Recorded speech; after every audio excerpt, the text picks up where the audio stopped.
Hello.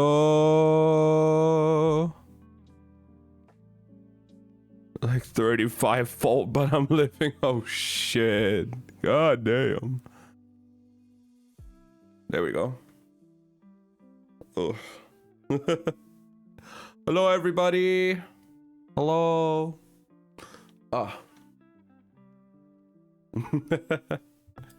How you guys doing? Hope you're doing well. I am so excited to continue with this book because this book has been absolutely incredible. It is such a good book. Holy fuck. I had to wait here for like an entire week, stopping myself from continuing reading on my own because of just how fucking good this book is.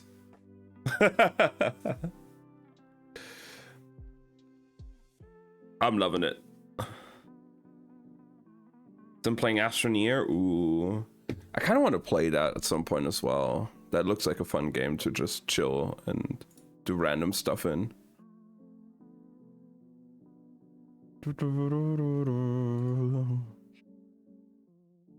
But yeah, I had to fucking stop myself for this entire week. Since like basically Monday, since I went to sleep on Sunday after the stream up until now, I had to fucking control myself to not just continue read this on my own because of just how good it is and how much I want to see more. And I want more.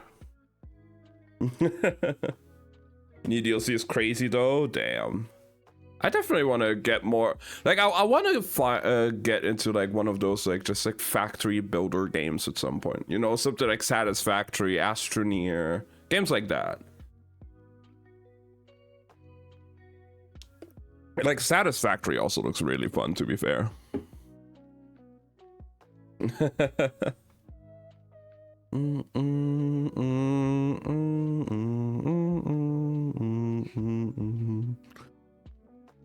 Ash plays that. Yeah, I've seen gameplay of it as well, and I think Shadow played it for a while as well. It is a cool. It looks really, really cool. And I've seen some people do like some really crazy stuff in there. So yeah, Satisfactory is great.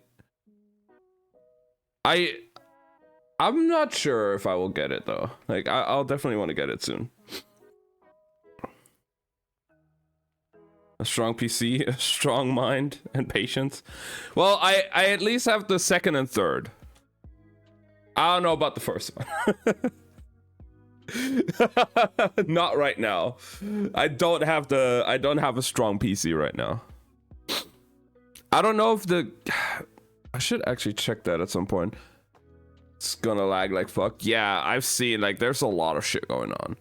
I don't know if it's also on PlayStation. Maybe it's for PS5. I could get it there, but but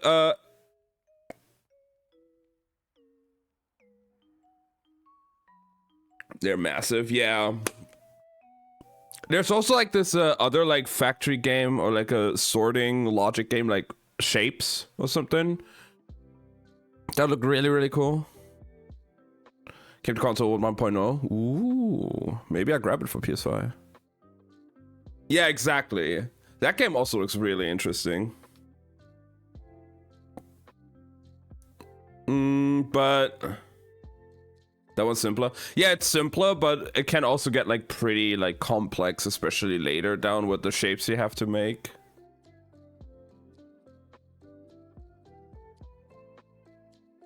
I feel like it's definitely a better like starter into games similar to that. But yeah, like Dyson Sphere Program. I think I heard of that game before. Let me see. But I it's on console now. Like Satisfactory had like its 1.0 update like 2-3 months ago or something. And I guess with that 1.0 update it came to console. Let me see. That Satisfactory console. release.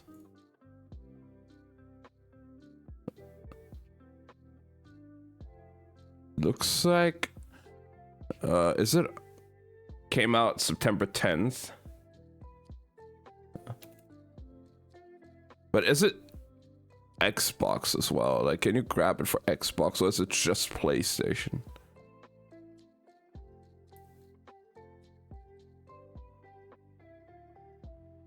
It's also on Xbox apparently, because I know, Abby, you have an Xbox, but people are talking about it coming to Xbox as well, so it should be there.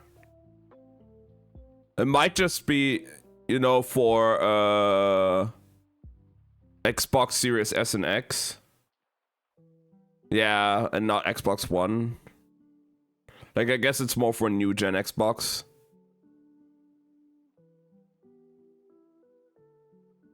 Sadly.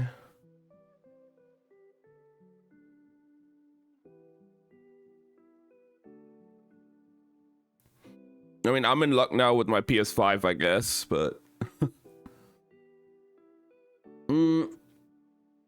Also, in the next few days, I did already see my payout stuff updated. So in the next few days, I should get my to be planned, not already there. Okay. Genshin is fun though. Yeah, Genshin is a lot of fun. I like it. If you ever need help with anything, Abby, you can always just message me. Considering I've been playing the game since launch. So if there's any questions, just come here. Or message me on Discord. I do also have an account on American servers that I haven't really been playing much again recently. I've been kind of on a little bit of a break on Genshin in some ways. Like, I only play like once a day, just logging in, grabbing my stuff and going off. But, you know, I do have a lot of things to do on my American account, so who knows? Maybe I could play from time to time again with you and with Slothy. I've been playing from time to time. So there's that. Absolutely.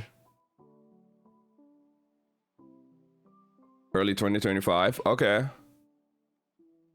Ooh, that Dyson Sphere program game looks also really interesting. Yeah, I'm looking at some stuff here right now on Google. Ooh. Yeah, that would be cool. But yeah, so I have the updated stuff already for my Twitch payout. So it says like I'm eligible now and the payout should come in like the next few days. And when that happens, I'm gonna pre-order the Monster Hunter Wilds beta. Finally. Not the beta, the full game, the Monster Hunter Wilds game. Because that comes out February 28th. And then we have 2 betas coming around as well that I'm definitely gonna be playing for that. Before the game fully launches. So look forward to beginning of February with a lot of Monster Hunter content. There's gonna be a lot of Monster Hunter, because Monster Hunter is an amazing franchise. I cannot wait. I absolutely cannot wait.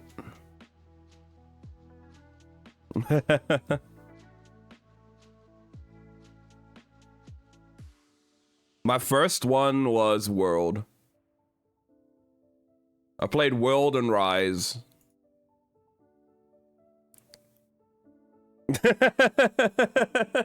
Yeah, I started with World, like in 2018, 2017, something like that. I started around right before the expansion came out, like right before Iceborne came out. Like Call to Wrath was just released, you know, we did like all the siege runs with that. Iceborne came around, people were getting fucking hyped. Then Iceborne I grabbed like a few months later because I didn't have the money. But yeah. 3 for the fucking Wii. I remember the when wedding stones were a limited thing. Yeah, I heard about those things. Absolutely. I do want to go back because on the Switch, there's also Generations Ultimate. I kind of want to play that as well. But we'll see about that if I can get it. But Wilds is the priority right now. Wilds is definitely priority. New game, new hype, everything. Let's fucking go. I'm just kind of sad that like for the last like 3 or 4 generations, they haven't introduced a new weapon type. Because like we've had the same weapon types in World, Rise, and now in Wilds as well. Sure, they always switch up the movesets and always add new things. Or bring back old things from older games. But it would be nice having like a completely different new weapon at some point. Or bring back some of those like old weapons from the older games. Because like there was like Tonfa's Morph Axe. Medium Bowgun. Stuff like that. Like bring back those kind of shit. I want to experience those in new gen with like the crazy shit that you can do. I mean, Rise was fucking mental with the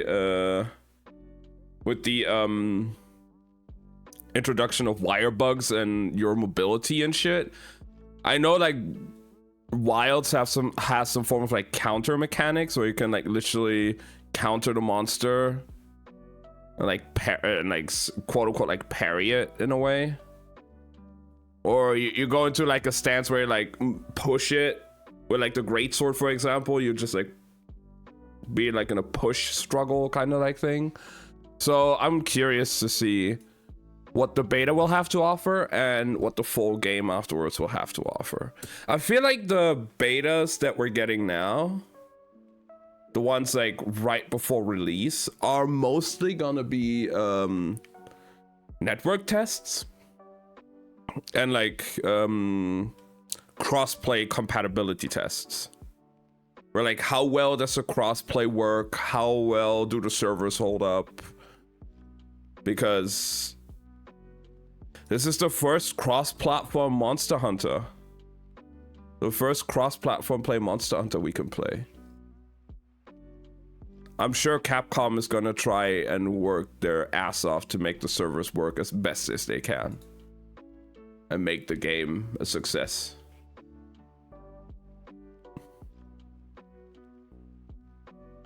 So I'm very much looking forward to that.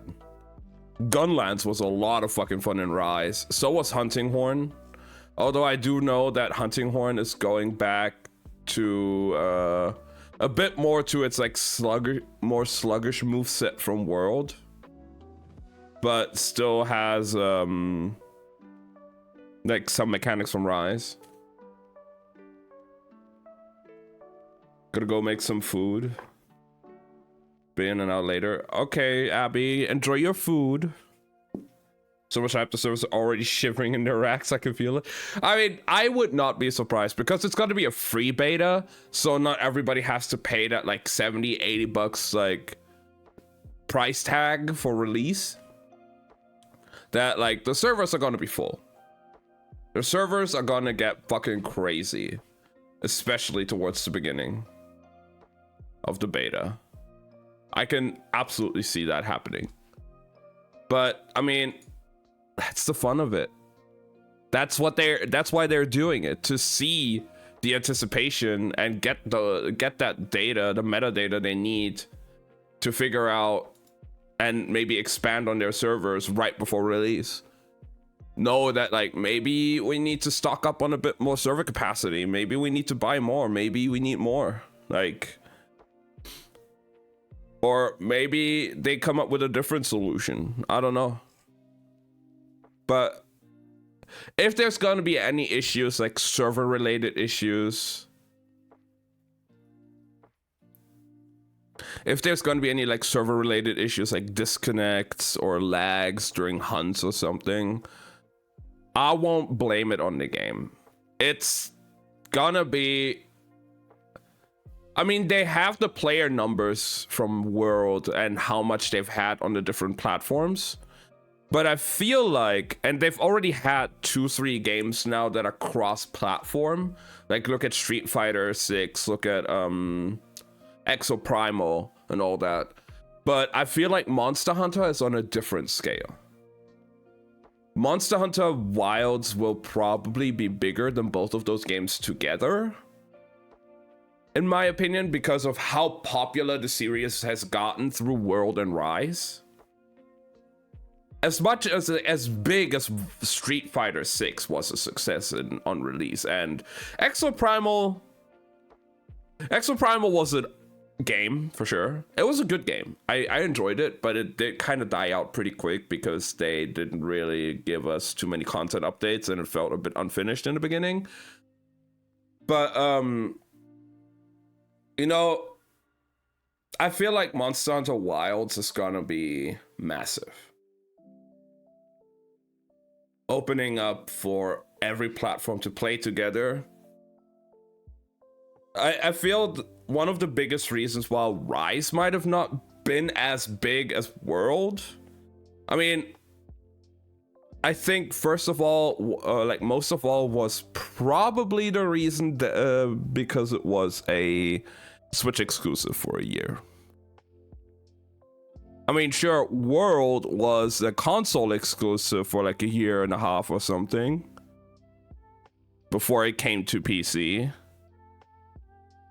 But having like the mainline consoles like Xbox and PlayStation exclusive compared to just Switch can already make a big difference. Rise definitely had a surge when it came out for PlayStation, Xbox, and PC. But at that point, a lot of the hardcore Monster Hunter fans already have played Rise on Switch. And either they're so dedicated and also have bought the game on PlayStation, PC, wherever, or Xbox, wherever they play on, or, you know, they just kept to their Switch version and either stopped playing or they're still playing it.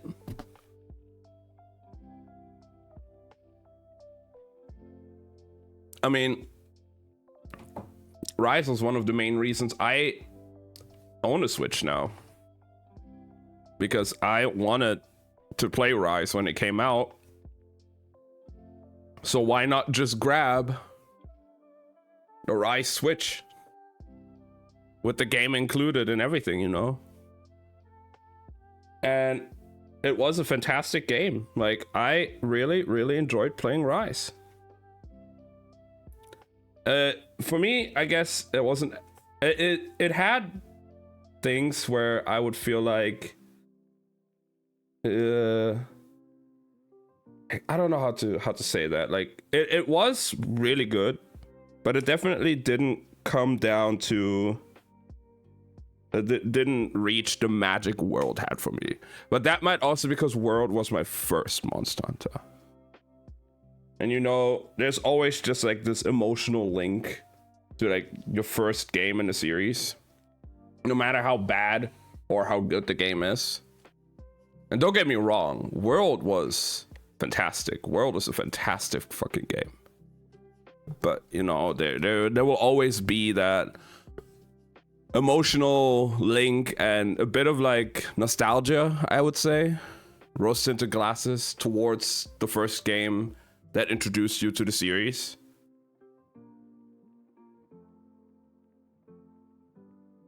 So yeah,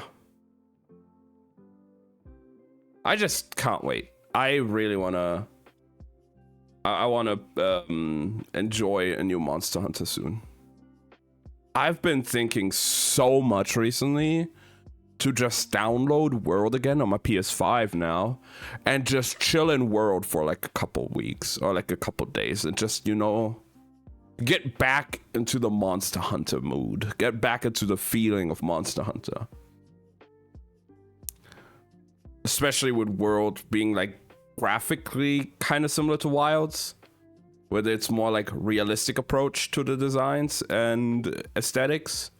I feel like I would definitely get more in the mood for Wilds with World than with Rise. So who knows? Maybe I'll be downloading World soon, and we'll have some like World streams as well. Just playing some Monster Hunter World, just chilling for a while until Monster Hunter Wilds comes around the corner. I do need to check though.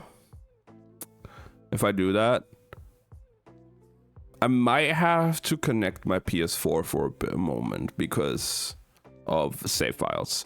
I don't want to start over in World. I don't want to start over. I want to have my maxed out character with everything, and you know, just have some fun. But those save files are saved locally, so I want to make sure with my PS4 first that the save files I've uploaded to the cloud are some of the more like more recent ones, so I don't lose any progress. And then obviously I can just download the save file from the cloud on my PS5 and hop on in and have my girl, my Jean Tempest. I just finished taking pictures. Let's go. You know, I can have my girl back on PS5. Look at her in all of her HD glory.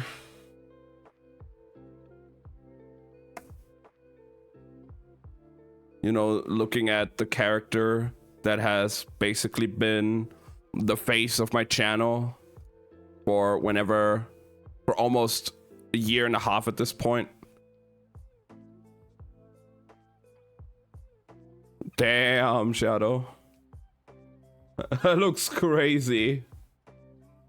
Holy shit.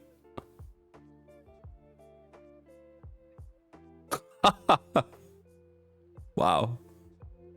Yeah, that looks cool.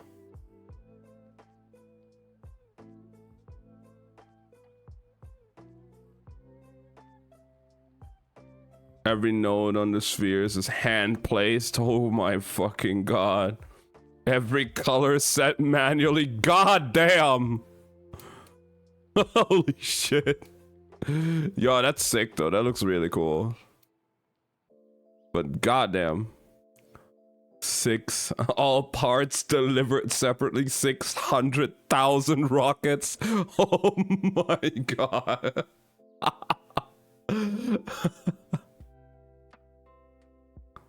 Damn.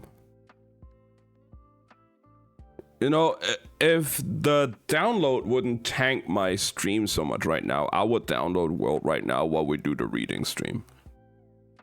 But knowing my internet, it would absolutely just shit the bed if I started download on my PS5 right now.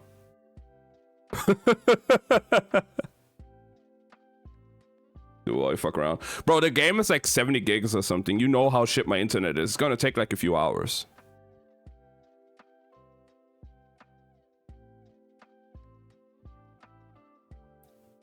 $70 gigs, yeah. I mean, I think World was that big. I'm not sure, actually. You know what? Let me go check. Turning on my PS5 right now. I need to check that now. But I think it was a bit bigger. Hey, Oasis, how is it going? 51 on Steam. Yeah, let me see. And I got Iceborne. Yeah, I got Iceborne too.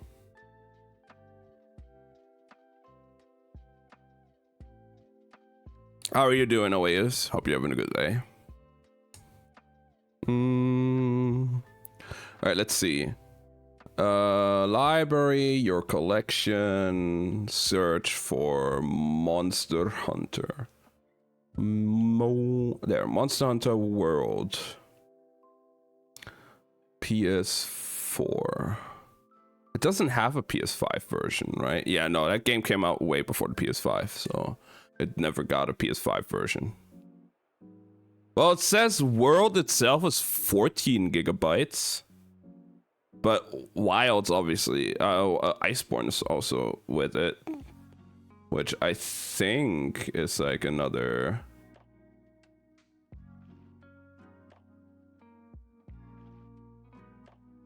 Yeah, I feel like, but that's just base world without expansions, I think.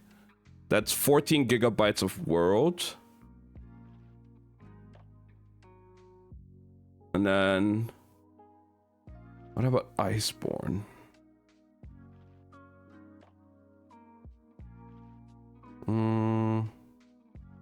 Does it not tell me just the Iceborne expansion stuff? How big that is?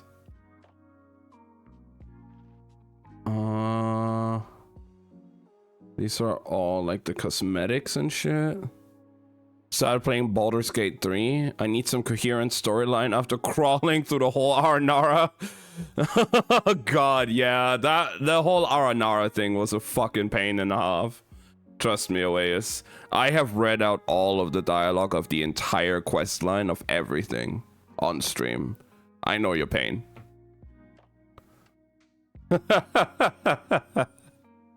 I absolutely know your pain. Okay, Iceborne itself? Bro. Just give me the size of Iceborne. Doesn't tell me. Okay. Oh well. That Neuvillette is also fucking Sukuna. Yep. Ray Chase voices Sukuna. And another character in JJK as far as I know.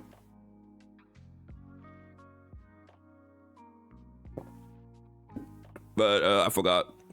Yeah, Ray Chase is Sukuna. He's also someone in Remnant too. The conductor in Neruda. Well, it's JP, so yeah. To be fair, I watched JJK in the community night with in Lily's Discord, and we usually watch the anime English dubbed, just so it's easier for everybody. I don't care for, like, I could watch it subbed or dubbed. I don't really mind, but you know, we just go for dubbed for everybody there, so they don't have to read everything. And Keith Silverstein, Zhongli's voice actor, is also in there. He's Mekamaru, and he's also, forgot the name, the guy who raised Panda.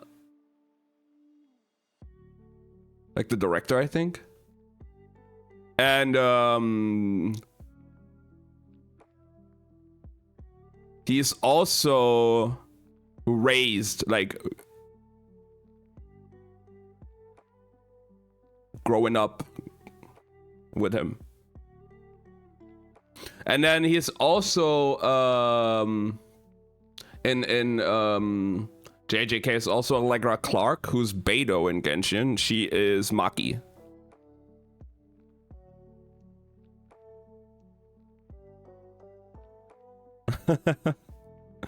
So yeah, I love seeing that all the time.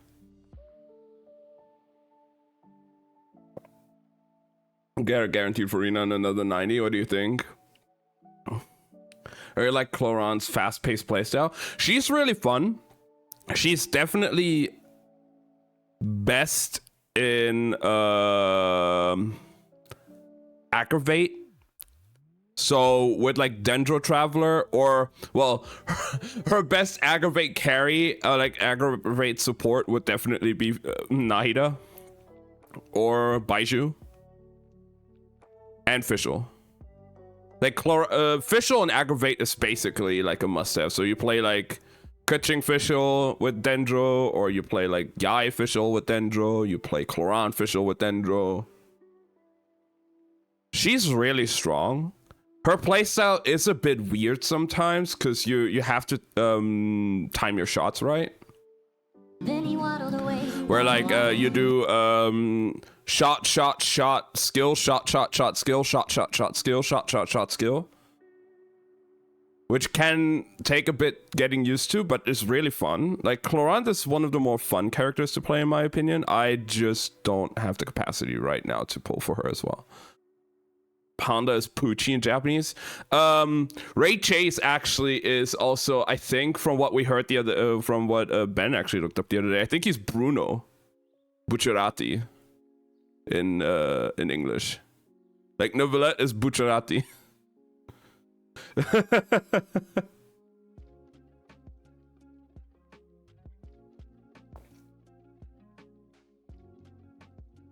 You know what? Right? No, you know what would be funnier? Bruno saying Oratrice mécanique d'analyse cardinale. Yeah. Exactly. Oratrice mécanique d'analyse cardinale.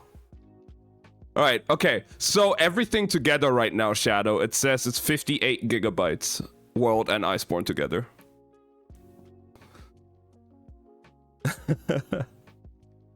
We shall see how it goes. I have the download going.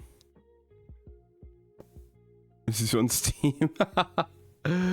Alright, we'll see how bad the download will tank my stream.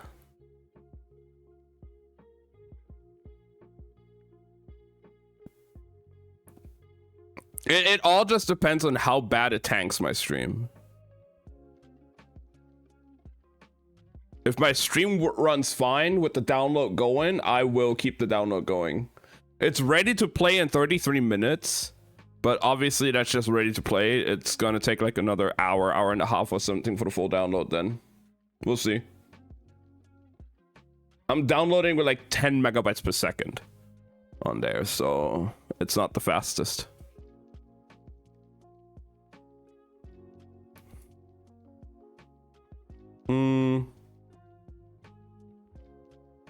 But yeah, OAS, Clorant is a lot of fun.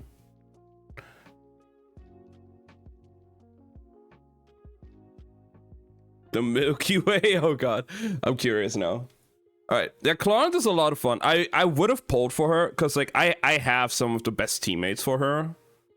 But I'm already working on like 3 characters and I'm out of Mora and XP books. I cannot afford to get another 5-star right now to work on.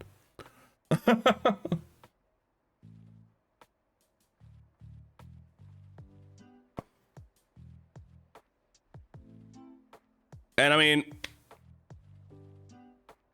she's still really, really good when it comes to the whole on her release. But no, I skipped Clorant on her release actually.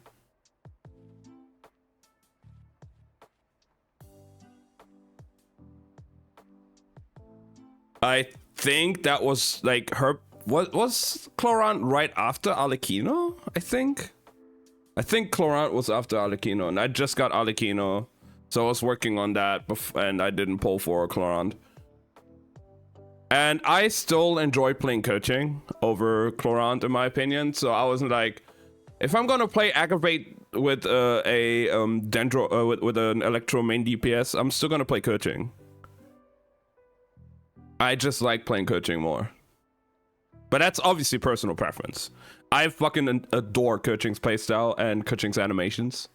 Even though she is one of the earliest characters. Would Mawika fit in that with Clorant? Both of the, like, you could play with, you could do Mawika as an off-field support with her skill, with her, like, circle thing. For that, maybe? And it could maybe work.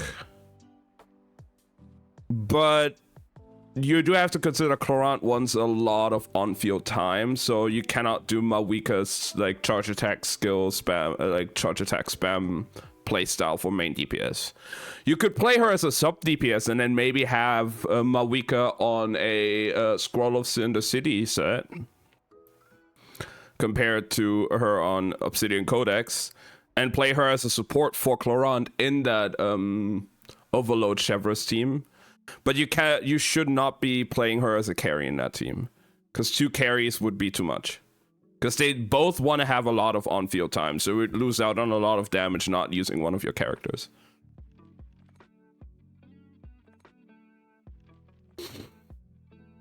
But Mawika could fill in like as an off-field support for Chevreuse Overload, I guess.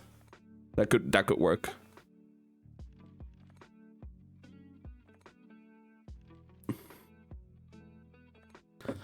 I need more than 1 strong carry for theater and abyss and such. Yeah, no, absolutely. Like, I'm just saying, like, if you want to play Mawika and Clorant together, outside of like theater or something, because in theater it could just be random. You just have Mawika and Codex as a main DPS, but like in Cloran teams with Mawika, I would say it's probably better to play Mawika as an off-field support than as an on-field DPS, because Cloran is going to be your on-field. Which you crown first, Kaz or Xiangling Burst? Hey Slothy, I would say Xiangling Burst. Xiangling Burst is really, really strong. Let me see what Shadow has sent me. How are you doing, Slothy? God, we haven't even started with the book. We've been just talking again for like almost an hour. Every reading stream beginning just turns into a fucking yap stream for an hour or something. All right, let's see.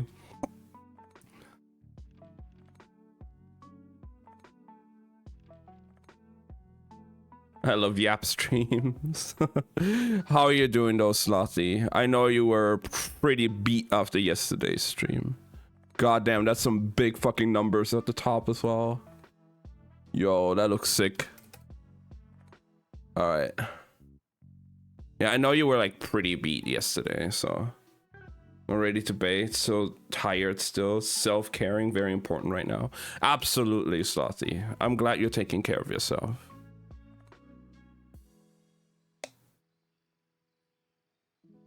Yeah, streams, best streams. You still have to try sleep streams though. You know, just turn my camera over here, because like this is literally my bed right here. And just have you guys watch me sleep or what. To be fair though, I usually stream in just my boxers though, so that's the I have to change that for the stream, that's for sure. I'm not gonna stream just in my underwear. If I would ever do a sleeping stream.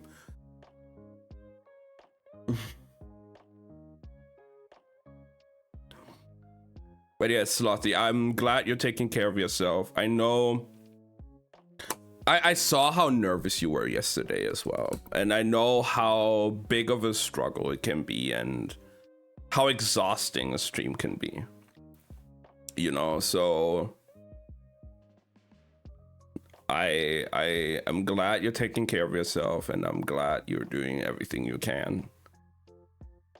I had a little bit of a breakthrough earlier today as well when I woke up because of some things that went through my mind, so I've been doing a little bit better now. But yeah, I'm very glad to hear you're doing the best you can right now, Slothy, and you're taking care of yourself, because you're important. And I want you to be safe and comfortable. Barely hung on. I know. I did see those, Slothy. I was checking something. There are 2 little parts muted in your stream because of the songs that we're playing. Self-care time. Yes. You do take care. You take care. We're gonna be yapping for a little bit longer, I think, and then we're gonna go into the book. We haven't even started yet. I have it laying in front of me for like the last like 40 minutes. Yeah, I didn't want you to come through, so that's a problem. Exactly. Like I thought like I did check during your stream, and I was like, yeah, I can still hear YouTube a little bit in the background. But I know you can fix that. I'm sure you can. But take your time. Yeah.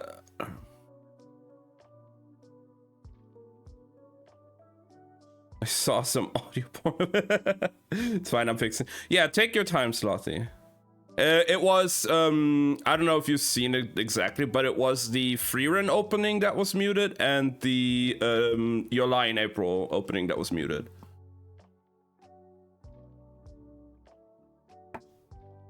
And with the Freerun opening, I can relate. I've had that happen to me before as well.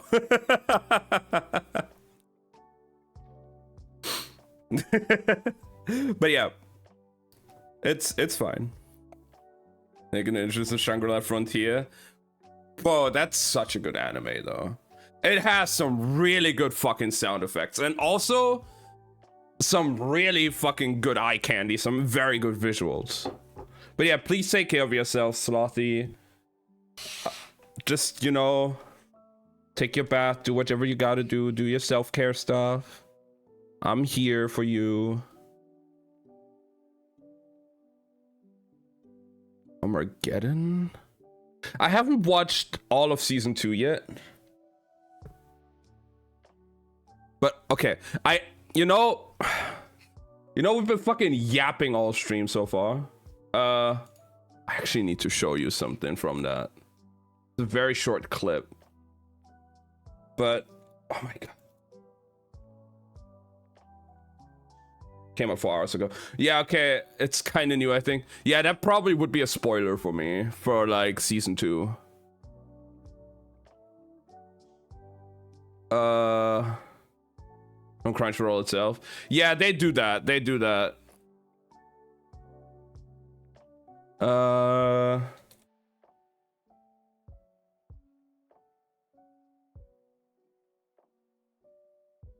Let me see if I can find a clip.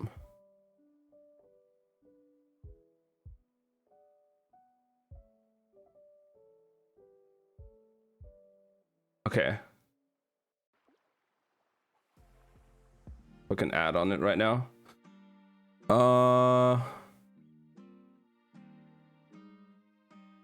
But like, okay, before we start with the book, I just have to show this. Okay. We go over here. We turn off this, we turn on this, and then we do this. And it should either show, oh, it shows you guys. Hi! Look at you guys, this is you, hello. Okay, let me just change that real quick.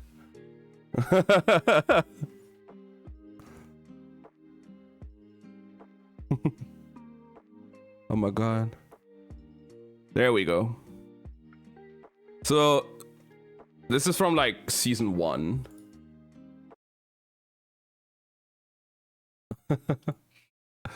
From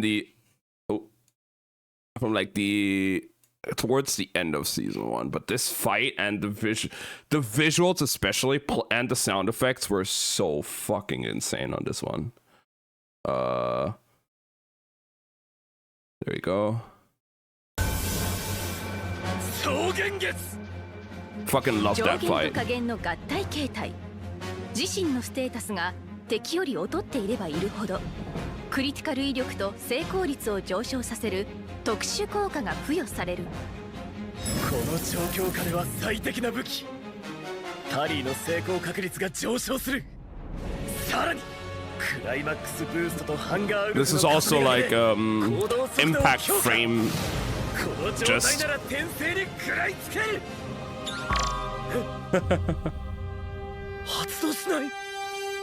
お HP が3分の1以下の状態時のみ発動可能なスキル。しくじった。ここで調整ミス。 So behind anime. Hey, that's totally fine the way is. 何度も食らったからこそわかる。ハンガーウルフだけではあの攻撃速度に追いつけない。考えろ。何かあるだろう。サナク。考えろ。考えろ。方法。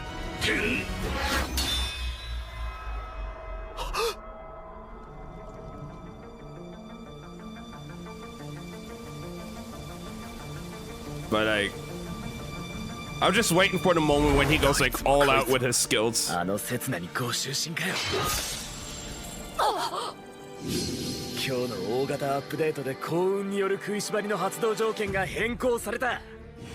幸運が50以上かつ自傷ダメージおよび反動ダメージで体力0になる場合、一度だけ体力1で食いしばれるってな。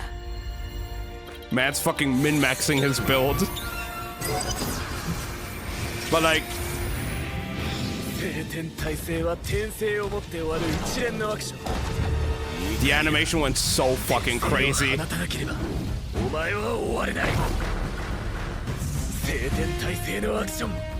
長い長い墓守の誓いすらもバッシュに変わって俺がはっ倒してやるよ。天水クレスントボーンバル。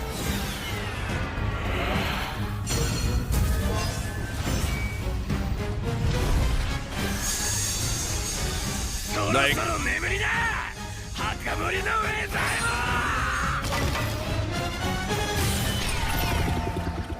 That's so fucking sick. お前は強かったけどな、死ぬほど見てるんだぜ。俺にはもうその刃は届かねえよ。究極の人たち、攻略完了だ。 Like, come on. Ah. I love it. It's so good.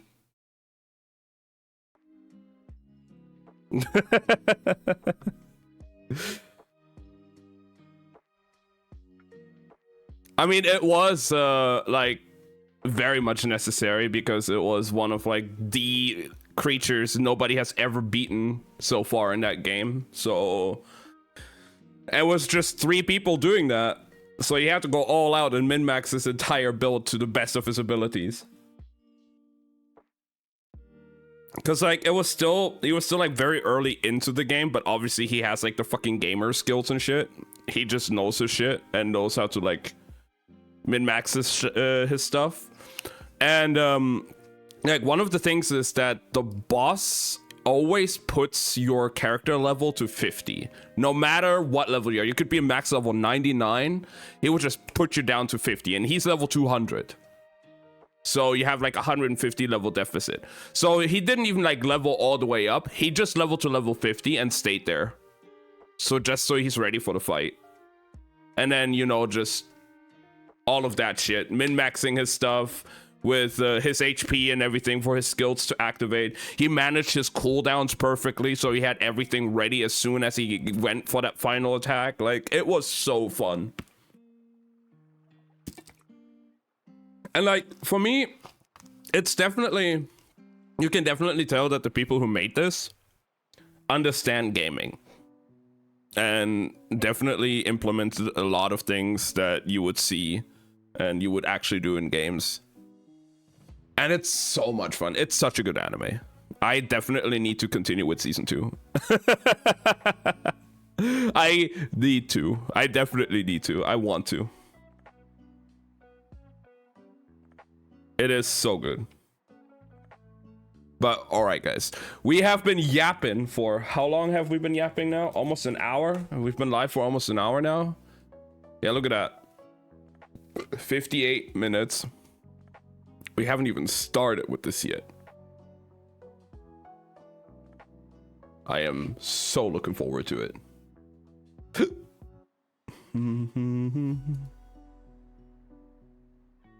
Hey, oh wait, it's totally fine. I haven't really watched many anime for like a couple years as well. I just recently started back up again and watched like a bunch of the newer shows.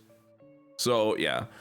But right now, especially after Slothy's stream yesterday, I've been in a really big like music anime mood again, and I want to watch another new music anime, or you know, rewatch one of my favorites. Like I've been thinking, I just got here in time. Yeah, we haven't started with the book yet, Enzo. How are you doing? But like I've been thinking, you know, stuff like Nana I need to watch, Beck, K-On, Carol and Tuesday. Those would be fun to watch at some point.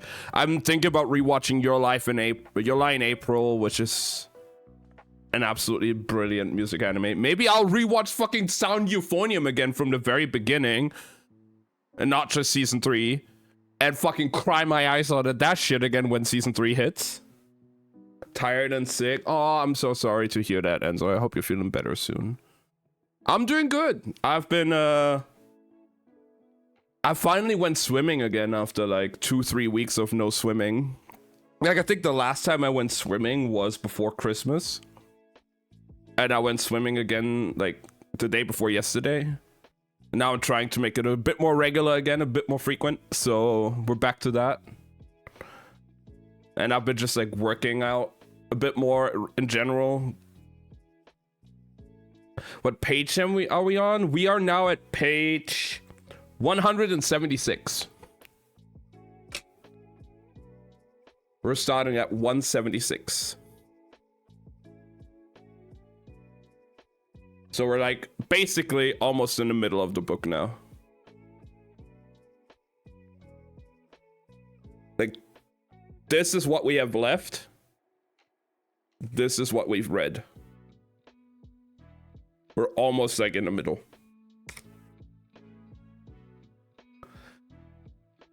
-6, see, I'll pass on swimming right now. And so I rode my bike to the swimming pool, like the public indoor swimming pool, and I had to ride it through snow. I didn't give a fuck. I wanted to go swimming again. I didn't fall.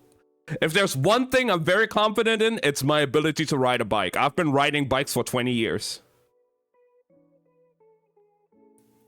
How much snow in there? It was like my feet almost like completely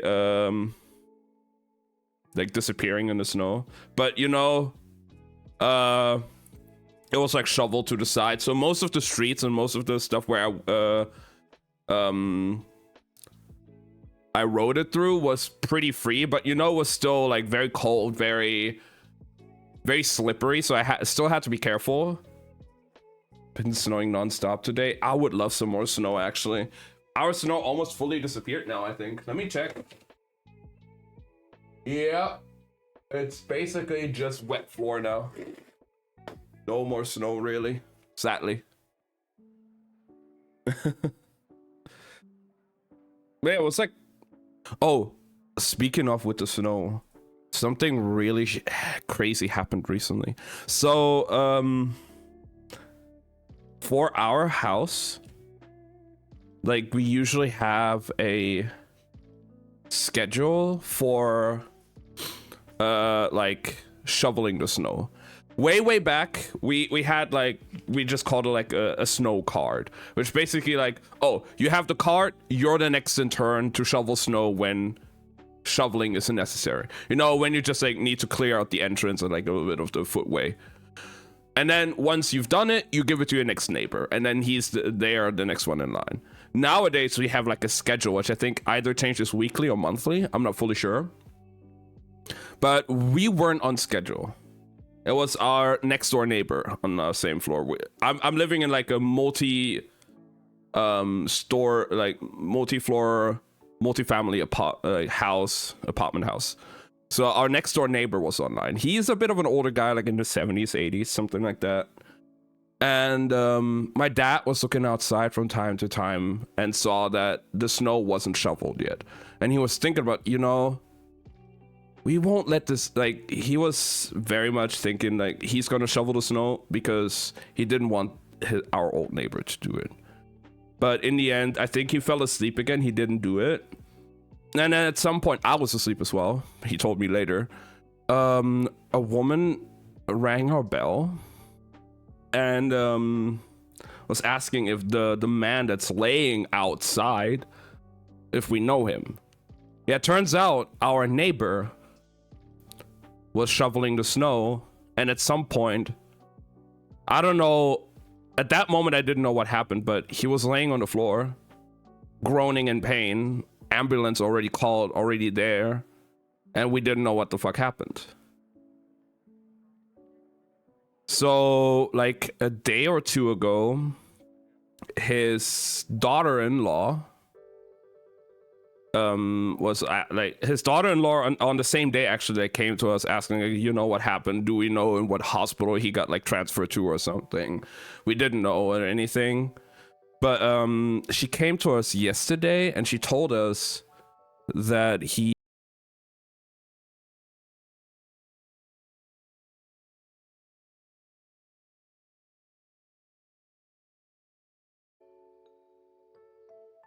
Okay.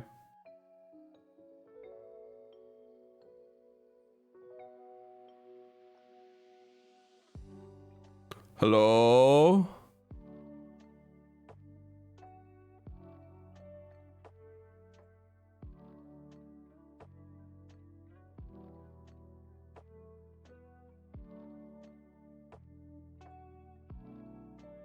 Hello? Can you guys hear me? I think it's the typical thing that just sometimes happens where just my internet fucking dies for some reason for a moment. Yeah, we're gonna have some drop frames for a bit, but it'll be fine. As long as the stream is still running. But I hope you guys can hear me again. Is everything okay?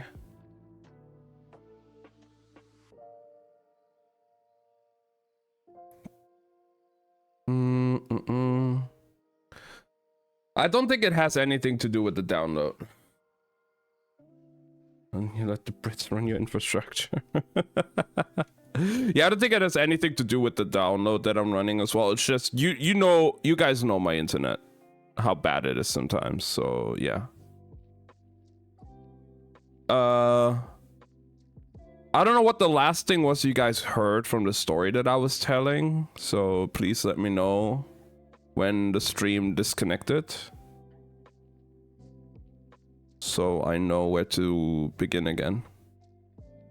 Just ignore the frame drops on screen and just I mean, it's mostly going to be listening to me now anyway because we're going to be reading the book, but you know, just give me a heads up on when the stream was fucked up so we know where to continue.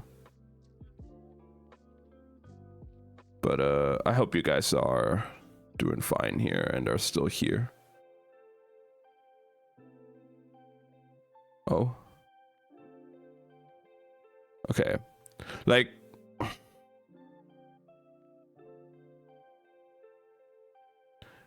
I only hear every fifth sentence. Elephants are too loud. Okay, my bitrate is going up right. Okay. The bitrate is still kind of shit. It's like 500 KB and then like 1,800. Okay, now we're back to 2,000. I think we're going to be a bit more stable now. How are you guys doing? I think it's going to be stable now, or more stable. Hello? I think it's better now. How are you guys doing? What was the last thing you heard from my story that I was telling about the snow shoveling stuff with my neighbor? So I know where. For the moment, you were made of 6 pixels. Pixel art me, let's go. It should be more stable now, though, I hope. We're back to our usual bitrate here right now, so I don't even know what causes this, because like everything else is running, and I don't think it's the internet. I don't think it's the download on my PS5 right now, because you guys know it happens all the time. Oh, the bitrate kind of just tanked itself again there for a second. But, you know, it happened from time to time, but, you know, it's fine. We do what we can. I wish we could get better internet soon, that's for sure.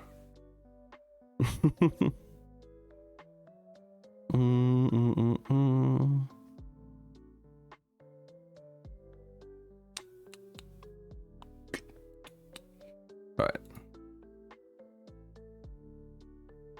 Let me know if you guys can still hear me, anything, if everything is back to normal. I'd like some feedback on that. I'd like to know, so I know if we can start with the book in a moment as well or not.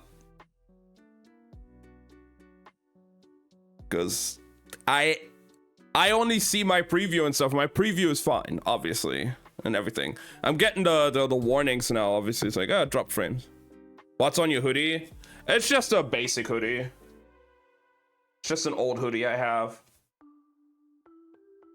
Nothing like crazy, no merch or anything, just a store-bought hoodie somewhere.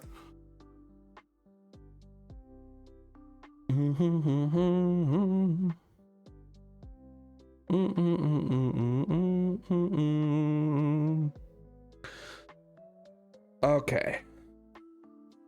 So again, what was the last thing you guys heard from the neighbor snow shoveling story? Just so I can finish that real quick and then we go into the book.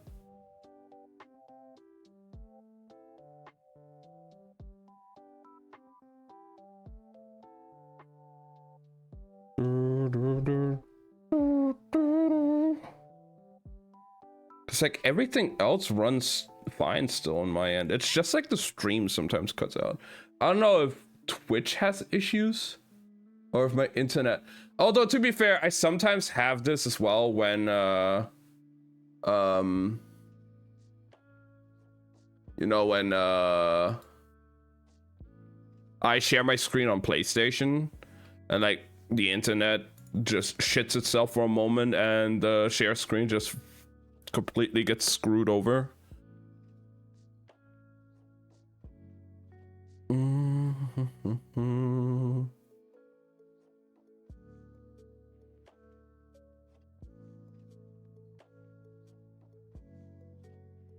But yeah, I hope you guys are doing well. And we can start with the book very, very soon. Once everything is stabilized. It seems to be stable now. I'm glad. That's good, that's good. Okay.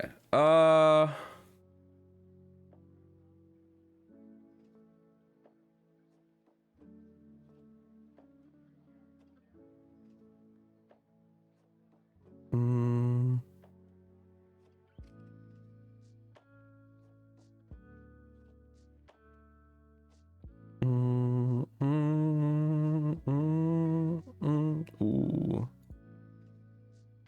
Okay. Are you guys ready then to start the book for today? After yapping for over an hour. I like how, like, the past... This happened now the last 2 reading streams, where we are just yapping for an hour before we even start with the book. I mean, I don't mind at all, because, I mean, I love talking to you guys, and it's always a lot of fun. But goddamn.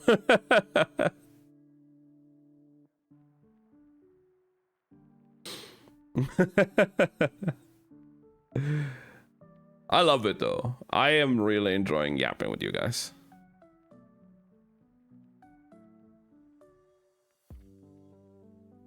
Random doxing question. What's the nearest airport?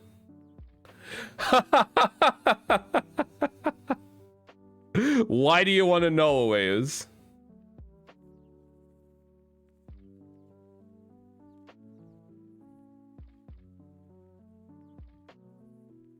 He said his daughter-in-law came back. Okay, so yeah, when she came back,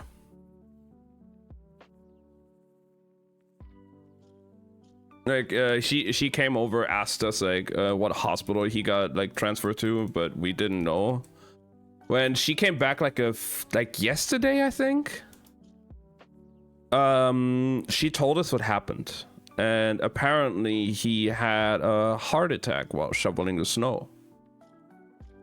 And he's stable now. It seems like he's I think he's out of danger. He's stable. He still is getting monitored in a hospital now and everything. So I don't know when he'll be back home. But yeah, like Norwegian Air flies. Why do you want to know, Awayas? Huh?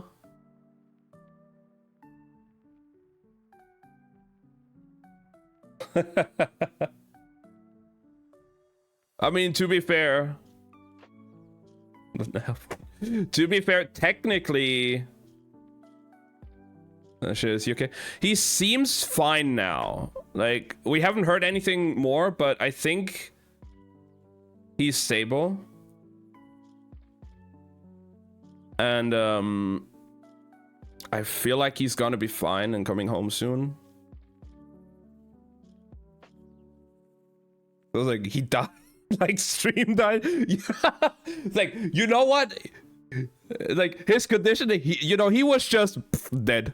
No, please, I don't want to make jokes about that. No, but he seems to be fine now. I hope so. I don't know if it was the exertion of shoveling the snow.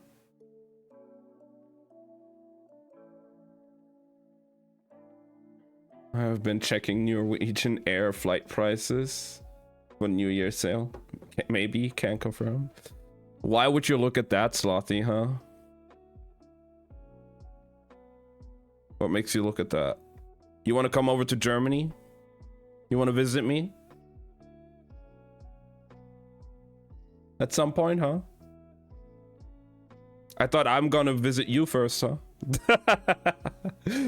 I mean, I don't mind either way, but but yeah, no, again, I don't know if it was the exertion of shoveling the snow that might have caused it, or you know, what would have happened if he would have had that heart attack still, and it wasn't caused by the shoveling snow, and he'd be inside his apartment. He's alone. He lives alone. His wife passed away like a few years ago. His son, I think, isn't coming around much more. So like, he's alone in his apartment. I feel like if like nobody found him outside, who knows what would have happened if he had a heart attack in his apartment. Nobody would have noticed. So it could have, anything could have happened with him. Lots of I mean, I would love to have you here, Slothy. You know that. Absolutely. I'm back to Milwaukee. Yeah, I know. I hope not. I hope you can. I hope the brace will help you and you don't have to go to surgery.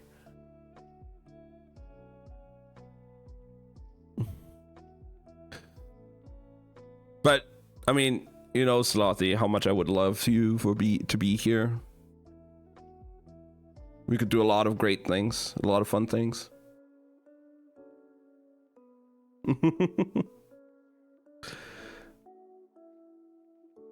But yeah, like, I mean, I'm glad that, as much as it sucks, obviously, I don't wish anybody to even have to deal with a heart attack like that. I'm at least glad it happened outside, so people were able to find him. If it would have happened in his apartment, I don't know what would have happened, because again, he lives alone. Not a lot of people check on him daily, so it would have been unnoticed probably for like a few days, and that might have been too late. So I'm really glad that even though it shouldn't have happened, it happened in a space where he was able to get help.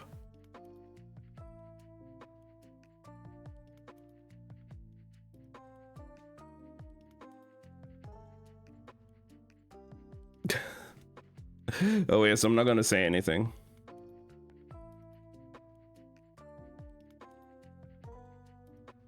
Let me dry my hair. All right. But yeah, no, Slothy, if you would come over here, you know I'd be happy. I'd be happy to have you here. And hang out with you. And, you know, chill and everything like that.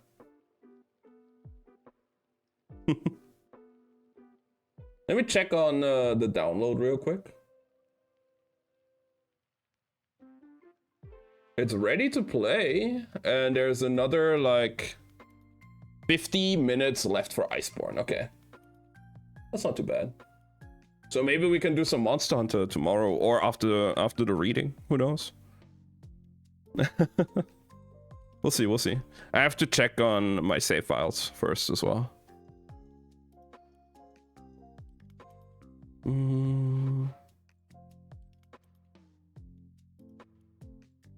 But also, obviously, Slothy, we can talk about more of that in private in Discord. But obviously, I'd be more than happy.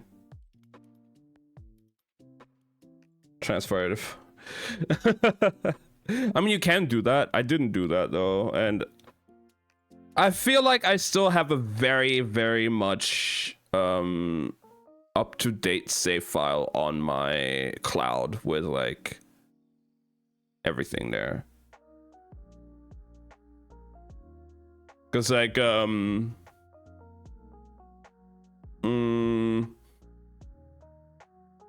don't think it's the newest save file, so like I don't think the 100th and 101st Elatrion kill are on it.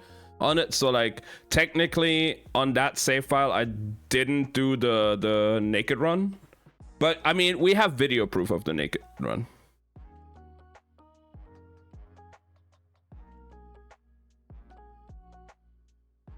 Nothing happening right now. Plans after I get my ankle brace soon. Yeah, no, absolutely. No, I'm not saying like, oh, we need to talk about it now, but you know, we can talk about that more in Discord if the time comes around where you think you can do it. And I mean, we're gonna be talking on Tuesday as well. Well, I'm gonna be on a walk again, so there's a lot of topics we can talk about. I'd be excited to have you here, but I know you have a lot of plans still to do and a lot of things you need to worry about. I mean, you also have the wedding you're gonna go to soon, so I don't want to put any pressure on you. No pressure at all.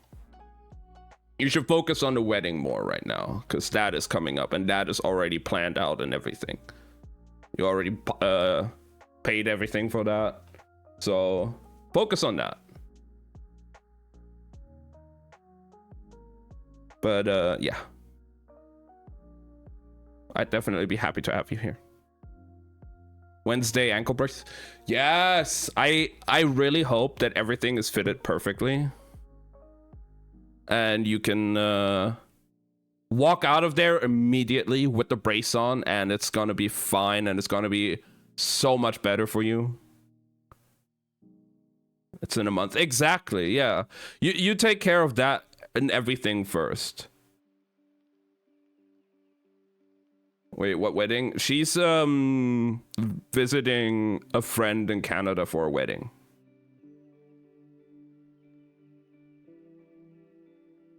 In like a month.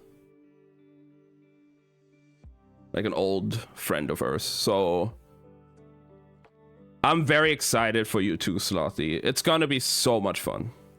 It's gonna be like the wedding is gonna be fun. You being able to walk again is gonna be great. I know how much like and yeah, you meet up with your bestie. I can't wait to hear about that as well. It's gonna be so much fun. It's gonna be so great. I am so happy for you.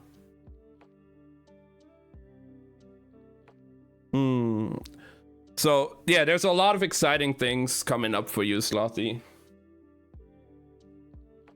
My ship still sails.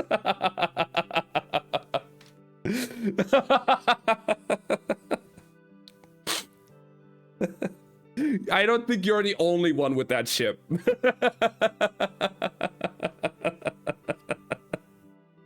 Yeah, I think there's multiple people.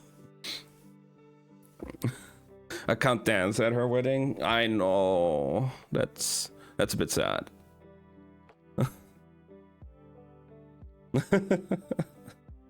I mean, I'm single too. Exactly.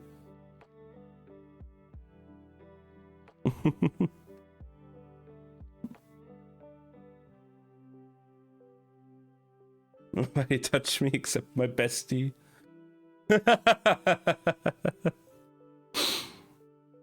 Not now. I mean, I would give you a hug if you're here. That is for sure.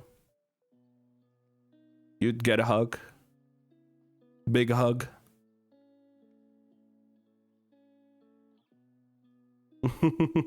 This is the ship Titanic. So fun at weddings, bro. I can imagine. You're always fun. You are always fun. I know, and I know how much you would love to dance. I know how much dancing means to you.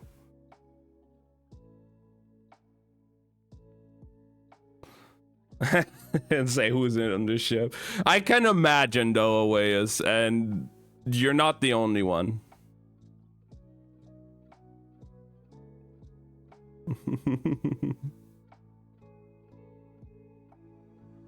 But yeah, Slothy, I know how much dancing means to you, and I'm sad for you that you can't.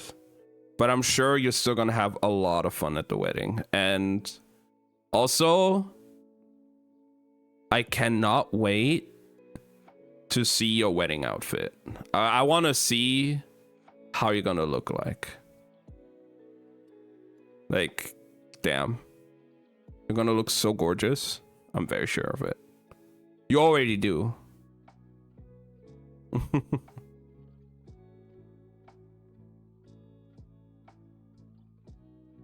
I tear up the dance floor every time. I can imagine. I can totally imagine that, Slothy. I know how well you can dance. If you haven't had that injury, I know you would absolutely tear it up and have an amazing time.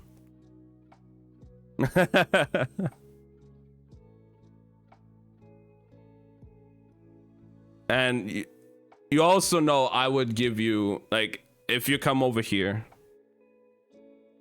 I would give you the biggest hug I could. Still think of buying a new dress?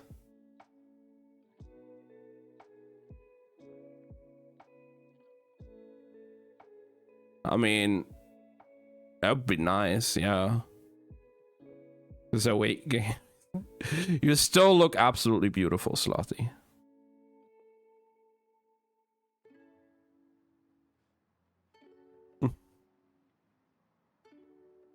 I know.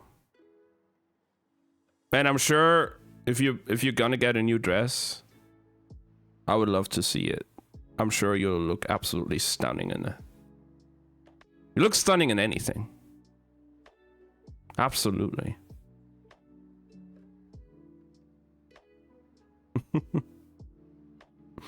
You're so sweet, no you.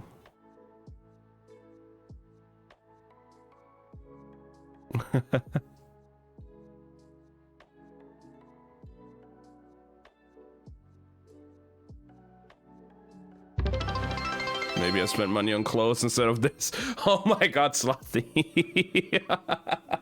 Thank you for 100 bits. Yeah, please spend it on clothes. Oh, yeah. Slothy, I sent you a message earlier about the Twitch payout stuff. Did you see how much it is? What the fuck were you guys thinking? I have confirmation of how much it is. And what the fuck, guys?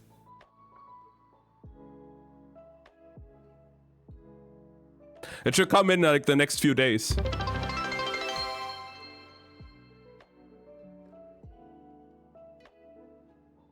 Where's the chime? Thank you for the 1 bit.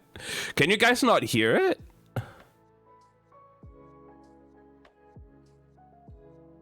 I can hear it on my end. Close, right? Oh my god, Slothy. Oh, Fudgy, he was here earlier for a moment, but how are you doing? I know they. It's okay, Slothy. I sent it like right before I started stream, so I didn't expect you to read it already. But yeah, yeah, you take care of your thing. But I sent you like the numbers, and like, you guys are fucking crazy. You guys went so crazy. It's like more than double than last year's. Just delayed. Alright, God, Slothy, thank you for another bit. It might be because of like all the dropped frames and everything, Slothy. You might have to refresh the stream once or something. I don't know how much delay I'm having right now. Maybe I have to restart, but it seems kind of fine. Slothy! Oh my god, stop it! Yeah, maybe you have to refresh the stream once because of the disconnect we had earlier. Confirmed greasy. Oh my god. Oh, Fudgy, I'm doing well. We've been yapping for 1.5 hours. We haven't even started with the book yet. Like... I'm just having too much fun talking to you guys right now. What ops? Oh my god. Slothy. It's fine. It's no, it's okay. I trust. Oh my god.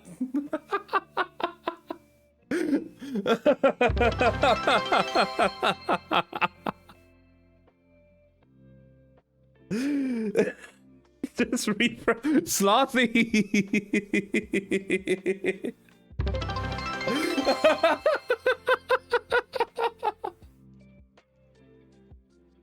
Oh my god. Ah, you guys are insane. Exactly, Oasis. Oh my fucking god, you guys are insane. Ah. Can you guys stop? Bing, refresh now. Ah! What the fuck, guys? I'm just so frequent to just a Bing. Refreshing, please hold. Every time the sound comes, I do a Bing. Man, I spent all my redeems on the stream. Fudgy, the points are separate per channel. The channel points. So just by watching me, you'll get points for here, and they don't work on Lily. They're separate for each stream.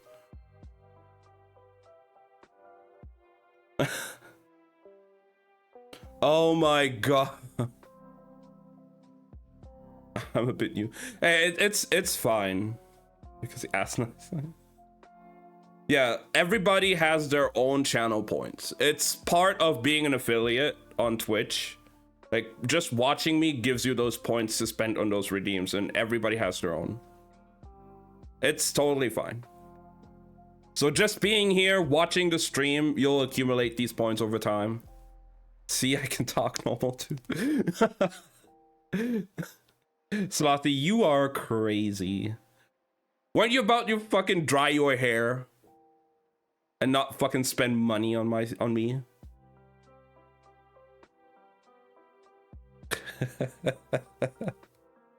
I behave. It's okay, Slothy. You're amazing. I love you. Oh my god.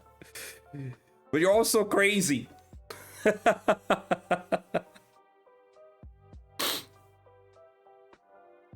Oh my god.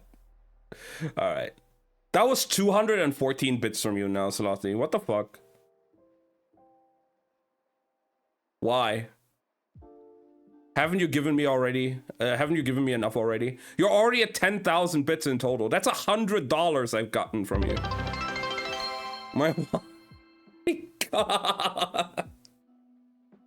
I got more than $100 from you already because of all the gifted subs and shit as well. Slothy, you need to calm down. This is too much money. Oh my god. Let's read the book. You know, we started at 11 p.m. It is now 12:30 a.m. And we have not even started with this book. What the fuck is wrong with you guys?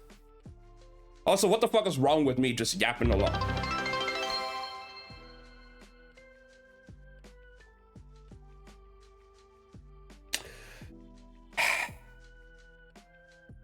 I mean, I can't stop you, Slothy. Obviously.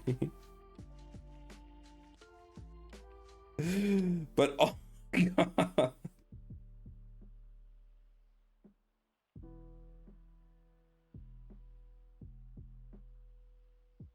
Ban me, coward. I will never ban you. Slothy, I could never ban you. You're too important.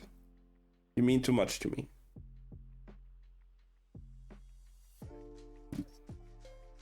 I could never do that to you.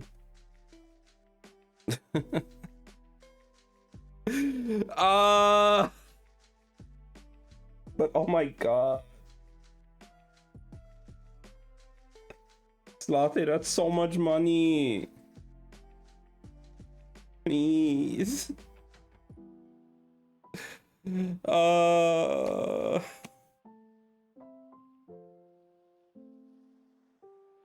like an awesome person. Slothy is the best. Slothy is amazing.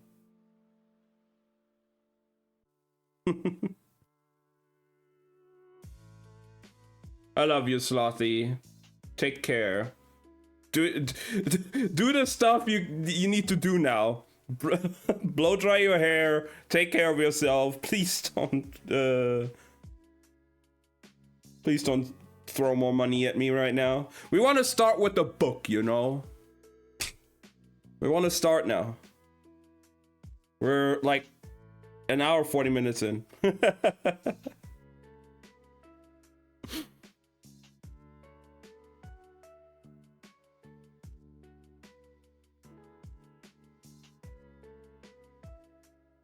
Soon Monster Hunter World is finished. Yeah, we will play that either after the book today or the next few days. I don't know. But today is book stream. And I guess also Yap stream. It's gonna be Yap and book, but no monster. No game. Maybe on after book.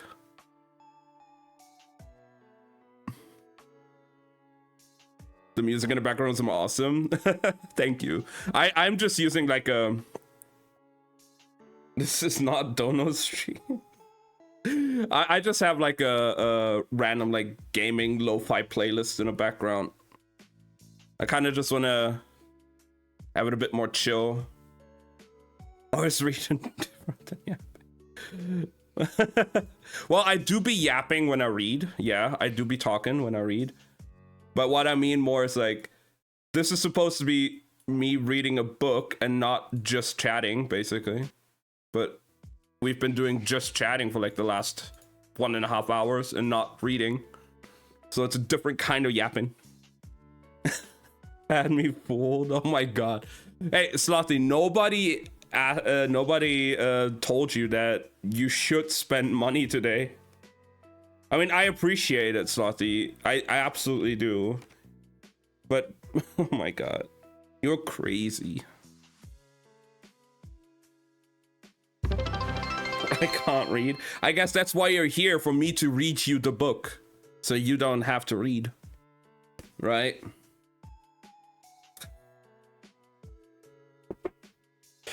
Ah! Slothy! Please literature me. If you stop spamming the money so I can actually focus on the book, then I can start as well. I'm just messing, but please. Oh my god. You're crazy.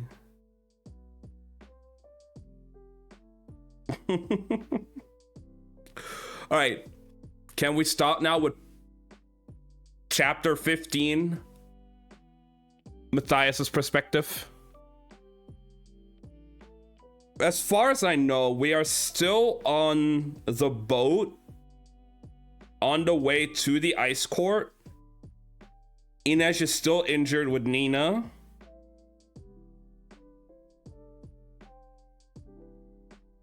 And I guess this is now Matthias's perspective right after he had that little tussle with Kaz.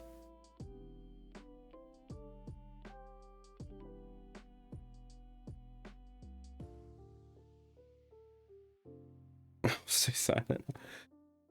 It's scary for a very mature perspective. Yeah. Oh, Fudgy, you're fine. You guys can talk and chat. Absolutely. I don't mind it. I might just not interact as much with you guys when I'm reading, but you guys can go ahead and like yap and chat. Absolutely. I'll look up from time to time to see what you guys are talking about. And I mean, we have Shadow and Slothy there as mods, so if something comes up, they will handle things. Hopefully. But let's fucking start, finally. You know, I've been waiting to read this book for...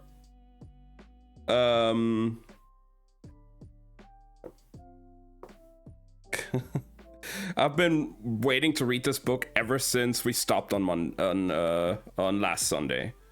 I had to really stop myself from continue reading it by myself because of how invested I am in this book right now.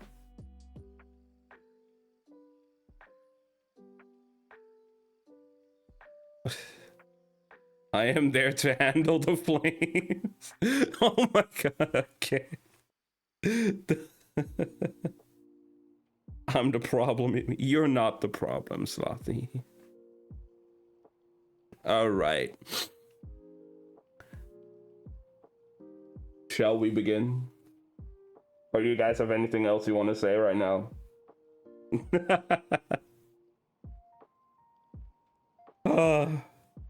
Almost 2 hours into the stream and we're about to start with the book. I like fudge. I like fudge too.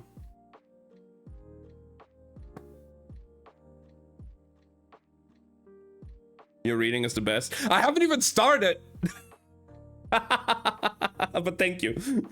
I appreciate it. Oh my god. You guys are crazy. The best. You're the best. Stop it. Stop.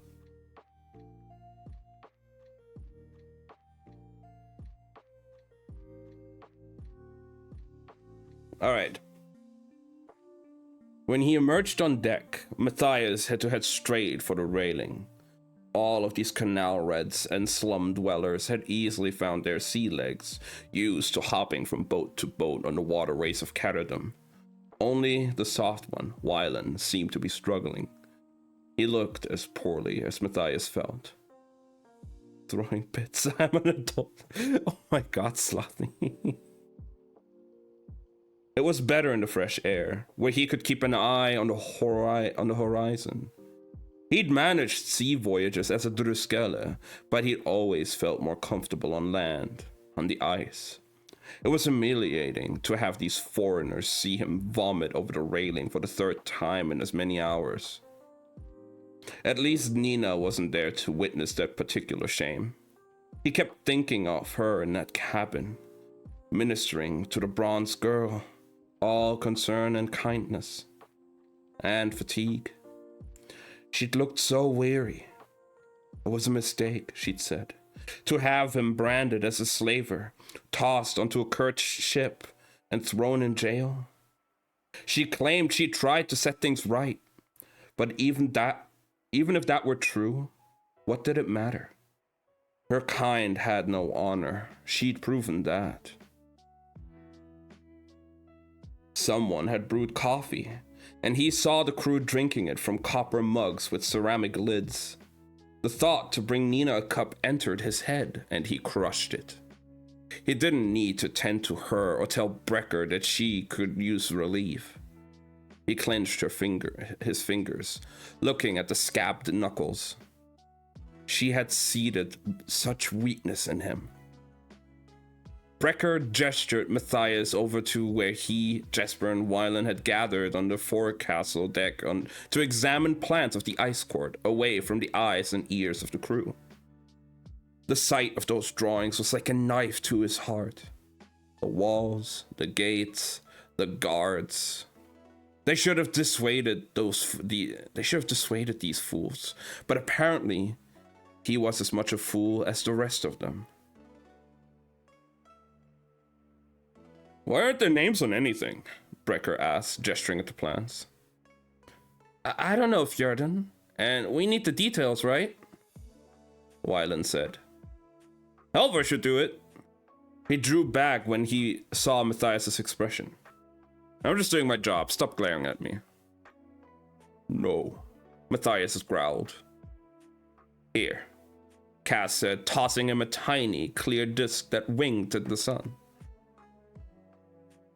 The demon had propped himself on a barrel and was leaning against the mast, his bad leg elevated on a coil of rope, that cursed walking stick resting on his lap. Matthias liked to imagine breaking it into splinters and feeding them to Brecker one by one. What is it? One of Rask's new inventions. Wylan's had popped up. I thought he did demo work. He does everything, said Jesper. Wedge it between your back teeth. Cass said as he handed the discs to the others. But don't bite down. Wylan started to sputter and cough, clawing at his mouth. A transparent film had spread over his lips. It bulged like a frog's gullet as he tried to breathe, eyes darting left and right in panic. Jesper started laughing, and Cass just shook his head. I told you not to bite down, Wylan. Breathe through your nose. The boy took deep inhales, nostrils flaring. Try to work on my PNG Tuber avatar. Ooh, good luck on that, fat fudgy. Have a good time. Easy, said Jesper. You're going to make yourself pass out. What is this? Asked Matthias, still holding the tiny disc in his palm. Cass pushed his deep into his mouth, wiggling it between his teeth. Baleen! I'd planned to save these, but after that ambush, I don't know what kind of trouble we may run into at the open sea. If you go over and can't come up for air, wiggle it free and bite down. It will buy you 10 minutes of breathing time. Less if you panic. He said with a meaningful look at Wylan. He gave the boy another piece of baleen. Be careful with that one. Then he tapped the ice court plans. Names, Helvar. All of them.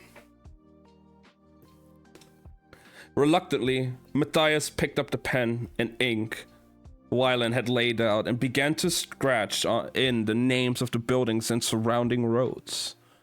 Somehow, doing it himself felt even more treasonous. Part of him wondered if he could simply find a way to separate from the group once they got there, reveal their location, and thereby win his way back into the good graces of his government. Would anyone at the ice court even recognize him? He was probably believed to be dead, drowned in a shipwreck that had killed his closest friends and Commander Broom. He had no proof of his true identity. He would be a stranger who had no business in the ice court. By the time he got anyone to listen... You're holding back, Brecker said, his dark eyes trained on Matthias. Matthias ignored the shiver that passed through him. Sometimes it was like the demon could read minds. I'm telling you what I know. Your conscience is interfering with your memory. Remember the terms of our deal, Helvar. All right, Matthias said, his anger rising. You want my expertise? Your plan won't work. You don't even know my plan. Into the prison, out to the embassy? As a start, it can be done. The prison sector is completely isolated from the rest of the ice court. It isn't connected to the embassy. There's no way to reach it from there. It has a roof, doesn't it? You can't get to the roof, Matthias said with satisfaction. The Druskella spent 3 months working with Grisha prisoners and guards as part of our training.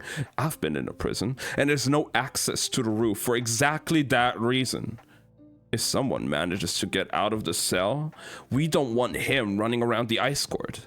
The prison is totally sealed off from the other 2 sectors in the outer circle. Once you're in, you're in. There's always a way out. Cass pulled the prison plan from the stack. 5 floors, right? Processing area and 4 levels of cells. So what's here in the basement? Nothing. A laundry and the incinerator. The incinerator. Yes, where they burn the convicts' clothes when they arrive. It's a plague precaution, but... As soon as the words left Matthias's mouth, he understood what Brecker had in mind. Sweet Gel, you want us to climb 6 stories up an incinerator shaft? When does the incinerator run? If I remember right, early morning. But even without the heat, It doesn't mean for us to climb it, said Nina, emerging from below decks. Cass sat up straighter. Who's watching Inej? Roddy, she said.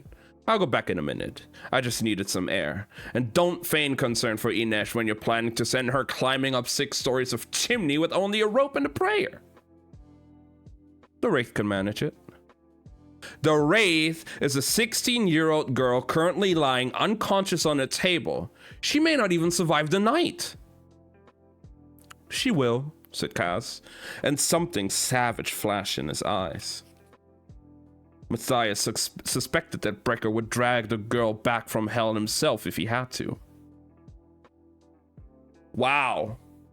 I mean, it sounds like a good plan, but also, bro, Inej is not even like conscious right now. Like, give her a fucking break, Kaz. What the fuck?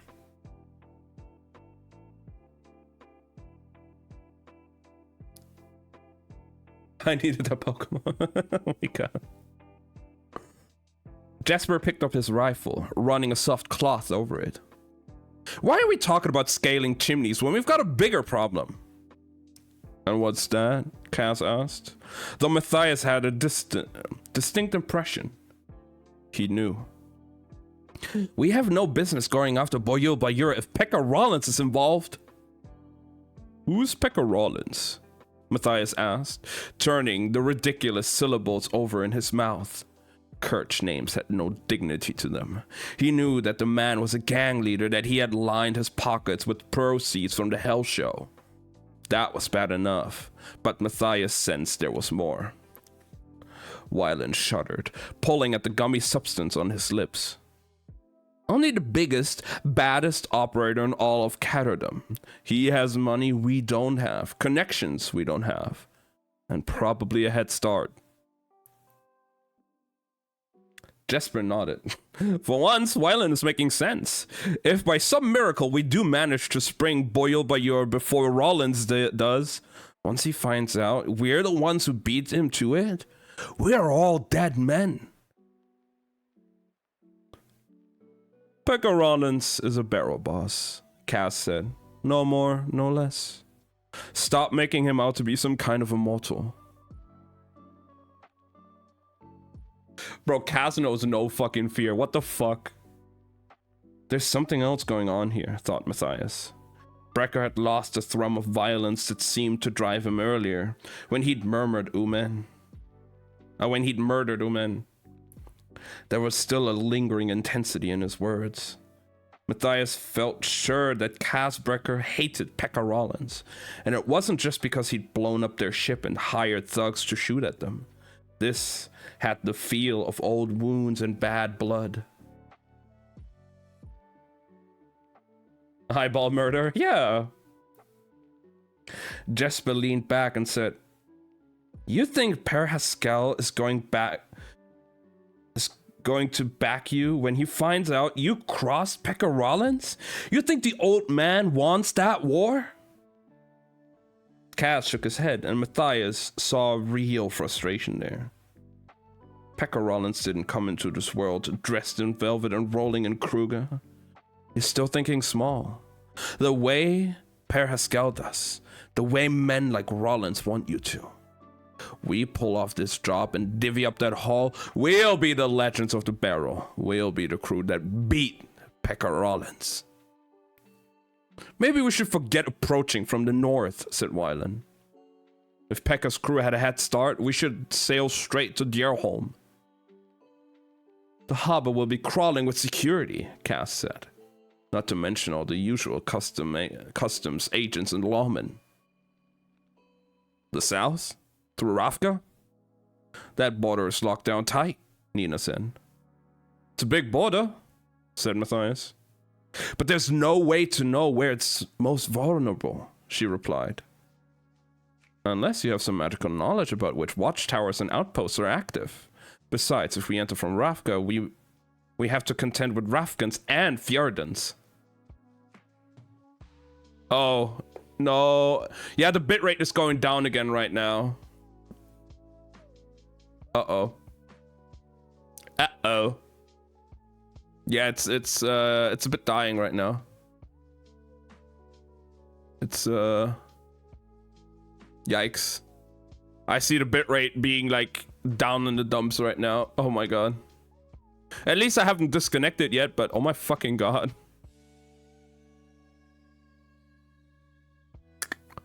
I hope it's gonna stabilize. Can you guys still hear me at least?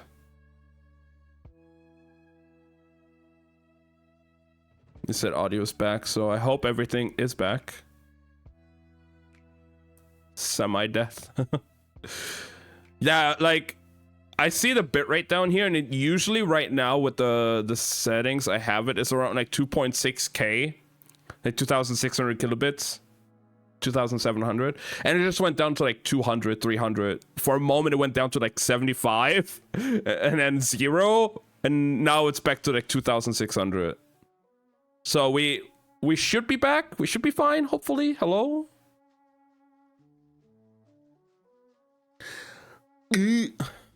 I'd like some confirmation for that so we can continue, just in case.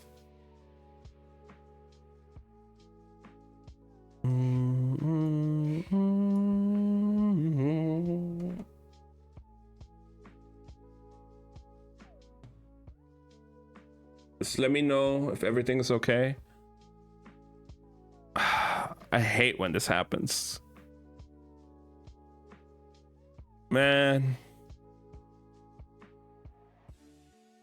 Do we maybe have to restart the stream so it's like back with no delay or something? Because of all the dropped frames. I don't know what's going on.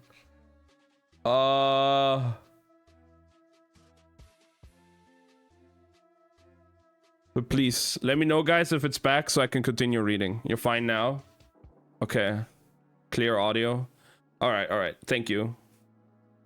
It's bad. No, you're fine, Slothy. I just needed some kind of confirmation so I know that I can continue reading. I'll hold it for the next time. No, you don't have to, Slothy. Please, if you need to go to the bathroom, you go to the bathroom. You take care of yourself. No, I just didn't want to continue reading now with the thought that like maybe the audio and everything is still choppy. So I just wanted that confirmation before I continue. But yeah, to be fair, I am downloading a game on my PS5 right now in the background. So the internet might be a little bit more unstable than it usually is. But that game is done in like 10 minutes. So we should be back to normal. Then everything should be fine. Oh my god, Slothy. Yeah, please. You need to take care of yourself first. The stream is secondary. Margarita pizza. Ooh, I haven't had one in a while. Give me a slice. Can I have a slice? I'd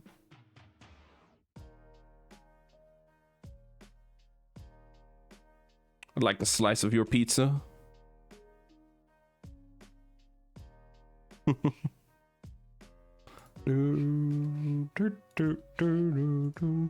Alright. I mean, we're almost done with this chapter, with this part now. What chapter? Yeah, chapter.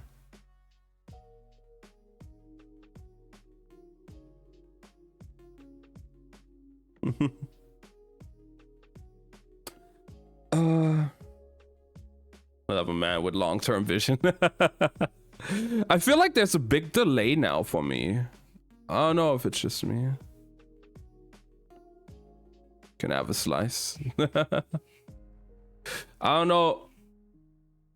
Because you deserve it. Aww. Streaming very hard work. It is. Especially when you have fucking internet issues like this all the time.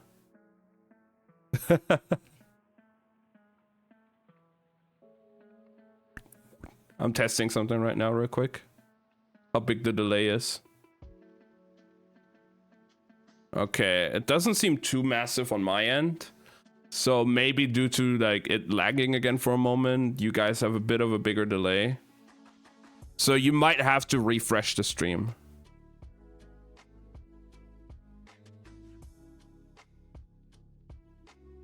Because it doesn't seem like that big of a delay for me. For me, it's like 5-6 seconds.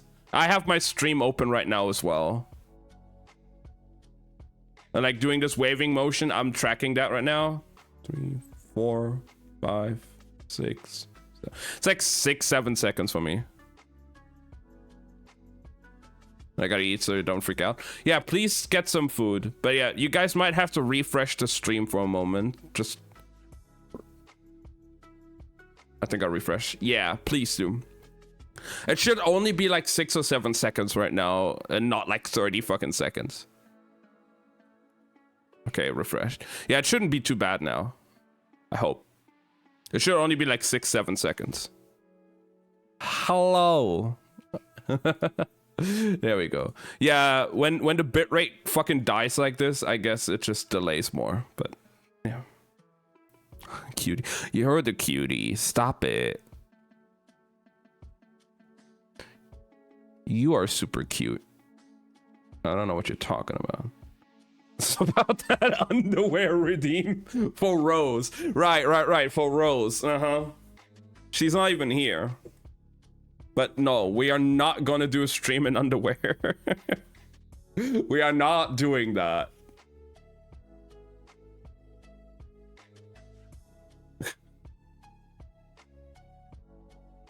I ship you and Rose and I'm a girl's girl.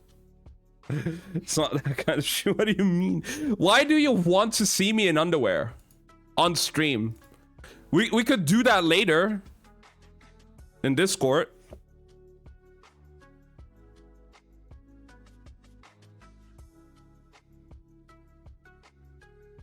Make girls happy.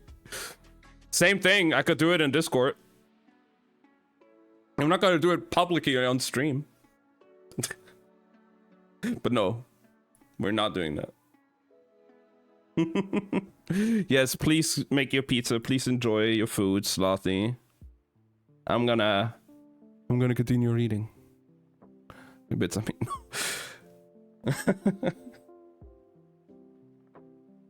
I'm not gonna do it in public. No. I don't feel comfortable and confident with it.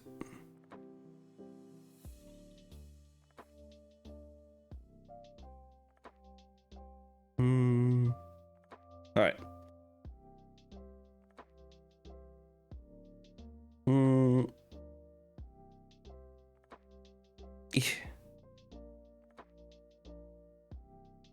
Let's continue.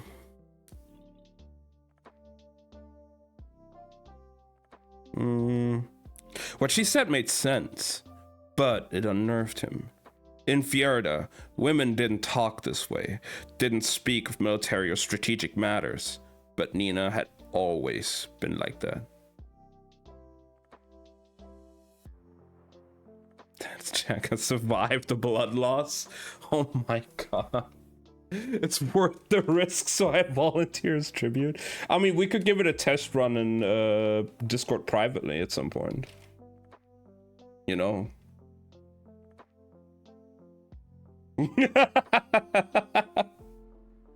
I wouldn't mind it there, you know. She's Sanji.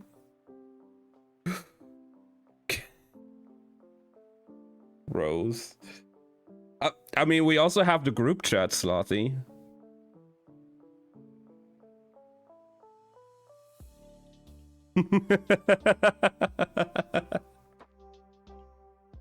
I muted the group chat. I muted the entire Discord.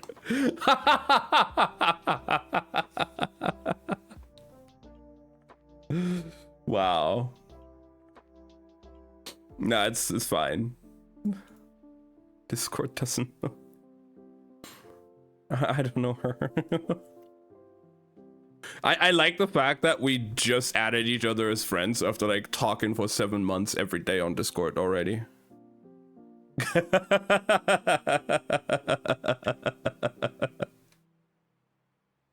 We just both never really thought like, yeah, let's just do that. We've already been talking, so what's the matter, right?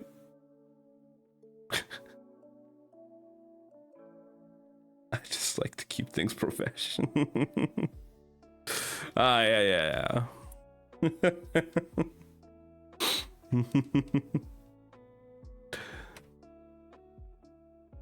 You know, I like my plausible. Oh my god.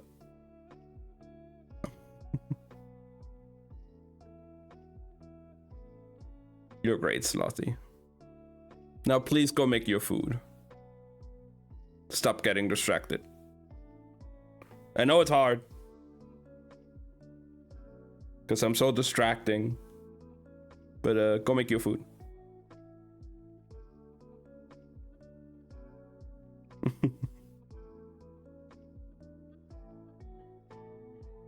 I'd definitely take a slice of that pie.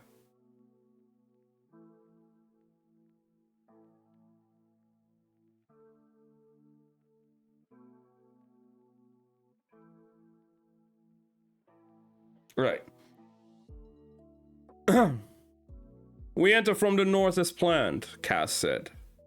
Jesper knocked his head against the hull and cast his eyes heavenward. Fine, but if Pekka Rollins kills us, I'm going to get Wyland's ghost to teach my ghost how to play the flute just so that I can annoy the hell out of your ghost.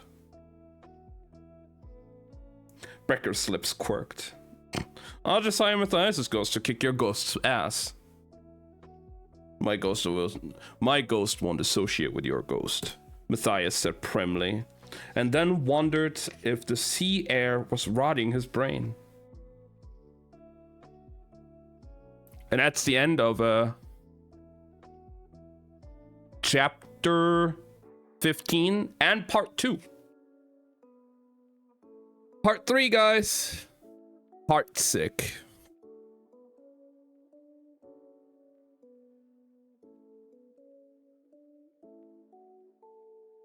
Surrounded by cowards.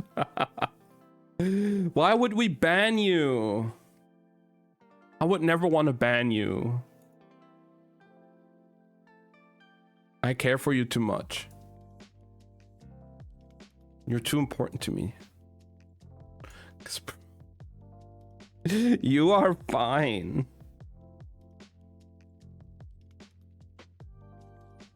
I might burn the pizza. Please don't. Set a timer or something. Set my apartment on fire. Set a timer for like 10 minutes or something. And make sure to check up on that.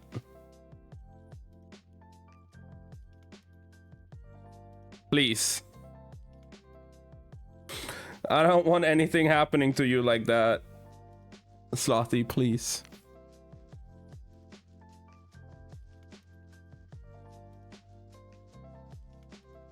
It's not food poison. It's worse though. I'm getting better. I feel like, you know, just having to deal with a little bit of food poisoning one night is probably better than burning down your apartment.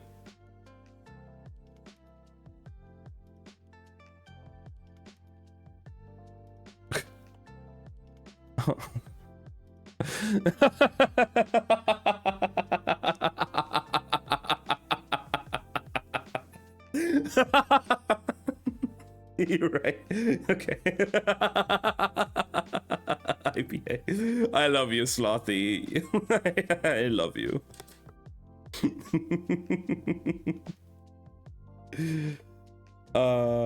You always make me smile. Ooh, shit, guys. Chapter 16. Inej. Ooh.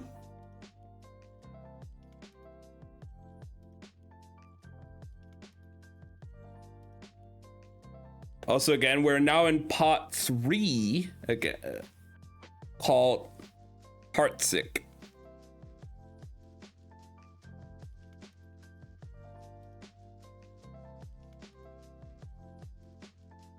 Okay. Everything hurt. And why was the room moving? Inej came awake slowly, her thoughts jumbled. No burnt down house. Yeah, please don't. She remembered the thrust of Umen's knife, climbing the crates, people shouting as she dangled from the tips of her fingers. Come down, Wraith! But Cass had returned for her, to rescue his investment. They must have made it into the Fairyland. You're absolutely killing it. I've been working as well. I've been trying, you know, I think for me this year is gonna be, I want to work out more regularly and just, you know, get into like a workout routine, get a job so I can also finance going to the gym more often and stuff. So I'm working on that. I mean, I bought the dumbbells and everything. I'm already working on it. I ain't giving up.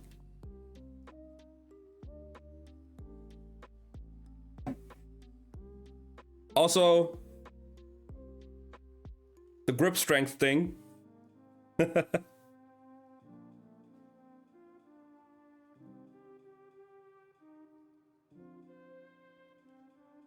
Fall off wagon, get back on wagon. Exactly. I have blue one from Amazon. Let's go. I just have a metal one from that store.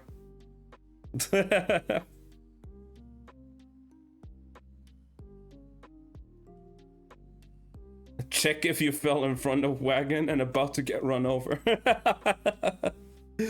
Or, you know, how Goku used to say in Dragon Ball Abridged, if you fall off the horse, you get back up and eat that horse.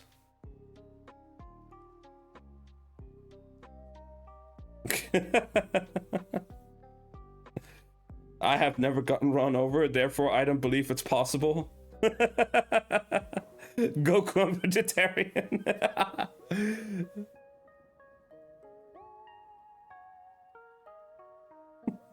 Eat that ass. Oh, I wish I could. You know I would.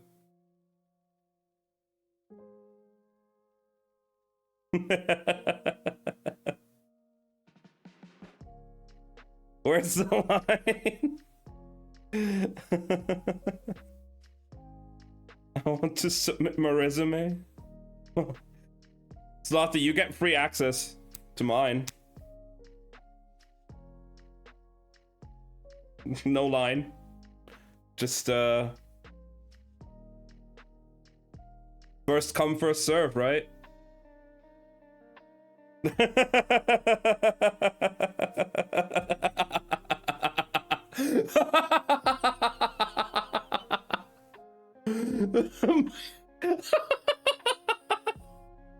Meine chicken nuggets verbrennen.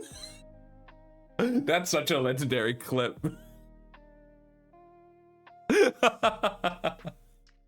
I convert to Jesus. Jesus, I love you. Oh my god. Slothy, if you would ever do that, I don't.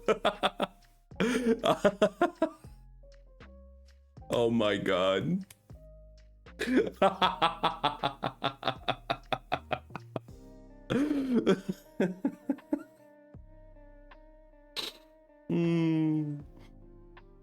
Forgive me, I have sinned.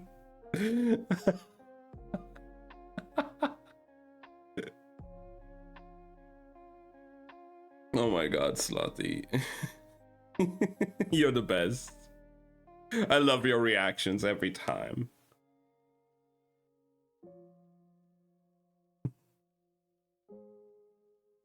Oh yeah, Shadow, apparently another store close by will have those on sale again as well. So you said you need one, a new one, right? Maybe I can grab one for you in my store and I'll bring it to you next time we meet up. So you have one again. At least something like this. It's like only like $2-3 or something as well, like this one.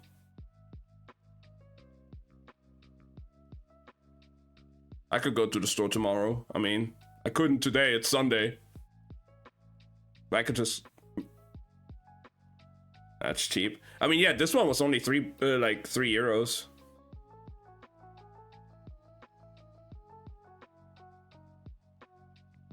Imagine going to the store on Sunday, right? Casually breaking in. Yeah. I mean, this is metal, right? I could break a glass. I could break some glass. Just leaving the money on the counter. Wave as you move out. You know, I just wanted a fucking grip strength trainer, you know? Just... I'm not gonna steal anything. I'm even paying for it at least. I'm only committing half a crime. I'm at least decent enough to pay.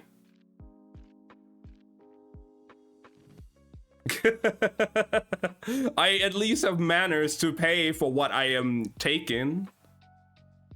The breaking and entering is a different story.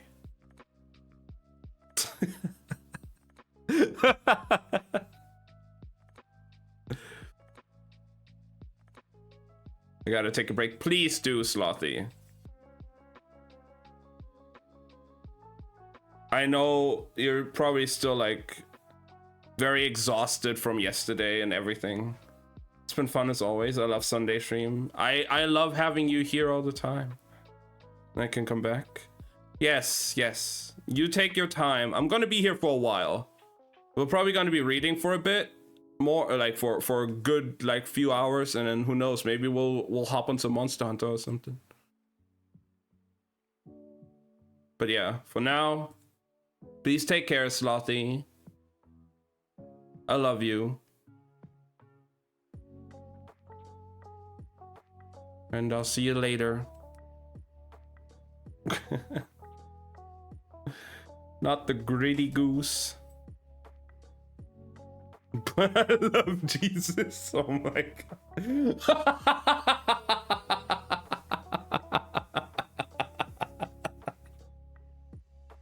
Goddamn Slothy.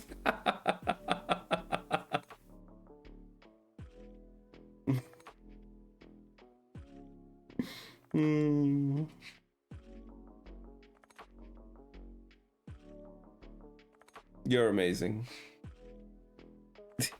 All right.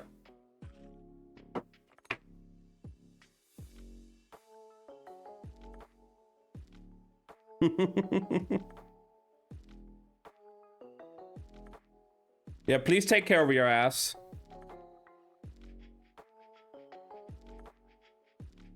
I need that for later.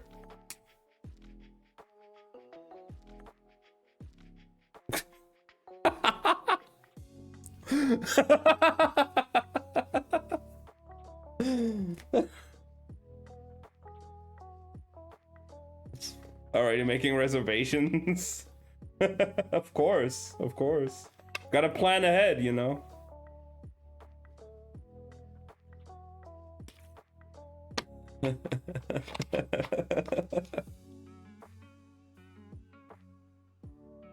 You fucking planning Germans. I swear to God. Alright, Slothy, take care. Bye-bye. I'll see you later. You're the best.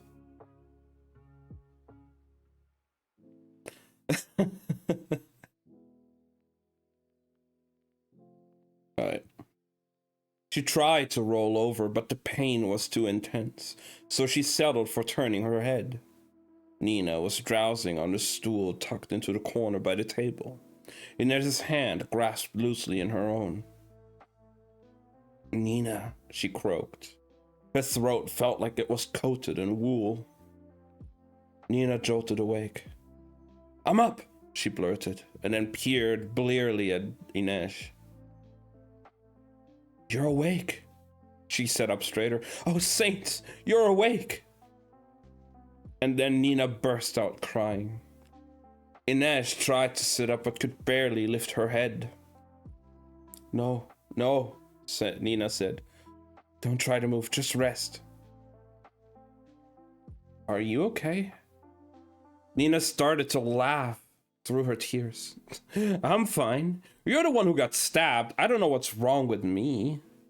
It's just so much easier to kill people than to take care of them.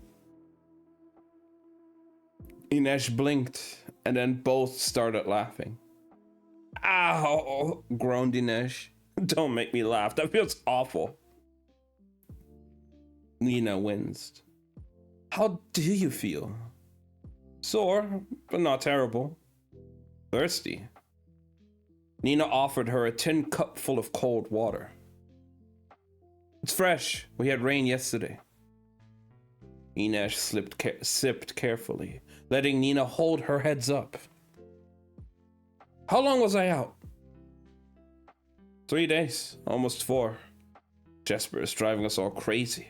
I don't think I've seen him sit still for more than 2 minutes together. She stood up abruptly. I need to tell Kaz you're awake. We thought... Wait, Inesh said, grabbing for Nina's hand. Just... Can we not tell him right away? Nina sat back, her face puzzled. Sure, but just for tonight. She paused. Is it night? Yes, just past midnight, actually. Do we know who came after us at the harbor? Pekka Rollins. He hired the Black Tips and the Razor Golds to keep us from getting out of Fifth Harbor. How did he know where we were leaving from? We're not sure yet. I saw Umen. Umen's dead. Kaz killed him. He did? Kaz killed a lot of people.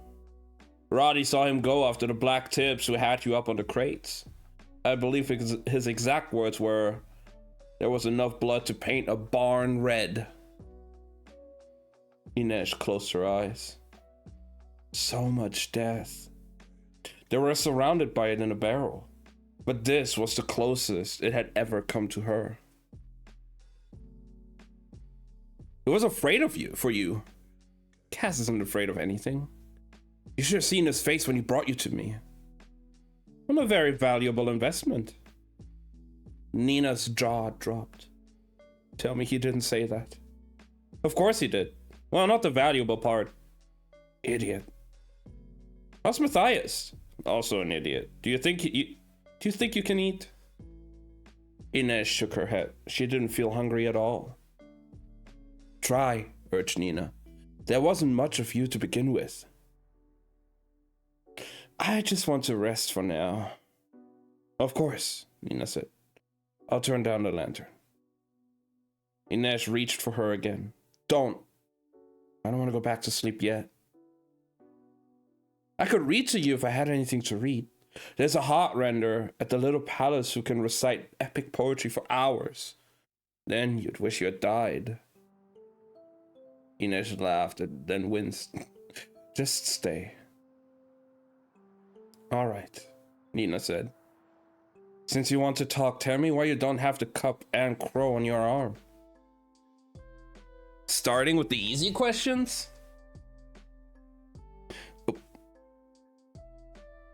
Nina crossed her legs and planted her chin in her hands. Waiting.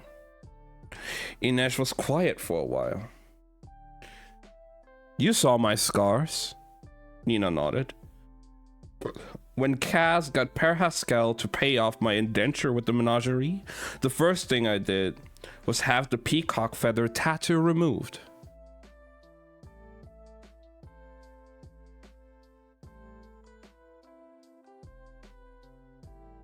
It's a Lechonk. Is this a new event? I don't know. It might have. Oh, I think Lechonk is a. No, I don't think it's an event. I think Lechonk is an global emote on Twitch, and it's exactly written like the Pokemon, so it just made it the emote.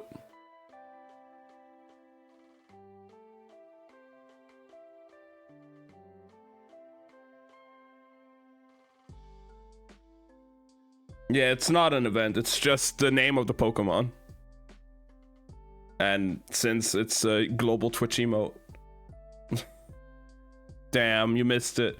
It's fine though, Slothy. Don't beat yourself up over it. It's just a Pokemon.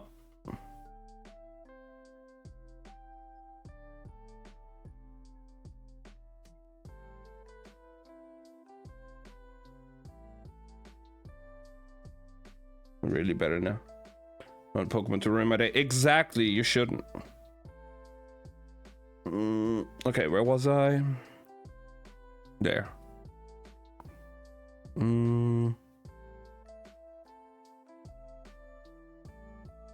Whoever took care of it did a pretty bad job.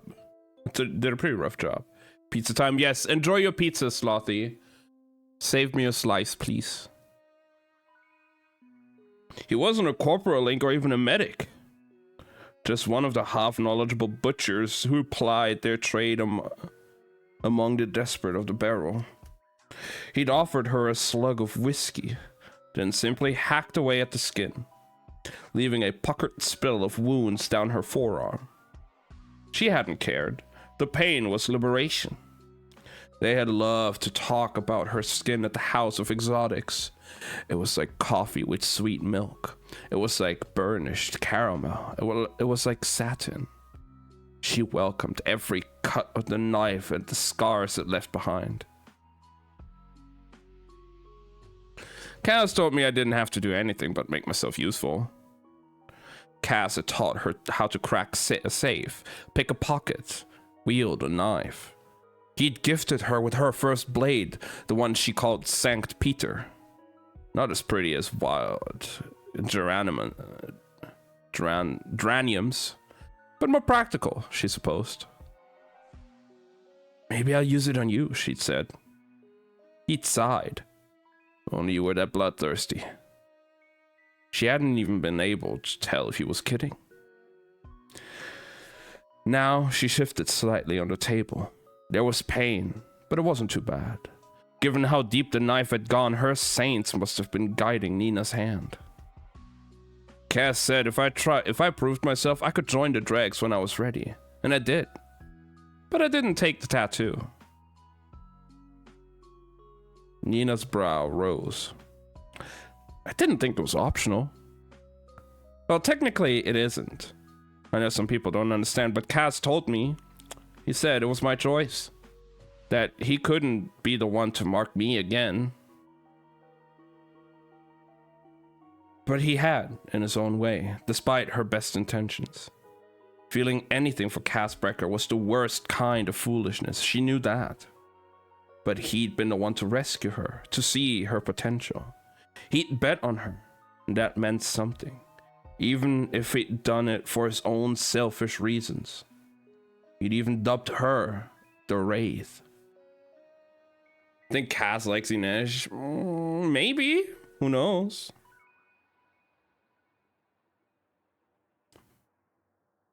I don't like it, she'd said. It makes me sound like a corpse. A phantom, he corrected. Didn't you say I was to be your spider? Why not stick with that? Now he's horrible to everyone else. That means he likes her, right? Because there are plenty of spiders in the barrel. Besides, you want your enemies to be afraid. Not think they can squash you with the toe of one boot. My enemies? Our enemies. He'd helped her build a legend to wear as armor. Something bigger and more frightening than the girl she'd been. Inej sighed. She didn't want to think about Kaz anymore. Talk, she said to Nina. Your eyelids are drooping. You should sleep. Don't like boats. Bad memories. Me too. Sing something, then. Nina laughed. Remember what I said about wishing you were dead? You do not want me to sing. Please? I only know Rufkin folk tunes and Kurt drinking songs. Drinking song. Something rowdy, please. Nina snorted. Only for you, Wraith. She cleared her throat and began.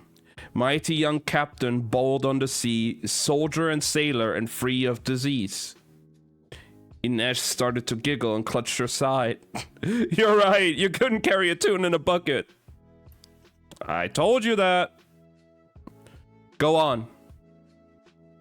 Nina's voice was really terrible, but it helped to keep Inej on this boat in this moment. She didn't want to think about the last time she'd been at sea, but the memories were hard to fight.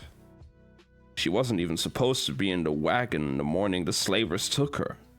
She'd been 14 and her family had been summering at the coast of West Ravka, enjoying the seaside and performing in a carnival on the outskirts of Oskervo. She should have been helping her father mend the nets, but she'd been feeling lazy, and she'd allowed herself another few minutes to sleep in, drowsing beneath the thin cotton covers and listening to the rush and sigh of the waves. When a man had appeared silhouetted in the door of the caravan, she hadn't even known to run. She'd simply said, 5 more minutes, Papa. Then they had her by the legs and were dragging her out of the wagon. She banged her head on the ground. There were 4 of them, big men, seafarers. When she tried to scream, they gagged her. They bound her hands and wrists, and one of them threw her over his shoulder as they plunged into a longboat they'd moored in the cove. Later, Ines learned that the coast was a popular location for slavers. She was yeah, that's fucking crazy. They'd spotted the Suli caravan from their ship and rode in after dawn when the camp was all but deserted. The rest of the journey was a blur. She was thrown into a cargo hold with a group of other children, some older, some younger, mostly girls, but a few boys too. She was the only Suli, but a few spoke Rufkin, and they told their own stories of being taken. One had been snatched from his father's shipyard. Another had been playing in the tide pools and had strayed too far from her friends. One had been sold by her older brother to pay off his gambling debts. The sailors spoke a language she didn't know, but one of the other children claimed that they were taken by the largest of Kerch's outer islands, where they would be auctioned to private owners or pleasure houses in Karadnem and Novyi Zem. People came from all over the world to bid. Ines had thought slaving was illegal in Kerch, but apparently it still happened. She never saw the auction block. When they'd finally dropped anchor, Ines was led on deck and handed over to one of the most beautiful women she'd ever seen. A tall blonde with hazel eyes and piles of golden hair. The woman had held her lantern up and examined every inch of Ines. Her teeth, her breasts, even her feet. She tugged on the matted hair in Ines's head. This will have to be shaved. Then she stepped back. Pretty, she said. Scrawny and flat as a pan, but her skin is flawless. She turned away to barter with the sailors, and as Ines stood there, clutching her bound hands over her chest, her blouse still open, her skirt still hiked around her waist, Ines could see the glint of moonlight of the waves on the cove. Jump, she'd thought. Whatever waits at the bottom of the sea is better than where this woman is taking you. But she hadn't had the courage. The girl she'd become would have jumped without a second thought, and maybe taken one of the slavers down with her. Or maybe she was kidding herself. She'd frozen when Tante Helene had accosted her in West Stave. She'd been no stranger, no braver. She'd been no stronger, no braver. Just the same frightened Suli girl who'd been paralyzed and humiliated on the deck of that ship. Nina was still singing. Something about a sailor who'd abandoned his sweetheart. Teach me the chorus, Ines said. You should rest. Chorus. So Nina taught her the words, and they sang together, fumbling through the verses hopelessly out of key until the lanterns burned low. And that's the end of chapter 16. God, I feel so bad for Ines. Holy fuck. I mean, she's just 16 now, so like that's so fucking crazy. It's been 2 years. She's been through so fucking much.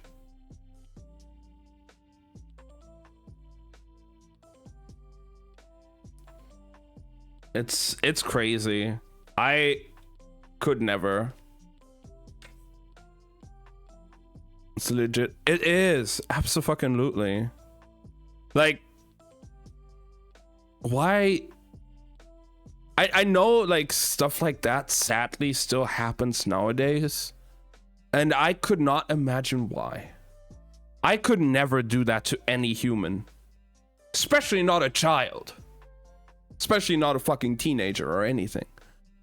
Like, what the fuck? That is so fucked up.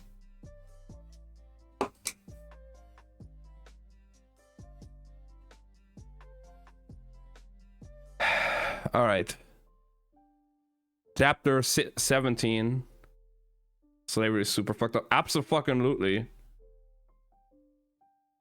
We need to, like, it should never have happened in the first place, but you know, greed and people want to have power over other people inevitably led to shit like that.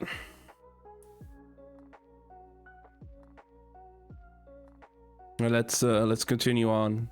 Chapter 17, Jesper's perspective.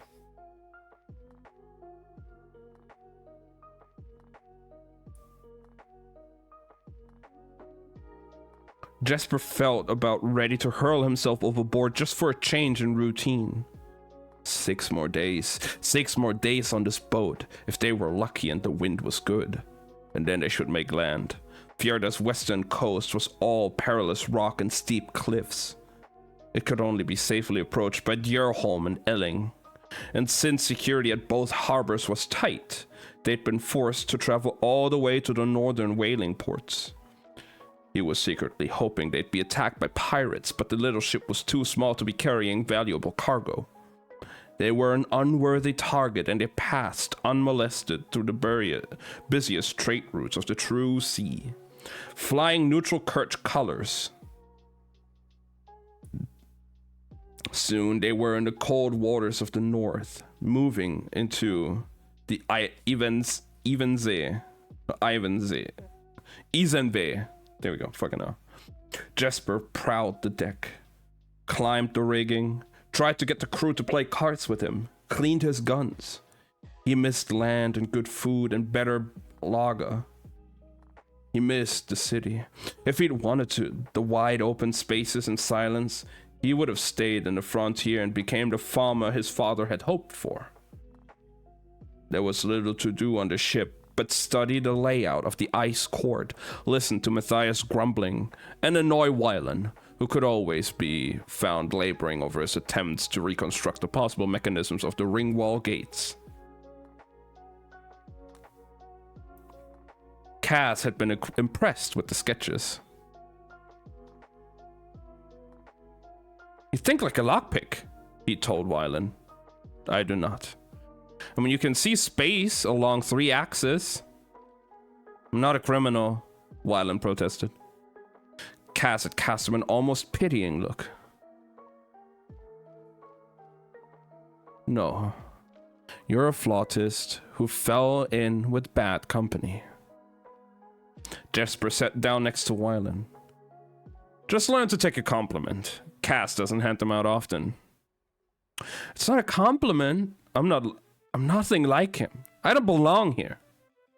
No arguments for me. And you don't belong here either. I beg your pardon, Merchling. We don't need a sharpshooter for Cass's plan, so what's your job, other than stalking around and making everyone antsy? Wow! He shrugged. Cass trusts me. Wylan snorted and picked up his pen. Sure about that? Yo, Wylan got some fucking hands right now. Yo. He throwing them's fighting words, yeah. Jesper shifted uncomfortably. Of course he wasn't sure about it. He spent far too much of his time guessing at Cassbrecker's thoughts. And if he had earned some small part of Cass's trust, did he deserve it? He tapped his thumbs against his revolver and said, When the bullets start flying, you may find I'm nice to have around. Those pretty pictures aren't going to keep you alive. We need these plans. And in case you've forgotten, one of my flash bombs helped us get out of the Caterham harbor.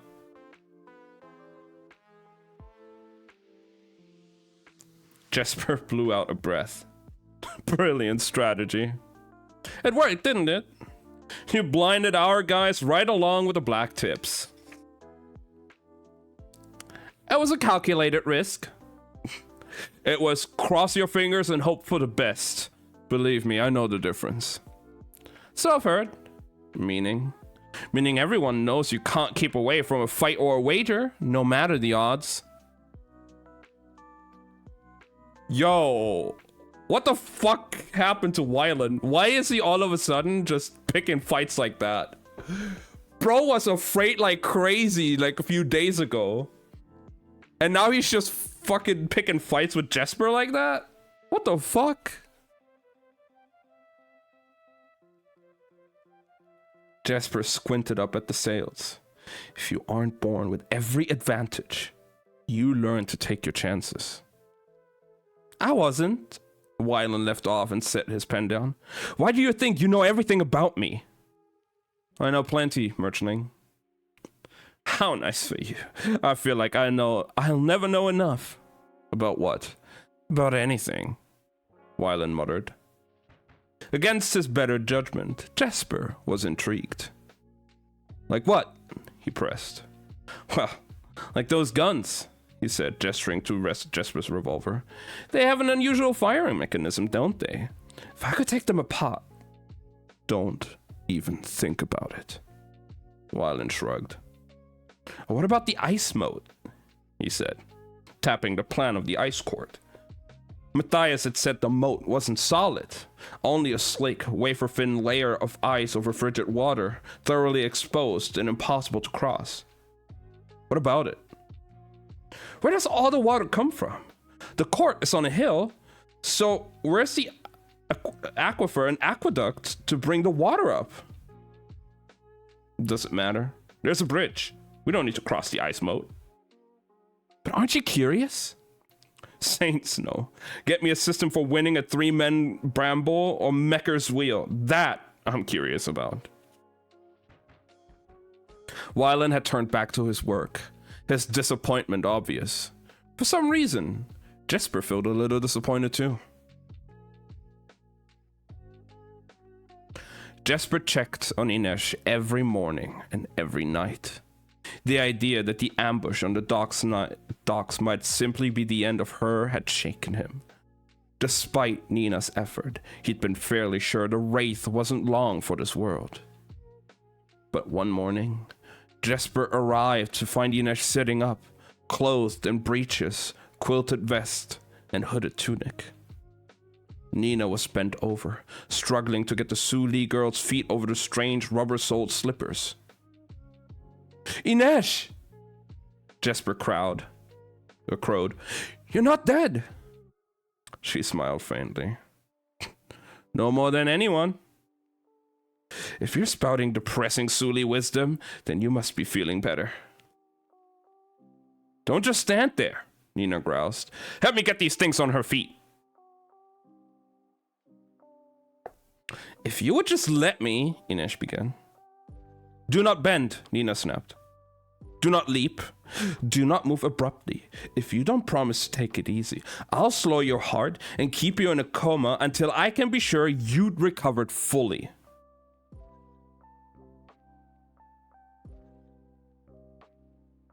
Nina Zanuck, as soon as I figure out where you've put my knives, we're going to have words. The first ones had better be, thank you, oh great Nina, for dedicating every waking moment of this miserable journey to saving my life. Saving my sorry life. God, God, they need to stop on this fucking... They need to get off this fucking boat. They will kill each other like any moment if they don't get off that fucking boat.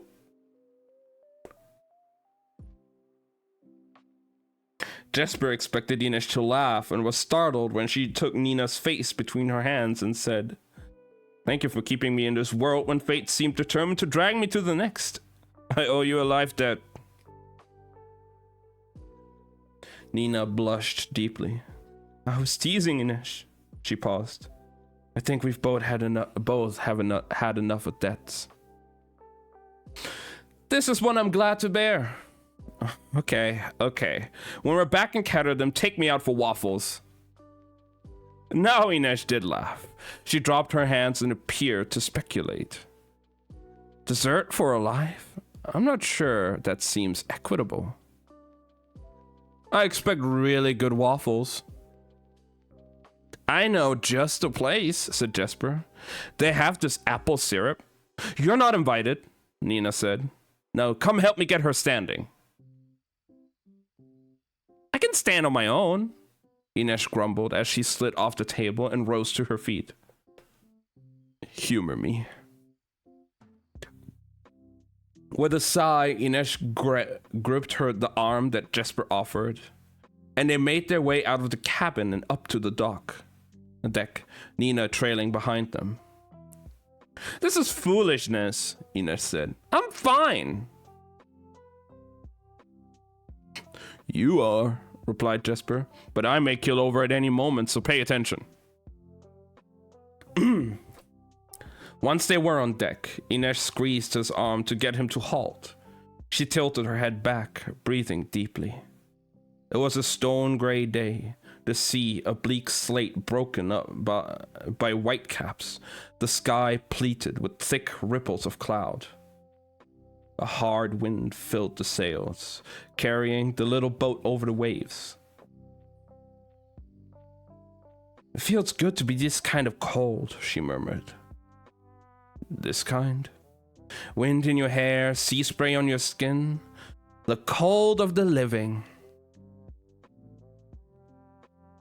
2 turns around the deck, Nina warned. "Then go back to bed." She went to join Wylan at the stern. It didn't escape Jesper that she'd moved to the point on the ship farthest from Matthias. "Have they been like that the whole time?" Ines asked, looking between Nina and the Fjerdan. Jesper nodded. "It's like watching 2 bobcats circle each other." Ines made a little humming noise. Or what do they mean to do when they pounce? Claw each other to death? Ines rolled her eyes. "No wonder you do so badly at the tables." Jesper steered her toward the rail, where they could make an approximation of a promenade without getting in anyone's way. "I threatened to toss you into the drink, but Cass is watching." Ines nodded. She didn't look up to where Cass stood beside Specht at the wheel, but Jesper did give him a cheery wave. Cass's expression didn't change. "Would it kill him to smile every once in a while?" Jesper asked. "Very possibly." Every crew member called greetings and well wishes, and Jesper could sense Ines perking up with every cheer of, "The Wraith returns!" Even Matthias gave her an awkward bow and said, "I understand you're the reason we made it out of the harbor alive." "I suspect there were a lot of reasons," said Ines. "I'm a reason," Jesper offered hopefully. "All the same," said Matthias, ignoring him. "Thank you." They moved on, and Jesper saw a pleated grin playing over Ines's lips. "Surprised?" he asked. "A bit," she admitted. "I spent too much time with Kaz. I guess it's a novelty to feel appreciated." She released a little chuckle and pressed a hand to her side.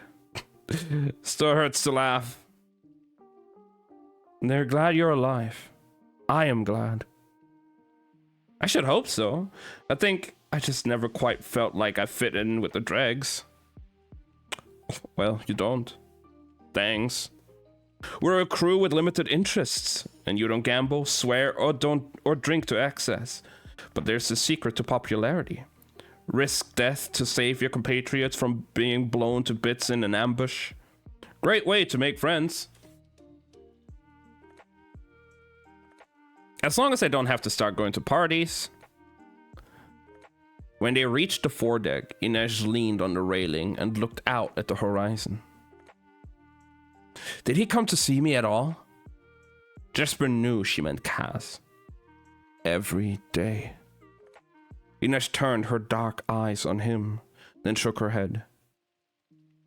You can't read people, and you can't bluff. Jesper sighed.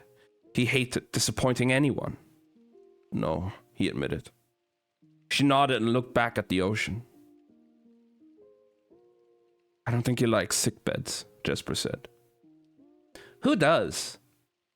I mean, I think it was hard for him to be around you that way.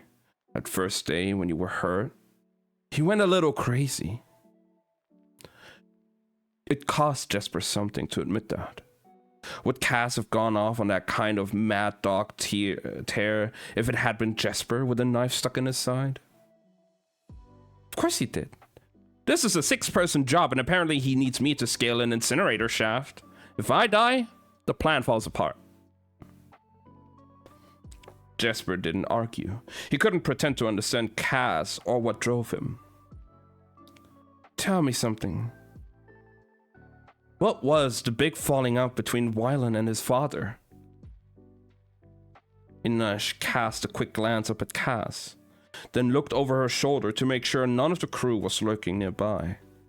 Kaz had been clear that information even remotely related to the job must be kept among the 6 of them. I don't know exactly, she said. 3 months ago, Wylan turned up to a flop house near the Slat. He was using a different surname, but Kaz keeps tabs on everyone new to the barrel. So he had me do some snooping. And? Inej shrugged. The servants at the Van Eck house are paid well enough that they are hard to bribe. The information I got didn't add up to much. There were rumors Wylan had been caught in a sweaty romp with one of his tutors. Really? Jesper said incredulously. Hidden depths indeed. Just a rumor, and it's not as if Wylan left home to take up residence with a lover. So why did Papa Van Eck kick him out? I don't think he did. Van Eck writes to Wylan every week, and Wylan doesn't open the letters. What do they say? Inej leaned back carefully on the railing. You're assuming I read them. You didn't? Of course I did. Then she frowned, remembering. They just said the same thing, again and again. If you're reading this, then you know how much I wish to have you home, or I pray that you read these words and think of all you've left behind. Jesper looked over to where Wylan was chatting with Nina. The mysterious merchling. I wonder what Van Eck did that was bad enough to send Wylan to slum it with us. Now tell me something, Jesper. What brought you on this mission? You know how risky this job is. What the chances are that we'll come back. I know you love a challenge, but this is a stretch, even for you. Jesper looked at the gray swells of the sea, marching to the horizon in endless formation. He'd never liked the ocean, the sense of the unknown beneath his feet, that something hungry and full of teeth might be waiting to drag him under. And that was how he felt every day now, even on land. I'm in debt, Inej. You're always in debt. No, it's bad this time. I borrowed money from the wrong people. You know my father has a farm. In Novye Zem? Yes, in the west. It just started turning a profit this year. Oh, Jesper, you didn't. I needed the loan. I told him it's so I can finish my degree at the university. She stared at him. He thinks you're a student? That's why I came to Caterham. My first week in the city, I went to East Stave with some other students.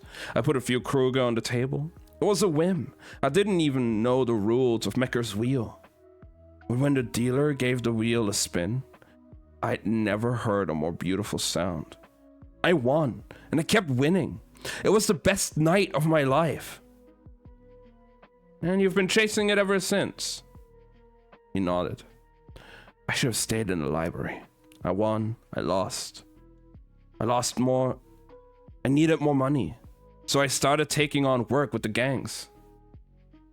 Do you want to know what a gamble addict looks like? Yeah, Jesper. 2 guys jumped me in an alley one night. Cass took them down, and we started doing jobs together. You probably hired those boys to attack you so you'd feel indebted to him. He wouldn't. Jesper stopped short, and then he laughed. Of course he would.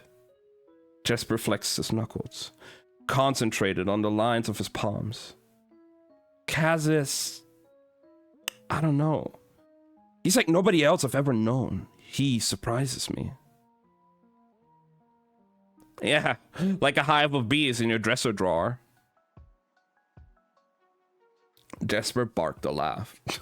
Just like that. So what are we doing here? Jesper turned back to the sea, feeling his cheeks heat. Hoping for honey, I guess. And praying not to get stung.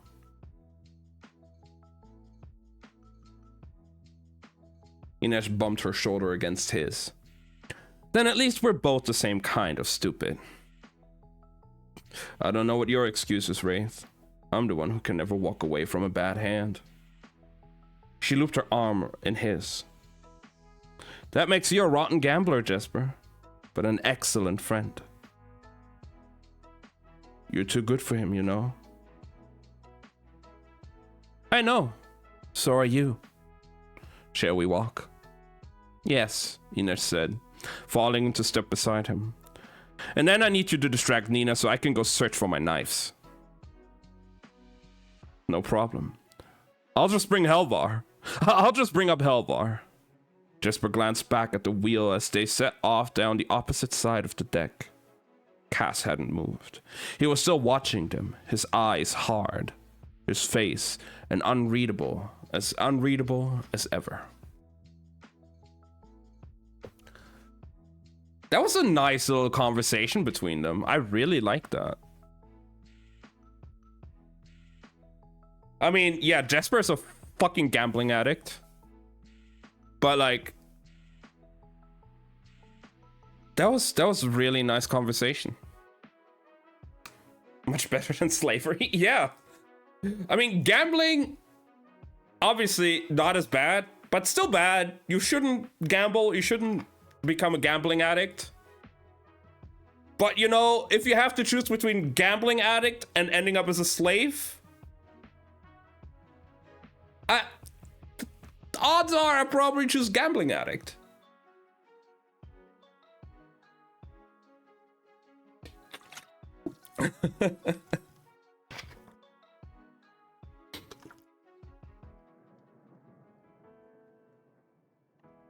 Someone explain, please. I don't know. Somebody just got you in a really bad position then, I guess. If I'm sure you're gonna be a slave, sure, and I'm gonna be a casino streamer before that. You're already gonna make all of your losses back by just streaming and getting the donations. Cause stream wants you to see you fail even more, so they're gonna fund your gambling addiction. Great plan. You're never gonna be in debt because chat is just gonna pay you.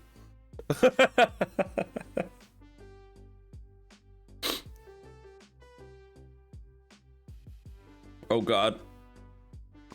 I'm excited for chapter 18 now though. Those chat is just gonna pay them. Right? Who would give a streamer money? Who would do that? Who would be out of their mind to give people money like that? Just because they stream?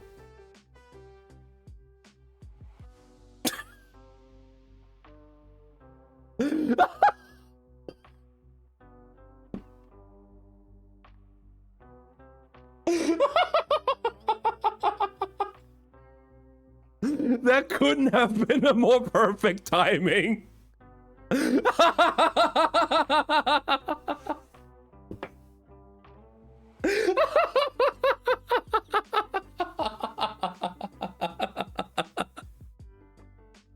I like how we just talked about that, and then literally it's like, throne, here, give me money.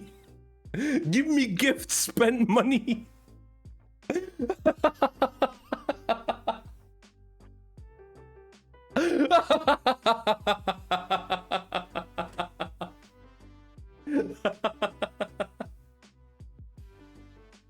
Oh, that was great. Oh, that was great. That was good. If I am funding someone else's addiction to buying skins and cosmetics. Oh my god, don't. Oh, that was good. That was good. But all right. I'm scared of chapter 18 now, guys.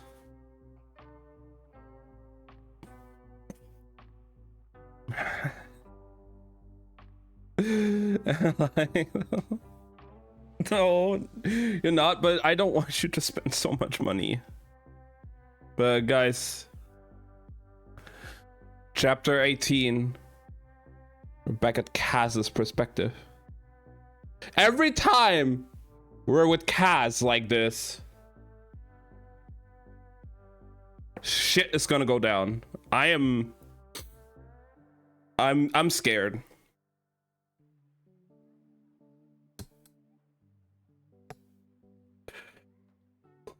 Are you guys ready?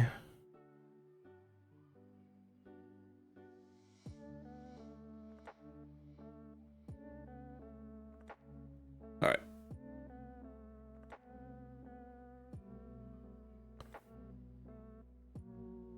Give me Uncle Cassie. Oh my god.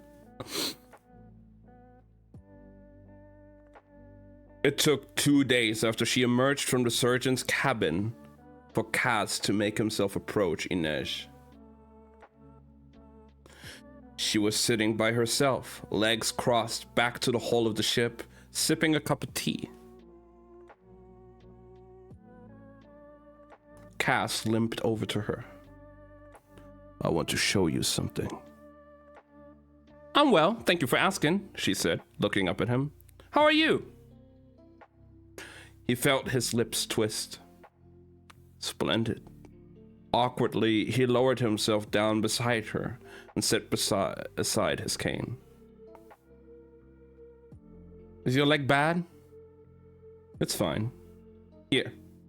He spread Wyland's drawing of the prison sector between them. Most of Wyland's plans showed the ice court from above, but the prison elevation was a side view, a cross-section showing the building's floors stacked on top of one another.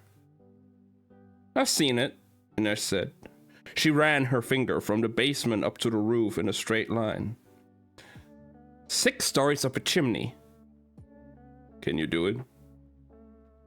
Her dark brows rose. Is there another option? No. So if I say I can't make that climb, you will tell Specht to turn the boat around and take us back to Catterdam? I'll find another option, said Kaz. I don't know what, but I'm not giving up that haul. You know I can do it, Kaz, and you know I'm not going to refuse. So why ask? Because I've been looking for an excuse to talk to you for 2 days. I want to make sure you know what you'll be dealing with, and that you're studying the plans. Will there be a test? Yes, said Kaz. If you fail, we'll end up stuck inside a Fjordan prison. She said and took a sip of her tea. And I'll end up dead. She closed her eyes and leaned her head back against the hull. I'm worried about the escape route to the harbor. I don't like there's only one way out.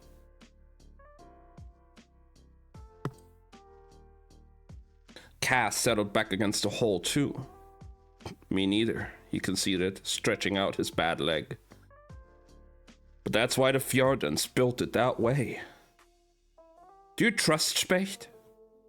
Kaz cast her a side glance.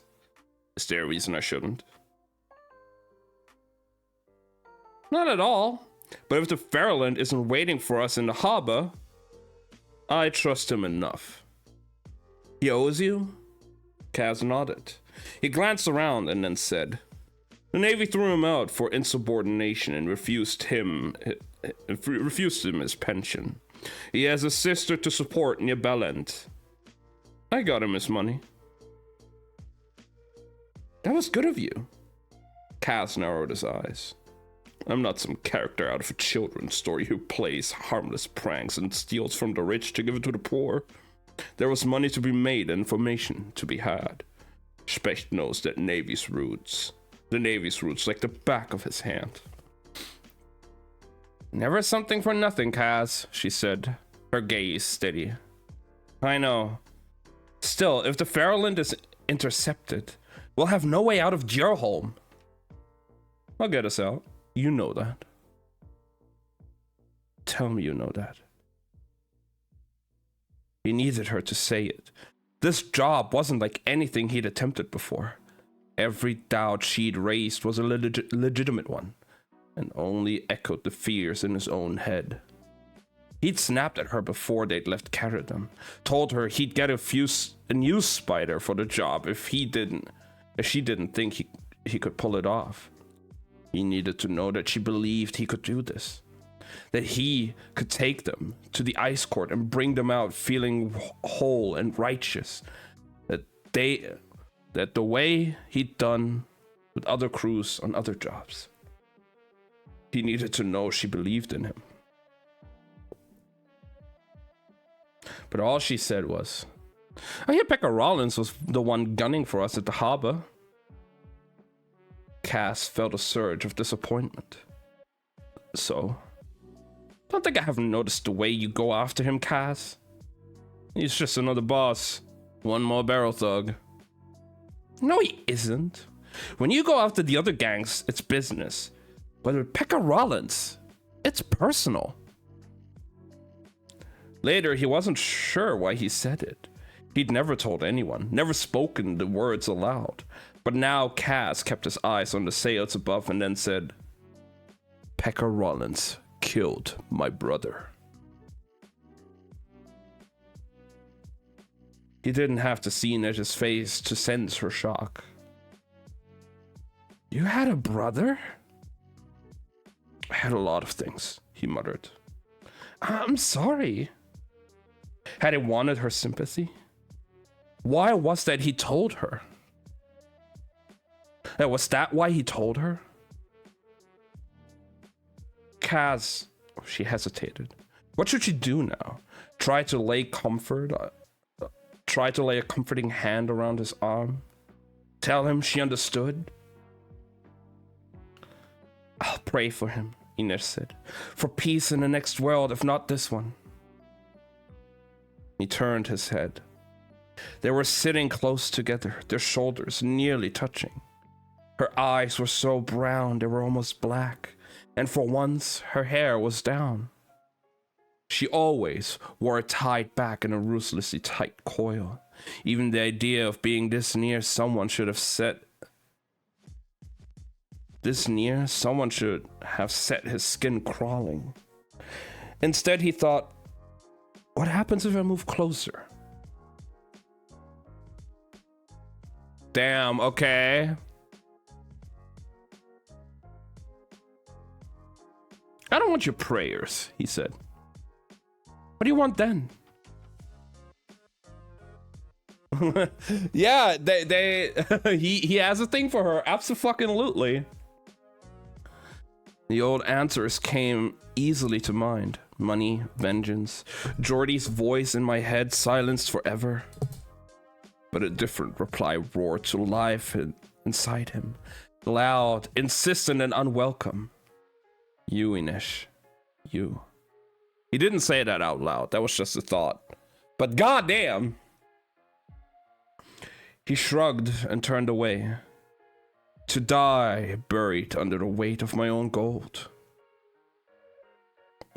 Ines sighed. "Then I pray you'll get what you get all you asked for." "More prayers?" he asked. "And what do you want, Wraith?" "To turn my back on Caradon and never hear that name again." He's such romantic.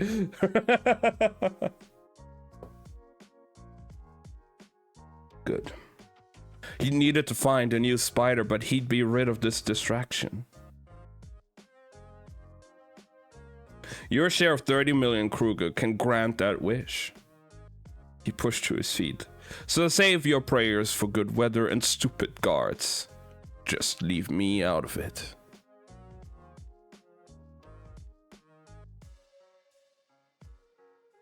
Kaz limped to the bow, annoyed with himself and angry with Inesh. Why had he sought her out? Why had he told her about Jordi? He'd been irritable and unfocused for days. He was used to having his wraith around, feeding the crows outside his window, sharpening her knives while he worked at his desk, chastising him with her Suli proverbs. He didn't want Inesh. He just wanted their routine back. Kaz leaned against the ship's railing. He wished he hadn't said anything about his brother. Even those few words raised the memories, clamoring for attention. What had he said to Guilds at the exchange? I'm the kind of bastard they only manufacture in the barrel. One more lie, one more piece of the myth he'd built for himself. After their father died, crushed beneath a plow with his insides strewn across a field like a trail of damp red blossoms, Jordi had sold the farm. Not for much. The debts and liens had seen to that. But it was enough to see them safe to Caterham and to keep them in modest comfort for a good while. Cass had been 9, still missing Da, and frightened of traveling from the home he'd ever known, the only home he'd ever known. He'd held tight to his big brother's hand as they journeyed through the miles of sweet, rolling countryside until they reached one of the major waterways and hopped a bog boat that carried produce to Caterham. What will happen when we get there? He'd asked Jordi. I get a job as a runner at the exchange, then a clerk. I'll become a stockholder and then a proper merchant. Then I'll make my fortune. What about me? You will go to school. Why won't you go to school? Jordi had scoffed. I'm too old for school. Too smart, too. The first few days in the city were all Jordi had promised. They'd walked along the great curve of the harbors known as the Lid, then down East Stave to see all the gambling places. They didn't venture too far south. When they'd been warned, the streets grew dangerous. They let rooms in a tidy little boarding house not far from the exchange and tried every new food they saw, stuffing themselves sick on quince candy. Kaz liked the little omelette stands, where you could choose what you liked to put in them. Each morning, Jordi went to the exchange to look for work and told Kaz to stay in his room.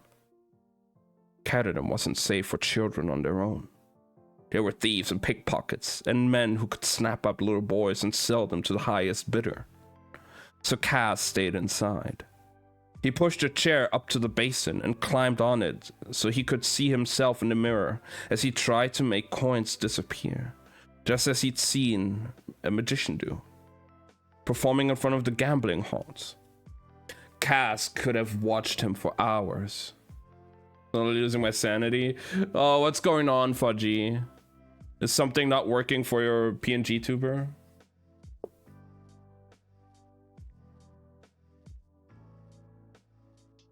Kaz could have watched him for hours, but eventually Jordi had dragged him away.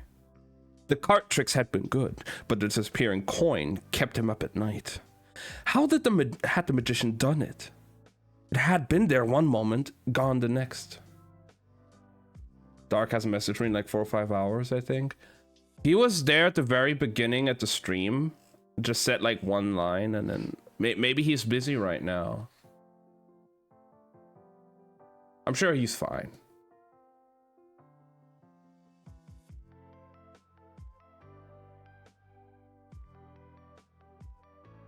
The disaster began with a wind-up dog. Jordi had come home hungry and irritable, frustrated after another wasted day. They say they have no jobs, but they mean they have no jobs for a boy like me. Everyone there is someone's cousin or brother or best friend's son. Cass hadn't been in the mood to try to cheer him up.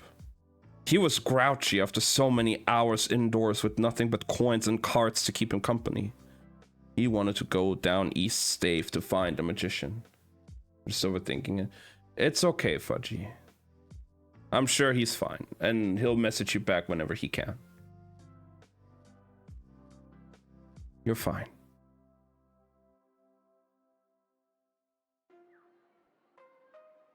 I'm someone who likes to overthink as well.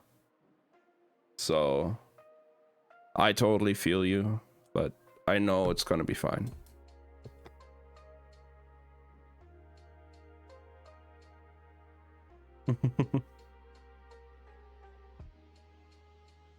Yeah, just you guys are so sweet. We're all just trying our best here.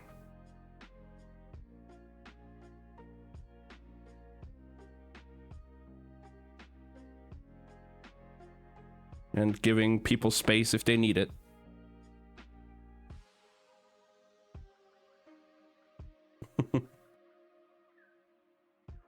All right, where were we?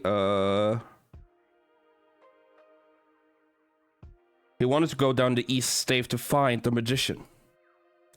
In the years after, Cass would always wonder what might have happened if Geordie hadn't indulged him, if they'd gone to the harbor to look at boats instead, or if they'd simply been walking on the other side of the canal. He wanted to believe that might have made the difference, but the older he got, the more he doubted it would have all mattered at all. They'd passed the green riot of the Emerald Palace, and right next door in front of the Gold Strike, there'd been a boy selling little mechanical dogs. Their toys wound up with a bronze key and waddled on stiff legs, tin ears flapping. Cass had crouched down, turning all the keys, trying to get all the dogs waddling at the same time. And the boy selling them had struck up a conversation with Geordie. As it turned out, he was from Liege. Not 2 towns over from where Cass and Geordie had been raised.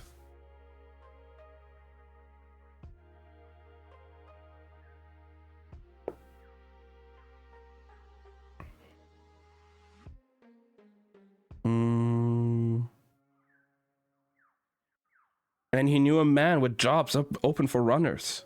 Not at the exchange, but at an office just down the street. Geordie should come by the next morning, he said, and they could go chat with him together.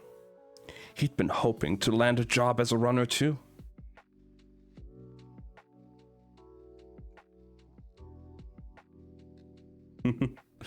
I've been enjoying reading books again recently. It's so much fun, and being able to like enjoy these stories with you guys together makes it just even better.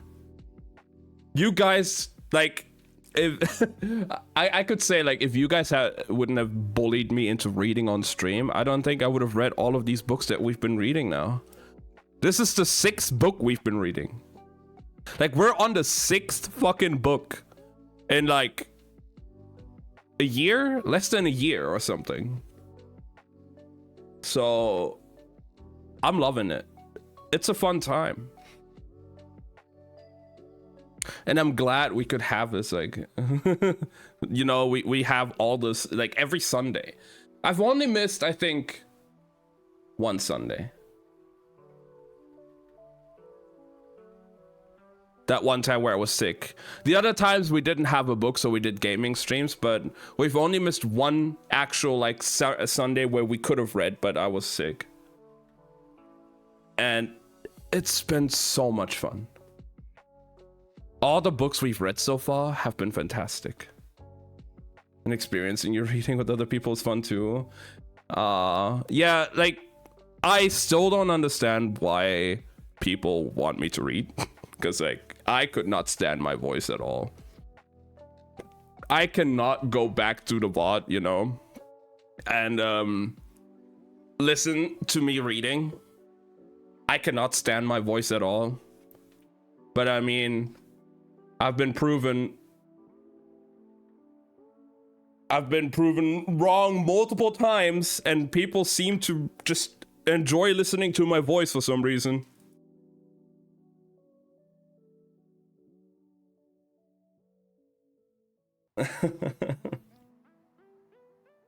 My voice is pretty soothing. Oh my god. No, it sounds horrible. I don't like it.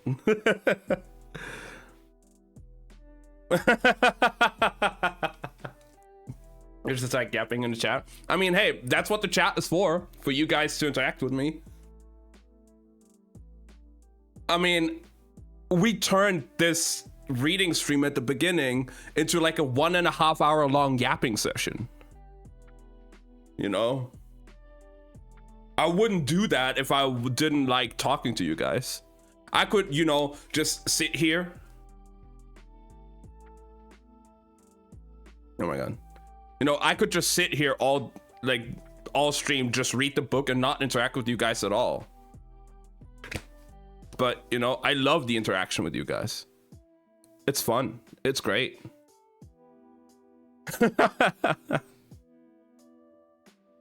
What can I say? It's just how it is. I love hanging out with you.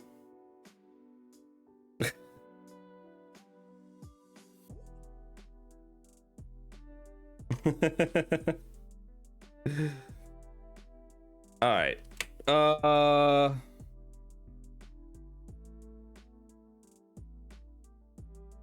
Stop yapping your self-hate and start yapping self-love. We shall see. We shall see. You guys are proving me wrong every day. And I am getting more and more confident with myself, that's for sure.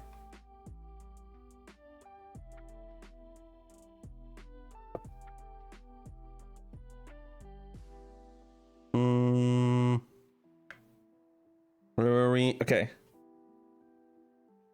On the way home, Jordy had bought them each other a hot chocolate.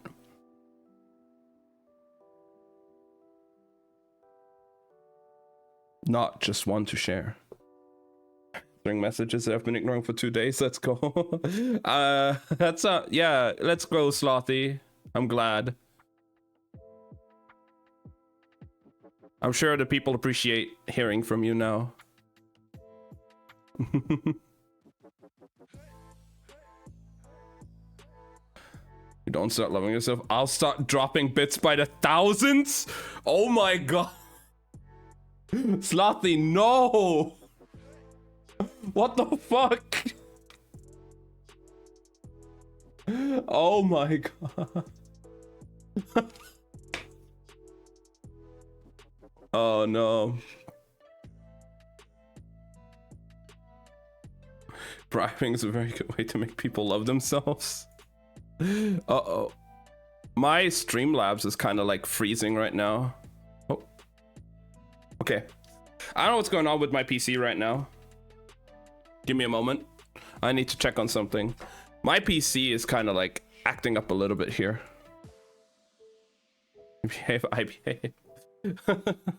Again, I have been getting more and more confident. I still just don't like the sound of my own voice, you know, but that's just me.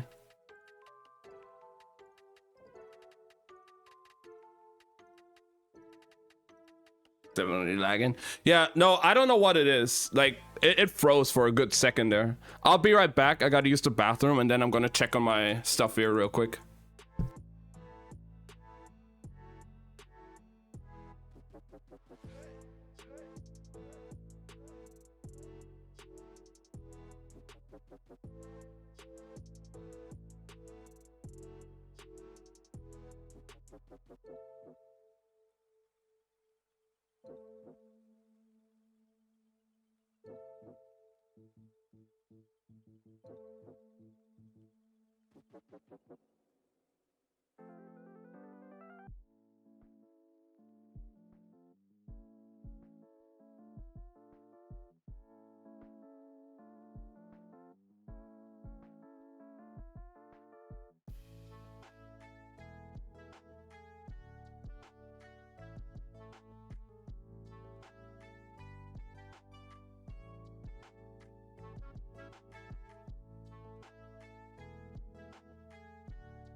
All right, I'm back.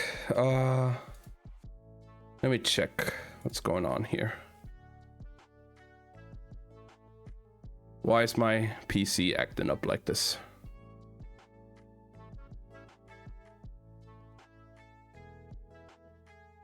Why is there like... What the fuck?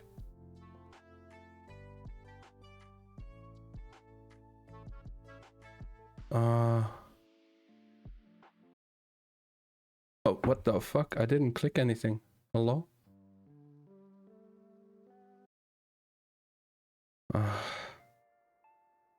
What the fuck was that? Okay. Guess it registered as a double click somewhere. I don't know.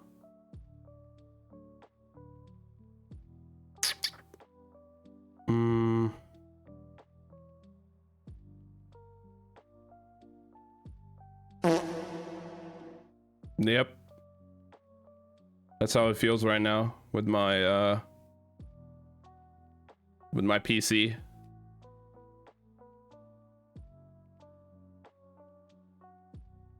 That's for sure.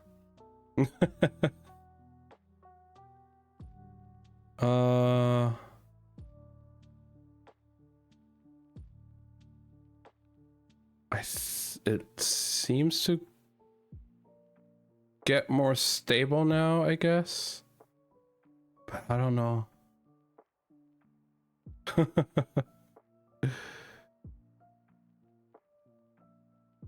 Okay, it's going down. I don't know what that was, that my PC just fucking froze like that. Then he waddled away, waddle waddle. Okay.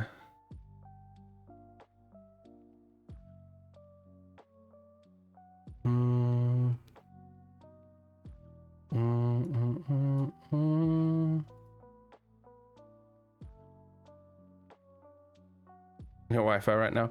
It's not the Wi-Fi right now that's shitting itself. It's the PC itself kind of lagging and like freezing up. Like the entire software, like my entire streaming software froze for like 2 or 3 times there for a moment. Now it's stable. But I mean, my internet was my internet earlier. My internet earlier shit itself. But now it seems to be the PC itself for that moment. But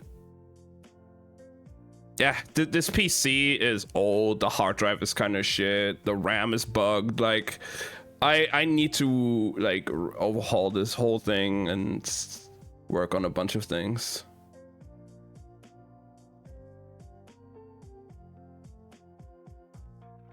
I might have a faulty CPU and I might have to get a new CPU. I might have faulty RAM. I don't know.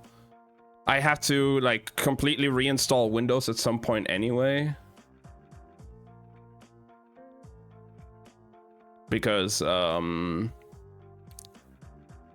everything is like on a normal hard drive and I want to have at least like Windows as like a boot. I want to at least have an SSD as a boot drive. And I have an SSD laying around. I just need to, you know, actually make it a boot drive and shit. So yeah, this is some old shit. I have like a 10-year-old graphics card or something and like 5-6-year-old CPU and RAM. It needs some upgrading and just some overhauls and stuff. It's holding on. I can stream. So that's good. And it seems like my OBS, like my Streamlabs is getting more and more stable again.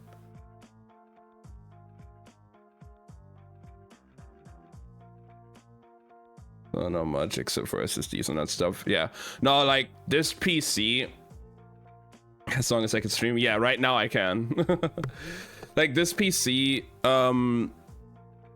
it's been through a lot. We bought, or like my parents bought this as like a pre-built PC back in like, I don't know, 2010, 2012 or something, like very long time ago. Must be like, yeah, like 2010, 2011, something like that. And then over the years, I think a year or two in, the graphics card broke down. So we upgraded the graphics card, or like we bought a different graphics card, and that graphics card has been in the PC ever since. So this graphics card has been in there for like 10 years now, at least. Then a few years later, I just bought some upgrades in general. A new CPU, new RAM, new motherboard to have everything compatible. And yeah, then the PC was used by my mom for a good while for her work stuff because their PC broke down and I was just playing on my console anyway. But, you know, now I have the PC back in my room. And yeah, I just need to do some work on it again, setting it up completely brand new now on the SSD and everything. And yeah, it'll take some work. I'm gonna have to do that eventually. I'm kind of dreading doing that and procrastinating it because it's a process and it's annoying, but I will do it.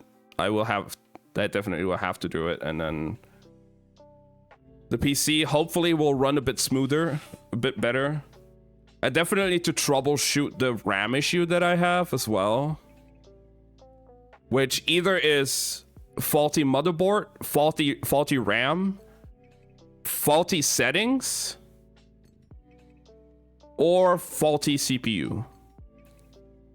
So I guess once I set it up new and like reinstall Windows and have a completely fresh install, and I get all the drivers running, I need to check on my RAM. If the RAM is still being weird how it is right now, then I will have to do some, I guess, like some either BIOS settings troubleshooting. If that doesn't work, I have to do hardware troubleshooting. And I don't have other hardware to test it with. So I guess the first thing I could do is take out one of the the RAM modules and like check them individually if they even work. And if both of them work, then it's either gonna be the motherboard slots. So I might have to switch the dual channel from like B2 and A2 to A1 and B1 and check then. If that doesn't work, then it might be a faulty CPU. Because I know the older Ryzen generations, although I remember it was the Ryzen 3000 generation that had the biggest issue with that. But I have the Ryzen 2000 generation, and the 3000 generation had a lot of issues with its memory controller, like how the RAM is being used.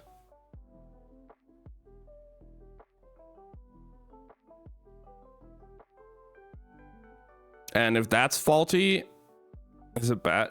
I mean, if it's the RAM itself, then I don't think it's too bad. I can just buy a new kit of RAM for like $80. Maybe instead of even like 16 gigabytes, I could go for 32 gigabytes. If it's the CPU, if I can get the same one, it won't be too bad. But if I get a newer generation one, that would also mean I have to buy a new motherboard because it won't be compatible with the CPU.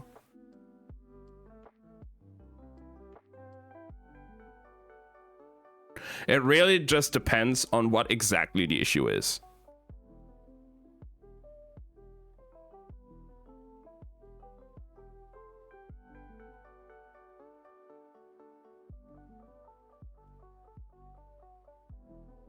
Like, if it's RAM, that's fine.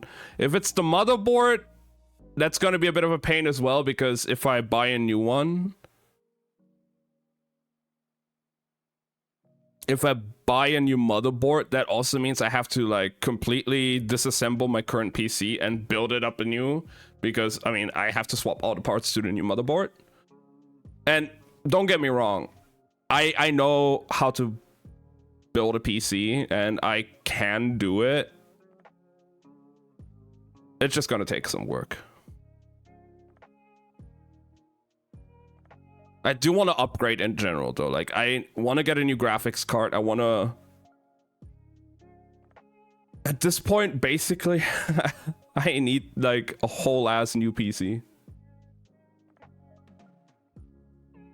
Be lazy to do all of that. I don't mind it. I enjoy the process of like picking parts and building PCs.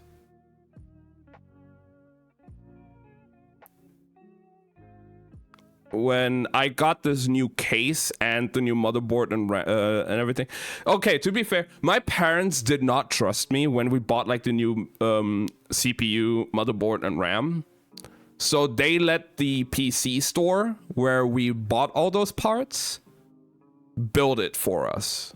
Even though I was like, I could do it at home, it's fine. Like, why do we have to pay like an extra $50 for them to do it? I could do it myself. But they didn't trust me with that for some reason.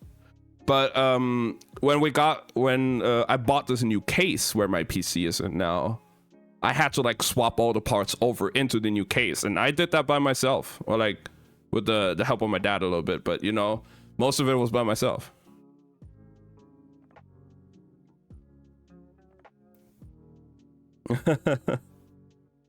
So I wouldn't mind doing that. But I feel like at this point, I basically have to buy everything new. I could keep the case, because the case is great. The case is fucking great. But, like, I need a new graphics card. If the RAM issue still is there, I might have to buy... I might want to upgrade to 32 gigabytes of RAM anyway, so I'd have to buy a new RAM kit. If it's the CPU that's faulty, I would need a new CPU. If it's a new generation of CPU I'm getting, I need a new motherboard, because it's not going to be compatible with the old motherboard. And at that point, like, all I would have left from the old PC would be the power supply.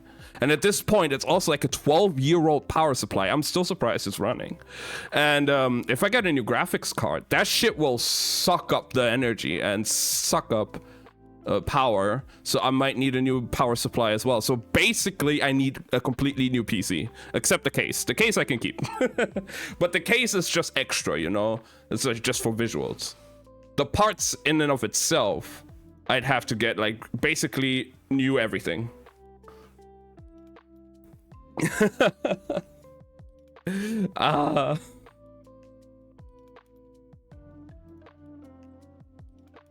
But you know, if I get a job soon and I make more money, it's definitely more of a feasible goal than it is right now.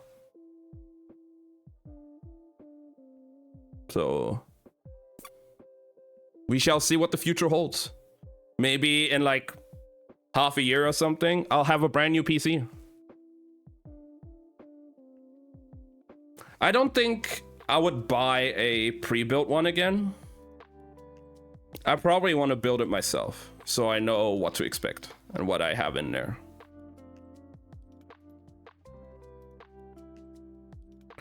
Talk about the interest. I remember when I was in like a job training thing, I had somebody there that also was thinking about building a PC soon, or like, you know, looking at parts and stuff.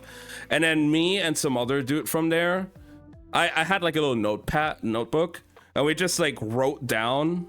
I was just like checking prices on my phone, and we were like discussing for like a good 2-3 hours of like what PC and what he gave us like a budget. It's like, what parts could be working together, how can we budget this? And in the end, we actually had like a full PC ready for him that like if he wanted to, he could just buy the parts that we picked, and I don't know, either build it himself or let it getting built by somebody else, and he would be fine.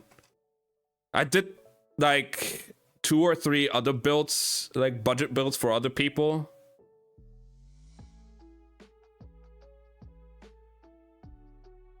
Hey, no worries, Fudgy. Take care.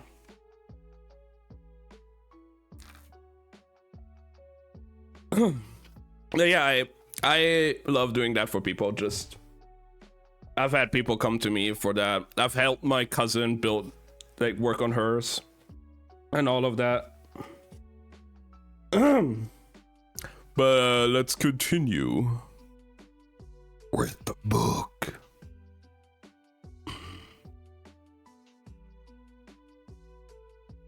I'll probably be back on sometime. Hey, no worries. I'll be here for a while, so take your time. Do what you have to do.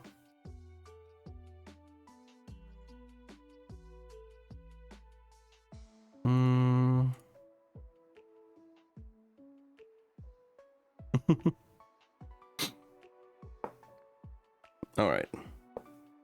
On the way home, Jordy had bought them each other hot chocolate, not just one to share.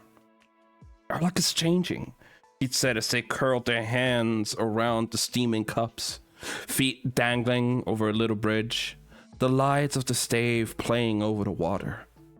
Cass had looked down at their reflections on the bright surface of the canal and thought, I feel lucky now. The boy who sold the mechanical dogs was named Philip, and the man he knew was Jacob Hertzun, a minor merchant who owned a small coffee house near the exchange, where he arranged for low-level investors to split stakes in trade voyages passing through Kerch. You should see this place, Jordy had crowed to Cass upon arriving home late at night. There are people there at every hour, talking and trading news, buying and selling shares and futures. Ordinary people, butchers and bakers and dock workers. Mr. Hertzun says, any man can become rich. All he needs is luck and the right friends. The next week was like a happy dream. Jordy and Philip worked for Mr. Hertzun as runners, carrying messages to and from the dock and occasionally placing orders for him at the exchange or other trading offices. While they were working, Cass was allowed to stay at the coffee house. The man who filled drink orders from behind the bar would let him sit up at the counter and practice his magic tricks, and gave Cass all the hot chocolate he could drink.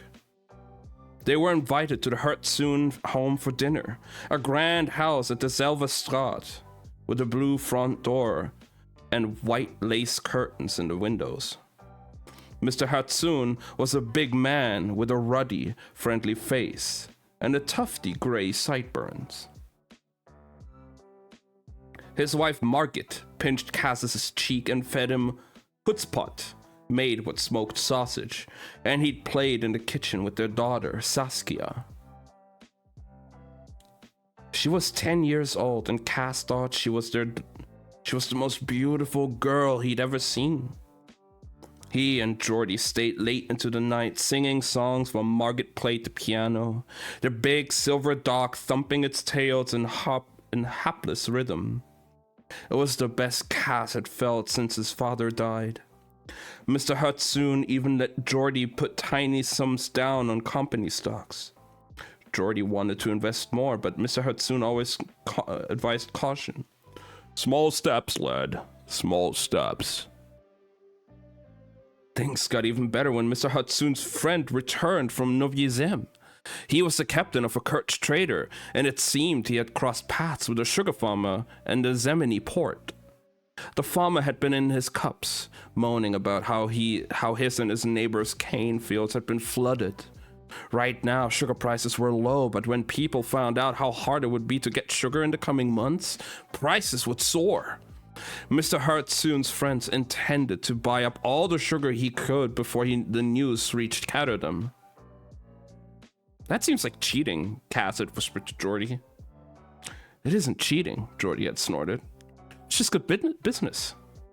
And how are ordinary people supposed to move up in the world with a little extra help? Without a little extra help. Mr. Hertzun had Jordy and Philip place the orders with 3 separate offices to make sure such a large purchase didn't garner unwanted attention. News of the failed crop came in, and sitting in a coffee house, the boys had watched the prices on the chalkboard rise, trying to contain their glee. When Mr. Hertzun thought the shares had gone as high as they could go, he sent Jordy and Philip to sell out and collect. They'd returned to the coffee house, and Mr. Hertzun had handed both of them their profits straight from his safe. What did I tell you? Jordy said to Cass as they headed out into the Catterdam night. Luck and good friends.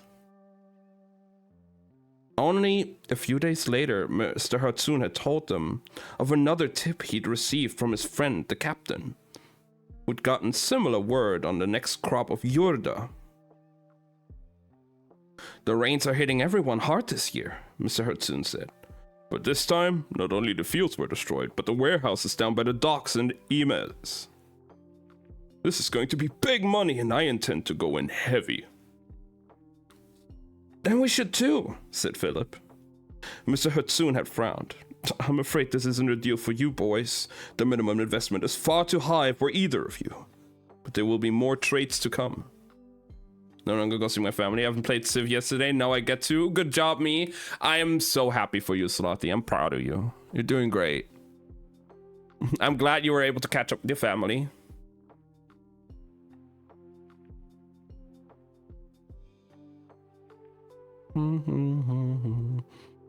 I hope you enjoy a good Civ session. Don't play too much, though. Keep it in moderate. Keep it moderate.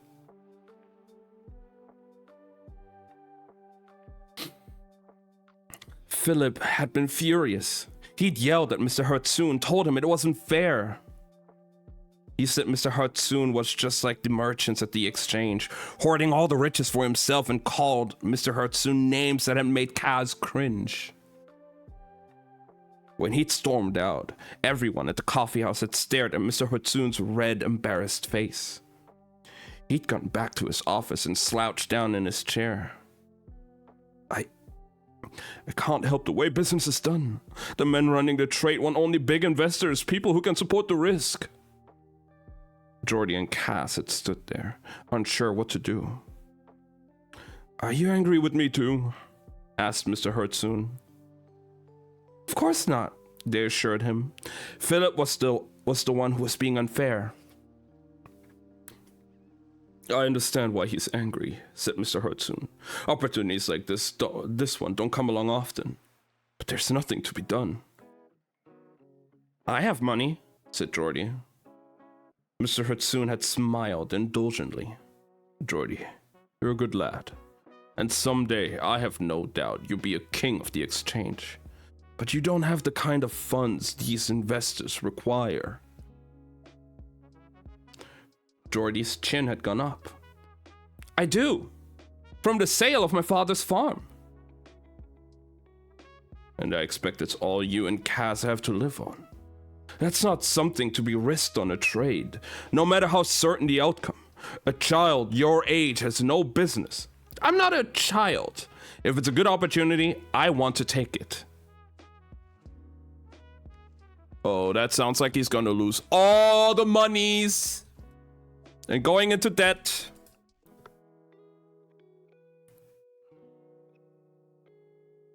Cass would always remember that moment, when he'd seen greed take hold of his brother, an invisible hand guiding him onward, the lever at work. Nah, he's a grown-up. Right. Mr. Hatsune had taken a lot of convincing.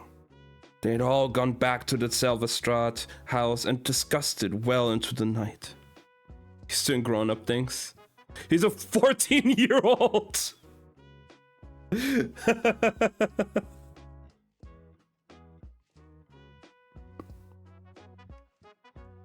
They'd all gone back to the Silverstrat house and discussed it well into the night. Cass had fallen asleep with his head on the silver dog's side and Saskia's red ribbon clutched in his hand. When Jordy finally roused him, the candles had burned low and it was already morning. Mr. Hatsune had asked his business partner to come over and draw up a contract for a loan from Jordy. Because of his age, Jordy would loan Mr. Hatsune the money and Mr. Hatsune would place the trade. Margit gave them milk tea and warm pancakes with sour cream and jam. Then they'd all walked to the bank that held the funds from the sale of the farm, and Jordy signed them over. Oh, bad move. Mr. Hatsune insisted on escorting them back to their boarding house, and he'd hugged them at the door. He handed the loan agreement to Jordy and warned him to keep it safe. Now, Jordy, he said, There's only a small chance that this trade will go bad, but there's always a chance. If it does, I'm relying on you to use that document to call in your loan. We both must take that risk together. I am trusting you. You gotta pay money to make money? Like this. Slothy! Oh my god.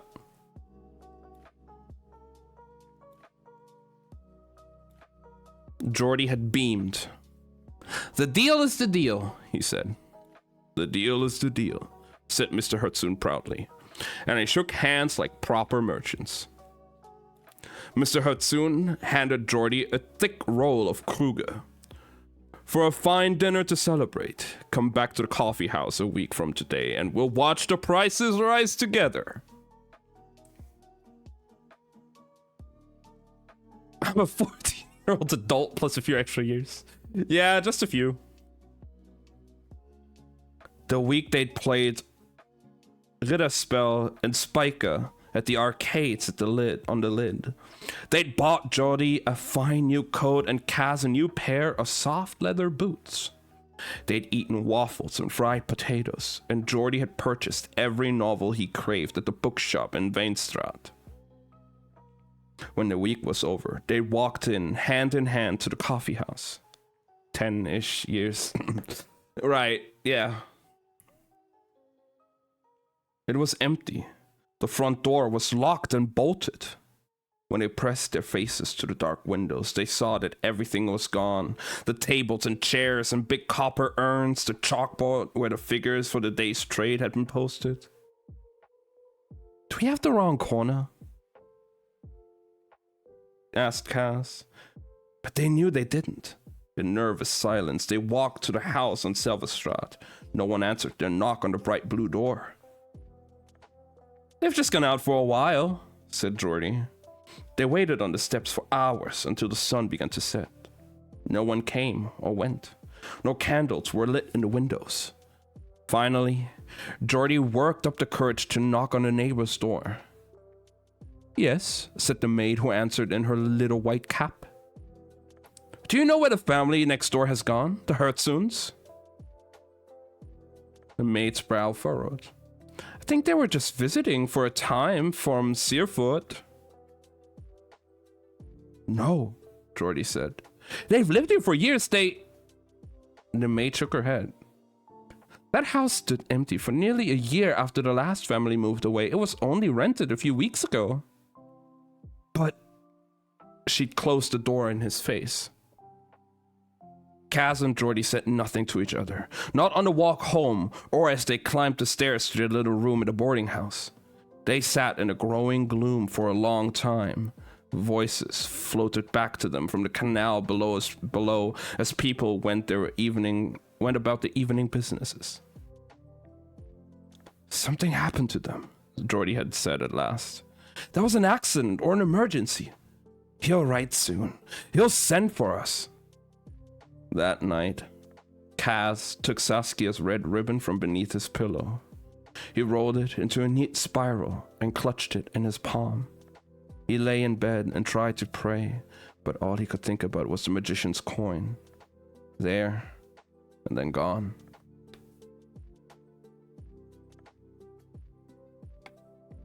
And that's the end of chapter 18. Goddamn, they were scammed.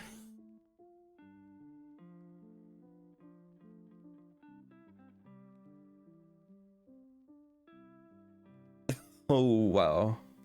Oh, no. Who could have seen that one coming? Yeah, who could have seen this coming? Not me. No, totally not. I never expected this. Ooh, who would have thunk?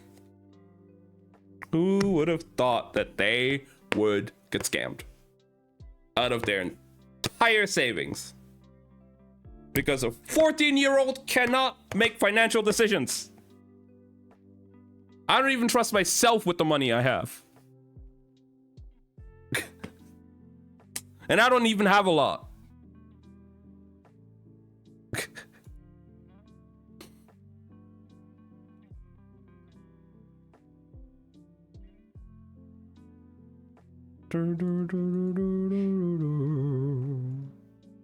All right.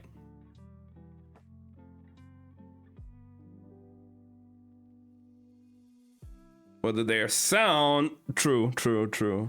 Everybody could make financial decisions. If they're good financial decisions, is a different question. If they should make financial decisions. You know me, I made financial decisions. Yeah, like $300 to me in a fucking stream. You trust me, right? I do trust you though, Slothy.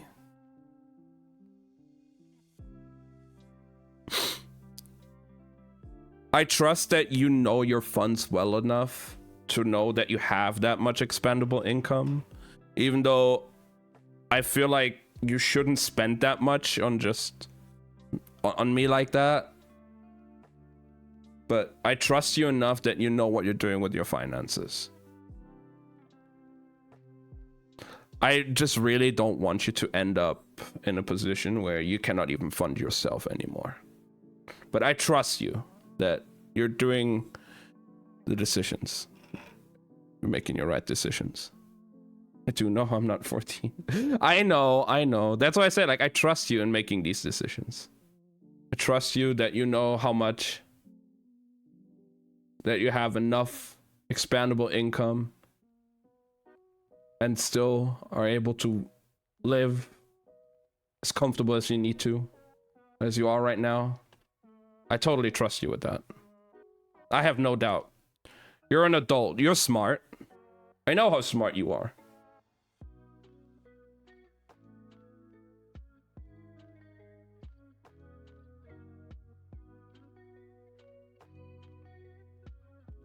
And still finance the corrective therapy. Oh my god. Oh my god, Slothy. I trust you doing good, like you're managing your finances. And it just goes up. Slothy! Stop it.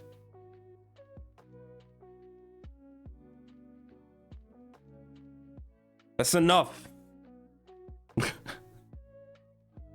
Oh my god.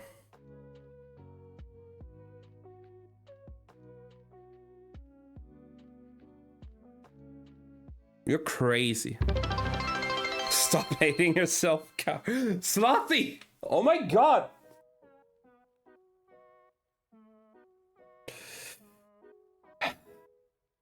Oh my god.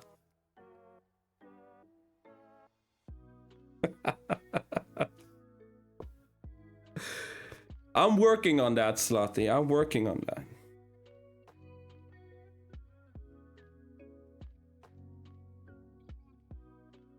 Colin Ray. Oh my god. Someone say Colin Race? No. But you know, Slothy, I'm working on it.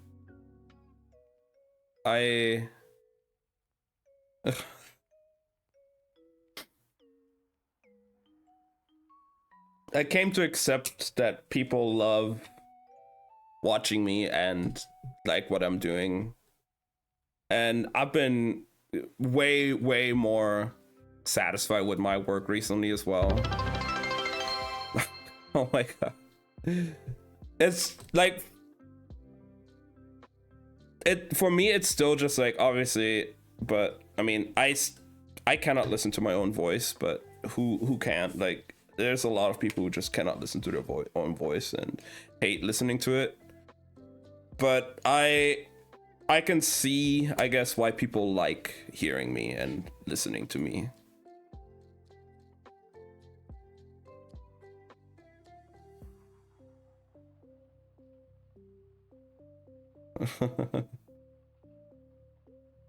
And to be fair, there was also a long period where I would say, like, especially during the times when I was streaming on PS4 with Facecam, because my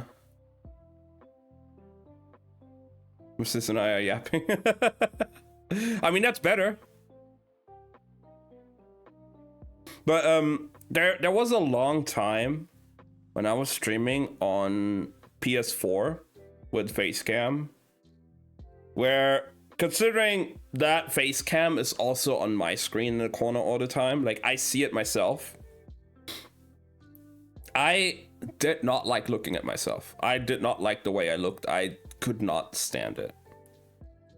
Nowadays, I don't really care. Like, I have my preview of the screen on my second monitor, and I mean, the camera is right there. I see myself. And even like the later PS4 streams, I couldn't really care less if my camera is up there. Sure, it sometimes like blocked something I wanted to read, but that had nothing to do with how I looked. It was just annoying because it was in the way. And even nowadays, I would say like I've been getting more and more confident with like looking at myself in the mirror. I'm still working on stuff. I still want to, you know, work on my body and lose weight and all that.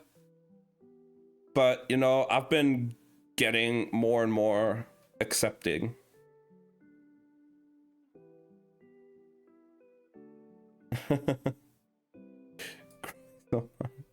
Small steps, baby steps. Refund the bits you have proven yourself. Oh my god. Give me my bits back. I don't think I can.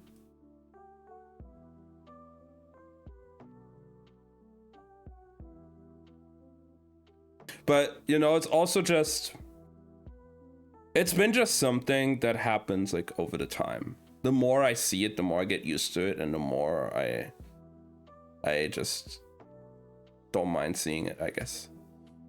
And then you can get performance. Yeah, exactly. Holy fuck. I just, you know, open up my Twitter, just like browsing while talking. God, my feed is like not safe right now at all. Holy shit. God, every like second post is just like, all right.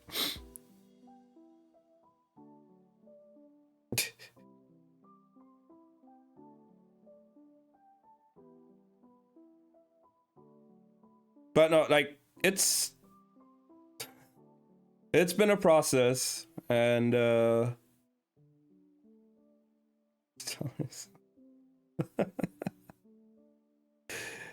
hey, it is what it is, you know. Punish Queen Victoria. Oh, you can punish me. I wouldn't mind.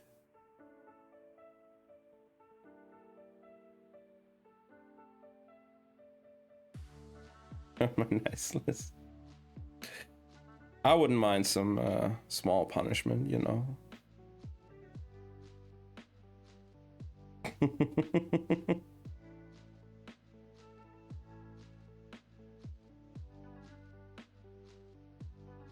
I'm busy yapping with my Simpsons. And you are reading. Read, please.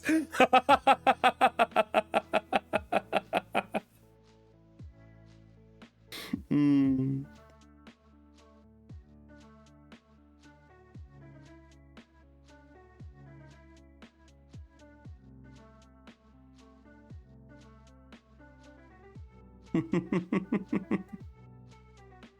All right.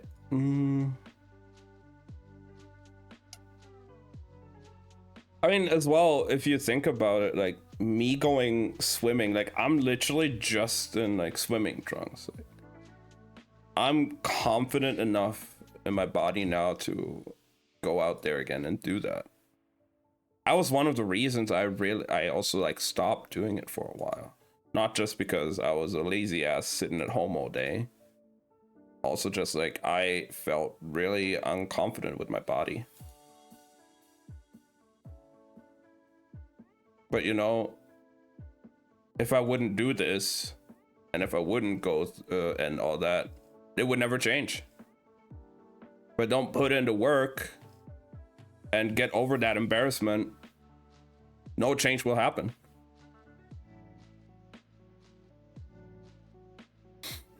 I love that you went recently. I am so happy to go again. It was so fun. I really feel like right now I've been doing like a more consistent thing of like I'm just going to do like 2 lanes back forth with no breaks and like small rests in between to just like go again and again. So I'm not going for like a new record of lane of like, oh, I'm swimming like, I don't know, 20 lanes with no breaks or something. I'm going to slowly try and build up that stamina again that I had, and then slowly but surely work my way back up. Sure, I've already hit like 12 with no breaks recently, but you know, I'm not comparing myself to that. I'm working on it in my own pace. I'm doing what I can. I've been working my arms like crazy as well with it because of the like swimming thing that I use. So yeah, we've been working on that. I do have to say though, I noticed a big fucking difference using my own bike and using my dad's bike, because my dad's bike is it's too short, it's too small for me. Like, I don't know, my legs started hurting way faster and it was way harder to ride his bike than it was mine. And I used to ride his bike a lot.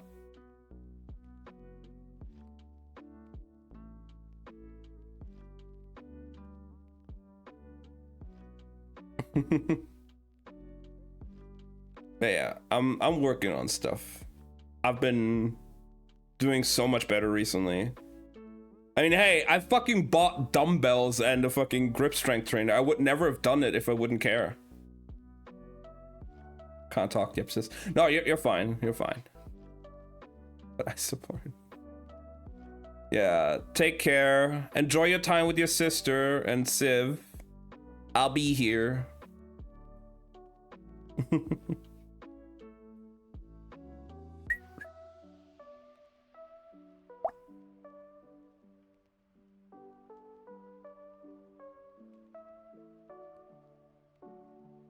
Roy, where we at? Oh yeah, chapter 19. Matthias. Oh boy.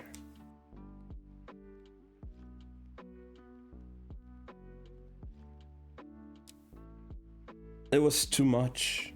He hadn't anticipated how difficult it would be to see his homeland for the first time in so long.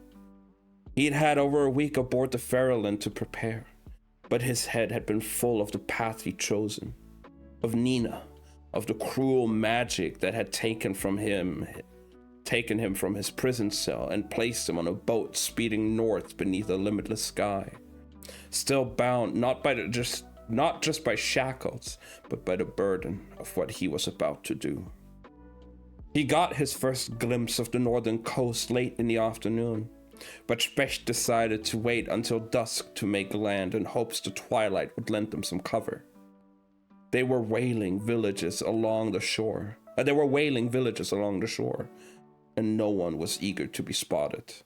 Despite their cover as trappers, the dregs were still a conspicuous group. They spent the night on the ship. At dawn the next morning, Nina had found him assembling the cold weather gear Jesper and Inesh had distributed. Matthias was impressed by Inesh's resilience.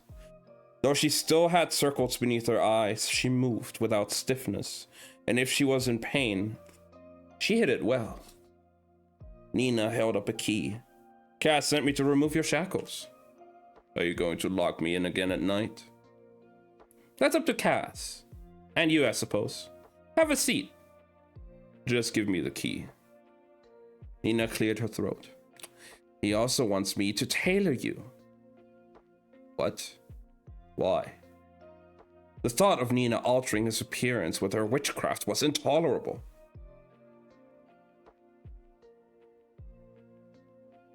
We're in Fjorda now. He wants you looking a little less like yourself, just in case. Do you know how big this country is? The odds of you being recognized will be considerably higher at the ice court, and I can't make changes to your appearance all at once. Why? I'm not that good at tailor. It's part of all Copperlinky training. of all corporal key training now, but I just don't have an affinity for it. Matthias snorted. What? She asked.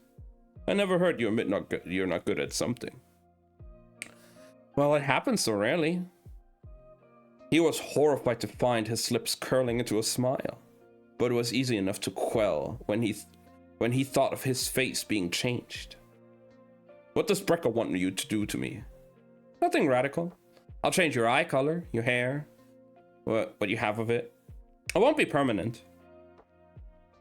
I don't want this. I don't want you near me. It won't take long, and it will be painless.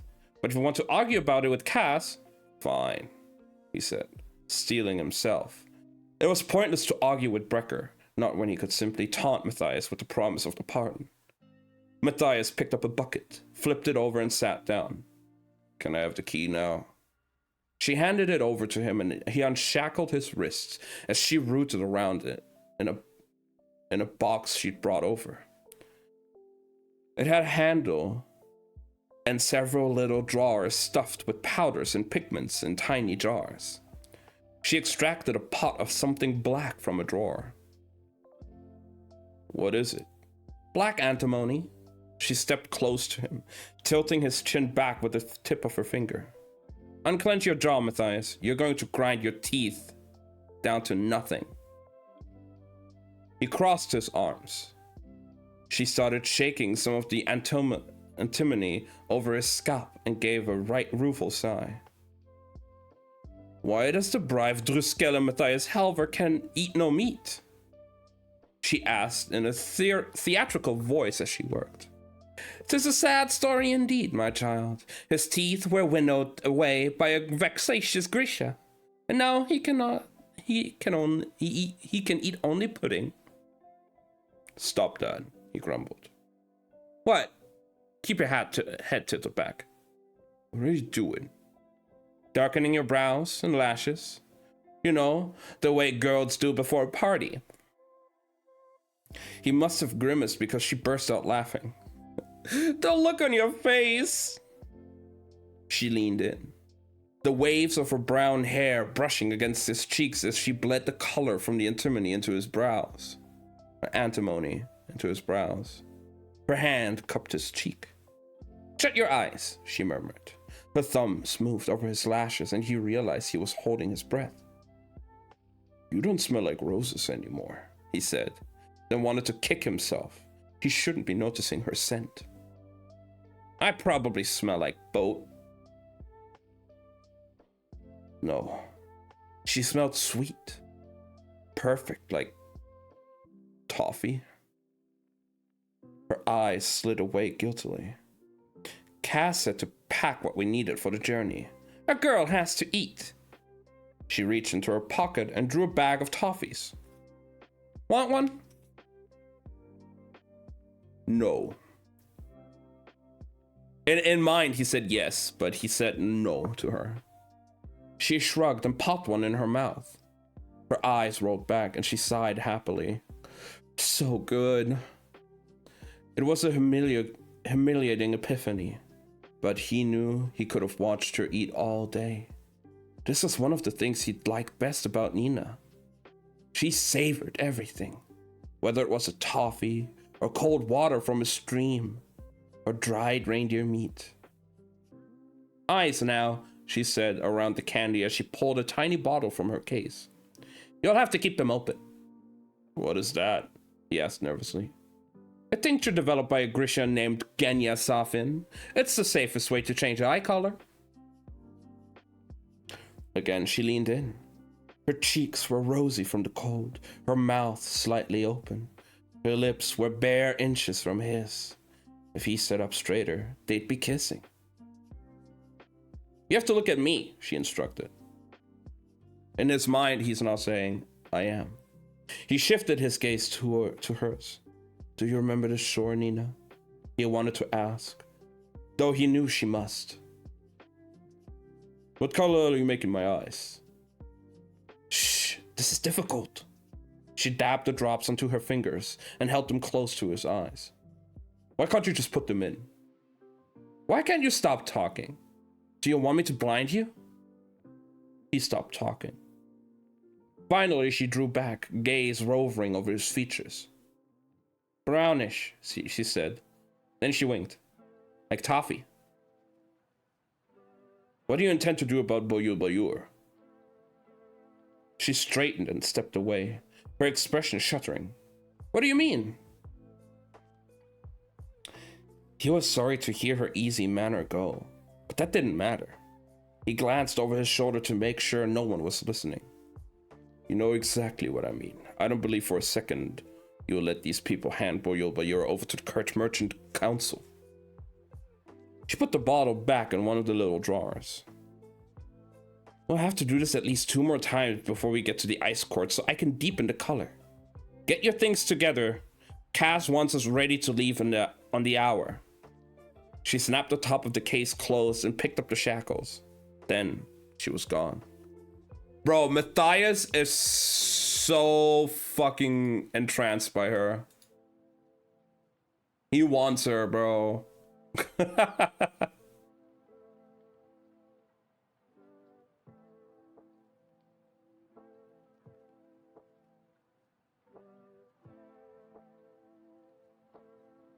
But she's a witch.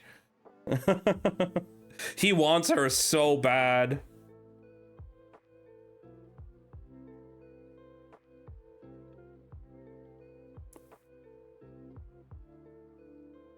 I mean, I know how he feels.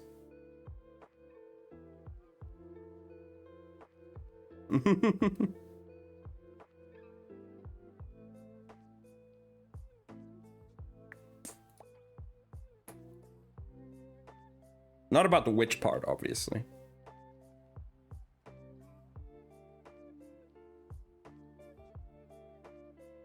Read the words.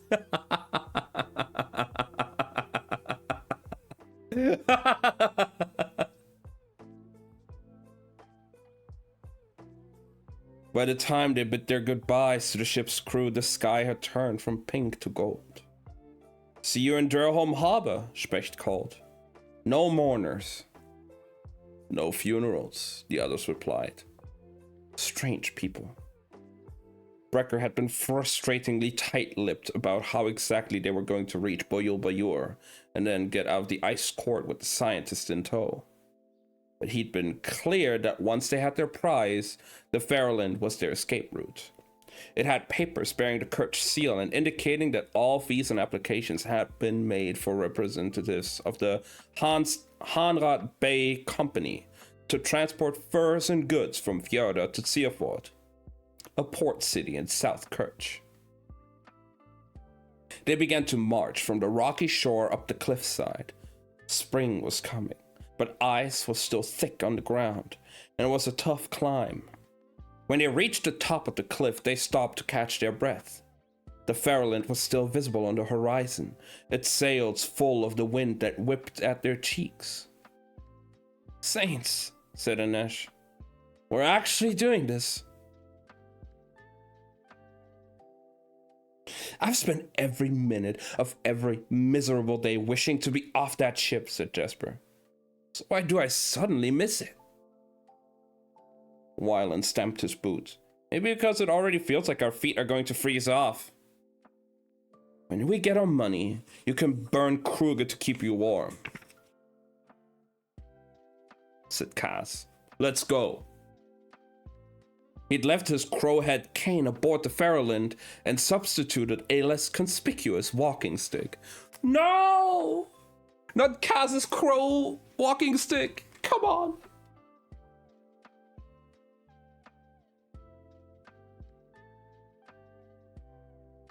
Jesper had mournfully left behind his prized pearl-handed revolvers in favor of a pair of...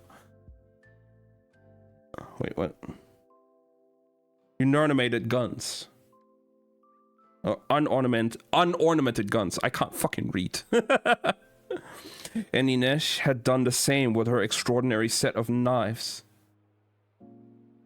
Without the special outfit, they don't have plot armor, right? No cane, no pearl guns, no pearl-handled guns. God damn. And Inej had done the same with her extraordinary set of knives and daggers, keeping only those she could bear to part with when they entered the prison. Practical choices. But Matthias knew that talismans had their power. Jesper consulted his compass, and they turned south, seeking a path that would lead them to the main trading road. I'm going to pay someone to burn the Kruger for me. Cass fell into step beside him. Why don't you pay someone else to pay someone to burn your Kruger for you? That's what big players do.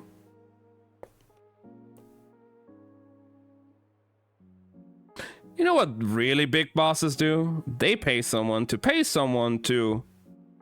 Their voices trailed off as they trumped ahead, and Matthias and the others followed after. But he noticed that each of them cast a final backward glance at the vanishing Fairland. The schooner was a part of Kerch, a piece of home for them.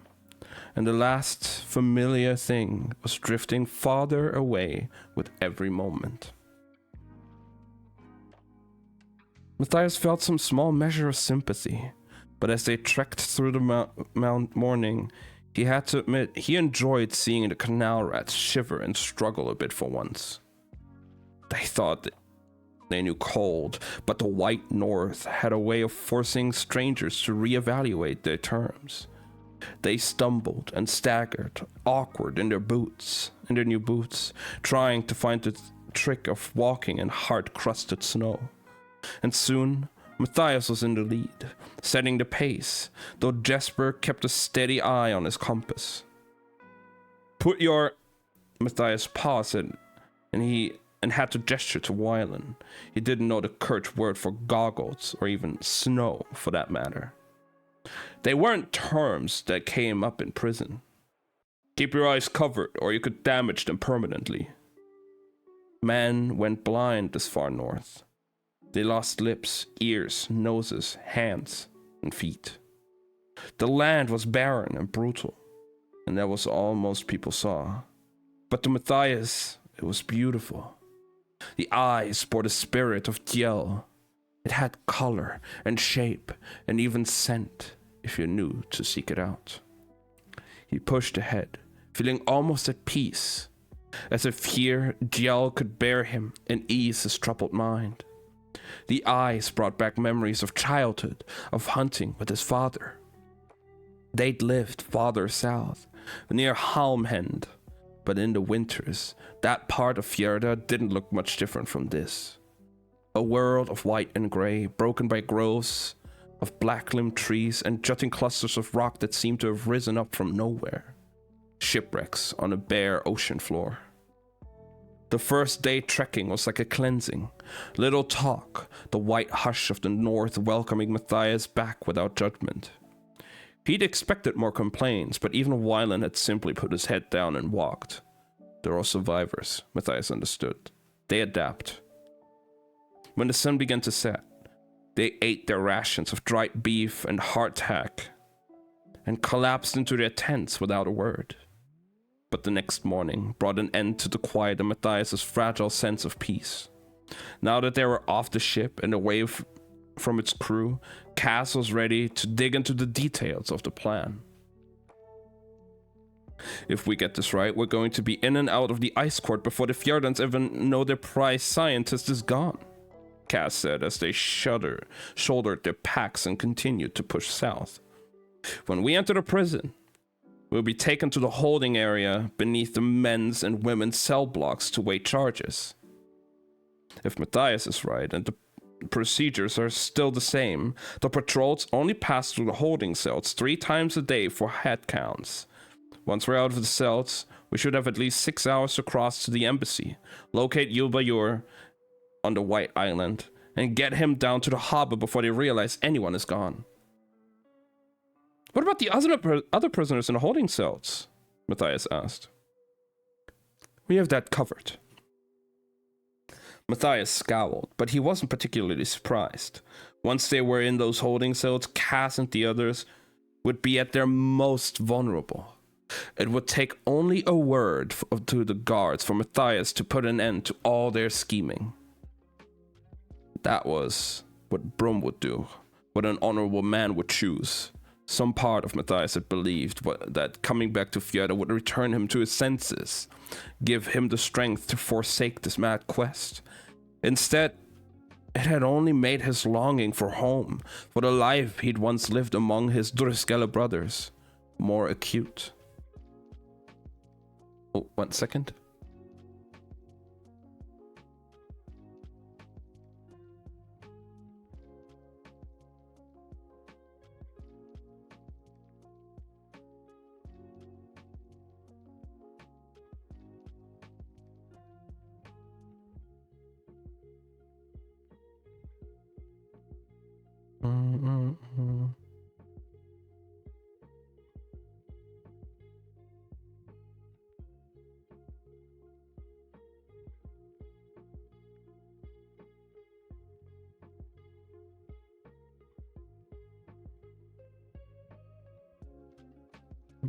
Oh, fuck it now.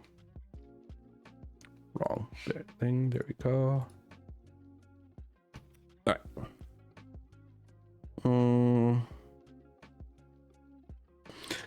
Once we're out of the cells, Cass continued, Matthias and Jesper will secure rope from the stables while Wylan and I get Nina and Inesh out of the woman's holding area. The basement is our meet. That's where the incinerator is, and no one should be in the laundry after the prison shuts down for the night. While Inesh makes the climb, Wylan and I scour the laundry for anything he can use for demo. And just in case the Fjordans decided to stash Bajur in the prison and make life easy on us, Nina, Matthias, and Jesper will search the top-level cells. Nina and Matthias? Jesper asked. Far be it from me to doubt anyone's professionalism. Is that really the ideal pairing? Matthias bit down his anger. Jesper was right, but he hated being discussed in this way. Matthias knows prison procedure, and Nina can handle any guards without a noisy fight. Your job is to keep them from killing each other. Because I'm the diplomat of the group? There's no diplomat of the group. Now listen, Cass said. The rest of the prison isn't like the holding areas. Patrols in the cell block rotate every 2 hours, and we don't want to risk anyone sounding an alarm, so be smart. We coordinate everything by the chiming of the elder clock. We're out of the cells right after 6 bells. We're up the incinerator and on the roof by 8 bells. No exceptions. And then what? Wylan asked. We cross the embassy sector roof. We cross to the embassy sector roof and get access to the glass bridge through there.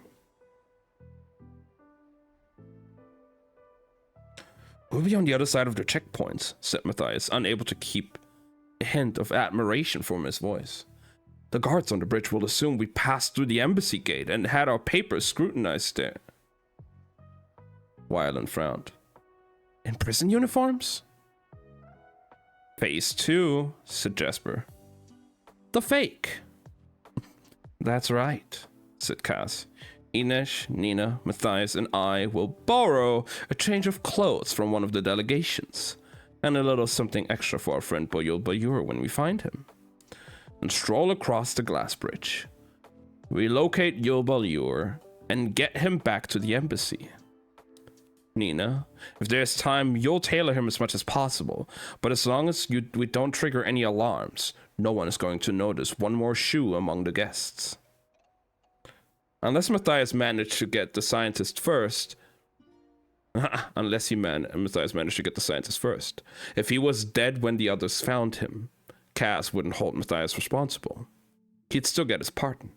But if he never managed to separate from the group, a shipboard accident might still befall Bajur on the journey back.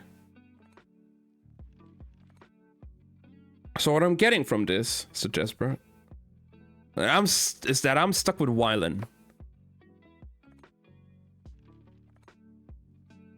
Unless you've suddenly acquired an encyclopedic knowledge of the White Island, the ability to pick locks, scale unscalable walls, or flirt confidential information out of high-level officials, yes. Besides, I want 2 sets of hands making bombs. Jesper looked mournfully at his guns. Such potential wasted. Nina crossed her arms. Let's say all this works. How do we get out? We walk, said Kaz. That's the beauty of this plan. Remember what I said about guiding the Mark's attention? At the embassy gate, all eyes will be focused on guests coming into the ice court. People leaving aren't a security risk. Then why the bombs? Precautions. There are 7 miles of road between the ice court and the harbor. If someone notices Buyur is missing, we're going to have to cover that territory fast. He drew a line in the snow with his walking stick. The main road crosses a gorge. We blow the bridge, no one can follow. Matthias put his head in his hands, imagining the havoc these low creatures were about to wreak on his country's capital. It's one prisoner, Halvar, said Kaz. And a bridge, Wyland put in helpfully. And anything we have to blow up in between, added Jesper. Everyone shut up, Matthias growled. Jesper shrugged. Fjerdans. I don't like any of this, said Nina. Kaz raised a brow. Well, at least you and Halvar found something to agree on. Farther south they traveled, the coast long gone, the ice broken more and more by slashes of forest, glimpses of black earth and animal tracks, proof of the living world, the heart of Djel beating always. The questions from the others were ceaseless. How many god towers are on the White Island again? Do you think Yul-Bajur will be in the palace? There are guard barracks on the White Island. What if he's in the barracks? Jesper and Wyland debated which kinds of explosive might be assembled from the prison laundry supplies, and if they could get their hands on some gunpowder in the embassy sector. Nina tried to help Ines estimate what her pace would have to be to scale the incinerator shaft with enough time to secure the rope and get the others to the top. They drilled each other constantly on the architecture and procedures of the court, the layout on the Ringwald's 3 gatehouses, each built around a courtyard. First checkpoint, 4 guards. Second checkpoint, 8 guards. Ringwald gates, 4 when the gate is non-operational. They were like a maddening chorus of crows squawking at Matthias's ear. Traitor, traitor, traitor. Yellow protocol? Asked Kaz. Sector disturbance, said Inej. Red protocol? Sector breach. Black protocol? We're all doomed, said Jesper. That about covers it, Matthias said, pulling his hood tighter and trudging ahead. They'd even made him imitate the different patterns of the belts. A necessity, but he'd feel like a fool chanting. Bing bong, bing bong, bing bong. No, wait. Bing, bing, bong, bing, bing. When I am rich, Jesper said behind him, I'm going someplace I never have to see snow again. What about you, Wyland? I don't know exactly. I think you should buy a golden piano, flute, and play concerts on a pleasure barge. You can park it in the canal right outside your father's house. Nina can sing, Inej put in. We'll duet, Nina amended. Your father will have to move. She did have a terrible singing voice. He hated that he knew that, but he couldn't resist glancing over his shoulder. Nina's hood had fallen back, and the thick waves of her hair had escaped her collar. Why do I keep doing that? He thought in a rush of frustration. It had happened aboard the ship too. He'd tell himself to ignore her, and the next thing he knew, his eyes would be seeking her out. But it was foolish to pretend that she wasn't in his mind. He and Nina had walked the same territory together. If his calculations were right, they'd washed up only a few miles from where the Ferroland had put into shore. It had started with a storm, and in a way, that storm had never ended. Nina had blown into his life, with the wind and rain, and set his world spinning. He'd been off balance ever since. The storm had come out of nowhere, tossing the ship like a toy on the waves. The sea had played along until it had tired of the game, and dragged their boat under in a tangle of rope and sail and screaming men. Matthias remembered the darkness of the water, the terrible cold, the silence of the deep. The next thing he knew, he was spitting up salt water, gasping for breath. Someone had an arm around his chest, and they were moving through the water. The cold was unbearable, yet somehow he was bearing it. "Wake up, you miserable lump of muscle," clean Fjerdan, pure spoken like a noble.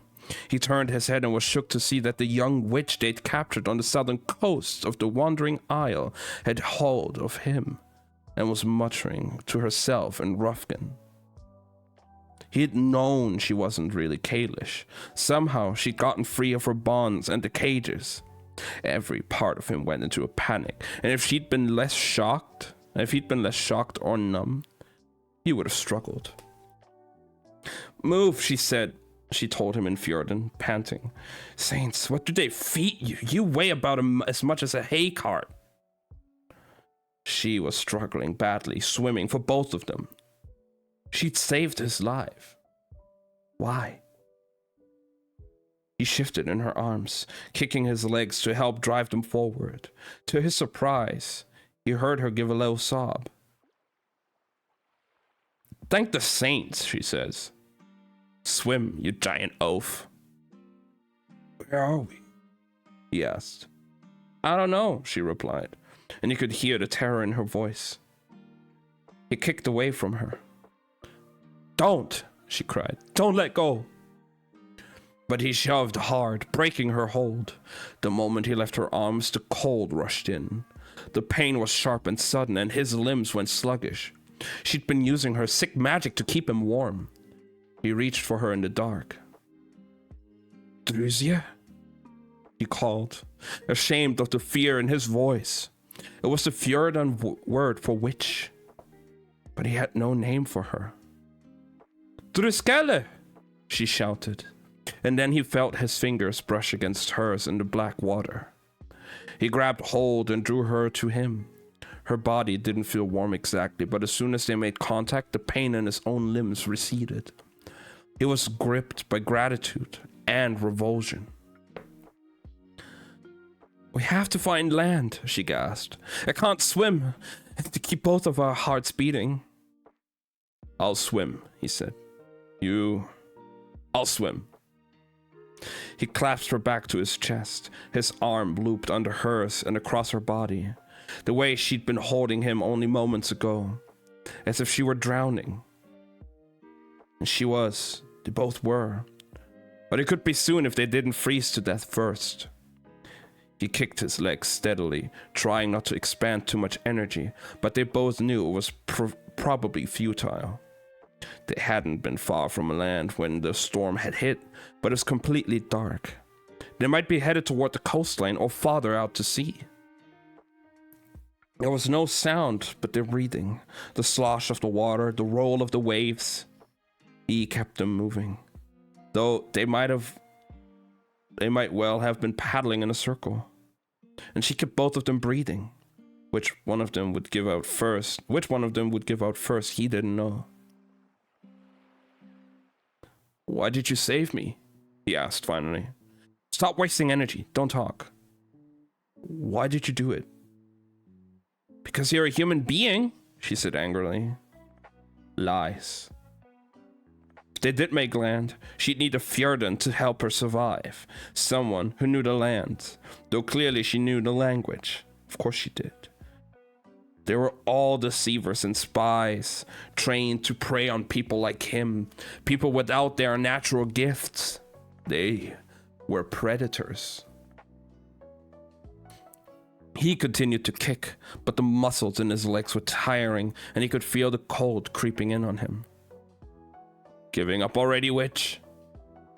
He felt her shake off her exhaustion, and blood rushed back into his fingers and toes. "I'm at your pace, Druskelle. If we die, it will be your burden to bear in the next life." He had to smile a little at that.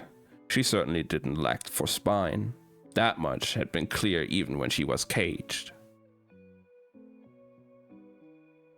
That was the way they went on that night, taunting each other whenever one of them faltered. They knew only the sea, the ice, the occasional splash that might have been a wave or something hungry moving toward them in the water. Look, the witch whispered when dawn came, rosy and blithe. There, in the distance, he could make out a jutting promontory of ice and the blessed black slash of a dark gravel shore. Land. They wasted no time on relief or celebration. The witch tilted her head back, resting it against his shoulder as he drove forward, inch by miserable inch, each wave pulling them back as if the sea was unwilling to relinquish its hold. At last their feet touched the bottom, and they were half swimming, half crawling to shore. They broke apart, and Matthias's body flooded with misery as he dragged himself over the black rocks to the dead and frozen land. Walking was impossible at first. Both of them moved in fits and starts, trying to get their limbs to obey, shuddering with cold. Finally, he made it to his feet. He thought about just walking off, finding shelter without her. She was on her hands and knees, head bent, her hair a wet and tangled mess covering her face. He had the distinct sense that she was going to lie down and simply not get back up. He took one step, then another, and then he turned back. Whatever her reasons, she'd saved his life last night, not once, but again and again. That was a blood debt. He staggered back to her and offered his hand. When she looked up at him, the expression on her face was a bleak map of loathing and fatigue. In it, he saw the shame that came with gratitude, and he knew that in this brief moment, she was his mirror. She didn't want to owe him anything either. He could make the decision for her. He owed her that much. He reached down and yanked her to her feet, and they limped together off the beach. They headed what Matthias hoped was west. The sun could play tricks on your senses this far north, and they had no compass with which to navigate. It was almost dark, and Matthias had begun to feel the stirrings of real panic when they finally spotted the first of the whaling camps. It was deserted. The outposts were only active in the spring. And little more than a round lodge made of bone, sod, and animal skins. But shelter meant they might at least survive that night. The door had no lock. They practically fell through it. "Thank you," she groaned as she collapsed beside the circular hearth. He said nothing. Finding the camp had been mere luck. If they'd washed up even a mile farther up at the coast, they would have been done for. The whalers had left peat and dry kindling in the hearth. Matthias labored over the fire, trying to get it to do more than smoke. He was clumsy and tired and hungry enough that he would have gladly gnawed the leather off his boots. When he heard a rustling behind him, he turned and almost dropped a piece of driftwood he'd been using to coax the little flames. "What are you doing?" he barked. She had glanced over her shoulder, her very bare shoulder, and said, "Is there something I'm supposed to be doing?" "Put your clothes back on." She rolled her eyes. "I'm not going to freeze to death to preserve your sense of modesty." He gave the fire a stern jab, but she ignored him and stripped off the rest of her clothes, tunic, trousers, even her underthings, then wrapped herself in one of the grimy reindeer skins that had been piled near the door. "Saints, this smells," she grumbled, shuffling over and assembling a nest of the few other pelts and blankets beside the fire.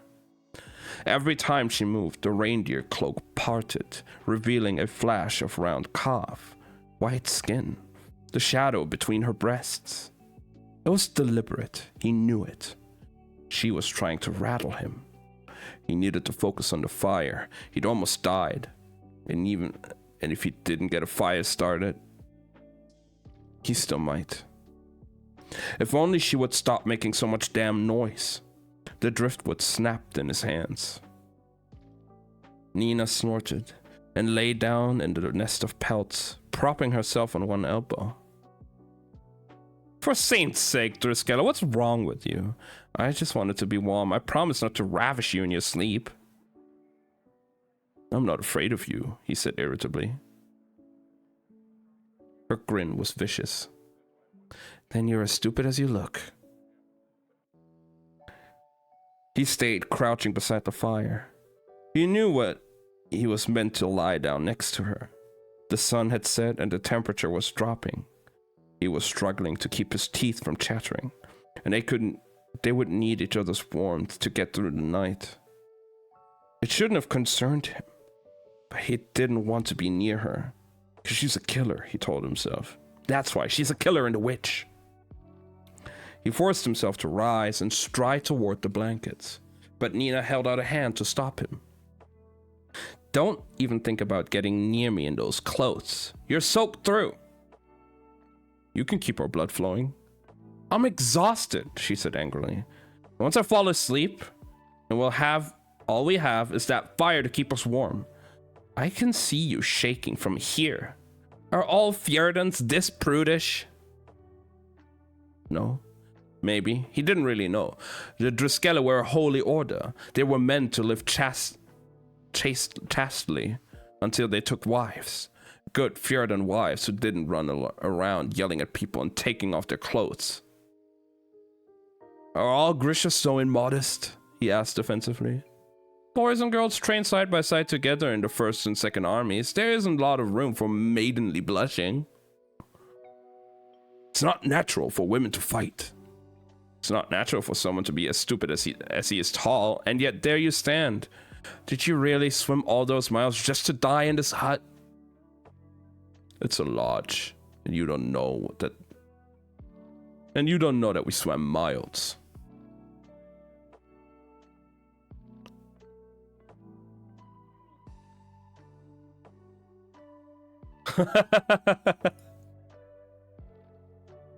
Nina blew out an exasperated breath and curled up on her side, burrowing as close as she could to get to the fire. I'm too tired to argue. She closed her eyes. Can't believe your face is going to be the last thing I see before I die. He felt like she was daring him. Matthias stood there feeling foolish and hating her for making him feel that way. He turned his back on her and quickly slocked off his sodden clothes, spreading them beside the fire. He glanced once at her to make sure she wasn't looking, then strode to the blankets and wriggled in behind her, still trying to keep his distance. Closer, Driskella, she crooned, taunting. He threw an arm over her, hooking her back against his chest. She let out a startled oof and shifted uneasily. Stop moving, he muttered. He'd been close to girls, not many, it was true, but none of them had been like her. She was indecently round. You're cold and clammy, she complained with a shiver. It's like lying next to a burly squid. You told me to get closer. Ease up a bit, she instructed when he did, and when he did, she flipped over to face him. What are you doing? He asked, pulling back in a panic. Relax, Driskella. This isn't where I have my way with you. His blue eyes narrowed. I hate the way you talk. Did he imagine the hurt that flashed across her face, as if his words could have any effect on this witch? She confirmed he'd been imagining things what she said. Do you think I care what you like or don't like? She laid her hands on his chest, focusing on his heart. He shouldn't let her do this, shouldn't show his weakness. But as his blood began to flow and his body warmed, the relief and ease that coursed through him felt too good to resist. He let himself relax slightly, grudgingly, beneath her palms. She flipped over and pulled his arm back around her. "You're welcome, you big idiot." He lied. He did like the way she talked. God. Like, come on. They like each other. Or at least he likes her.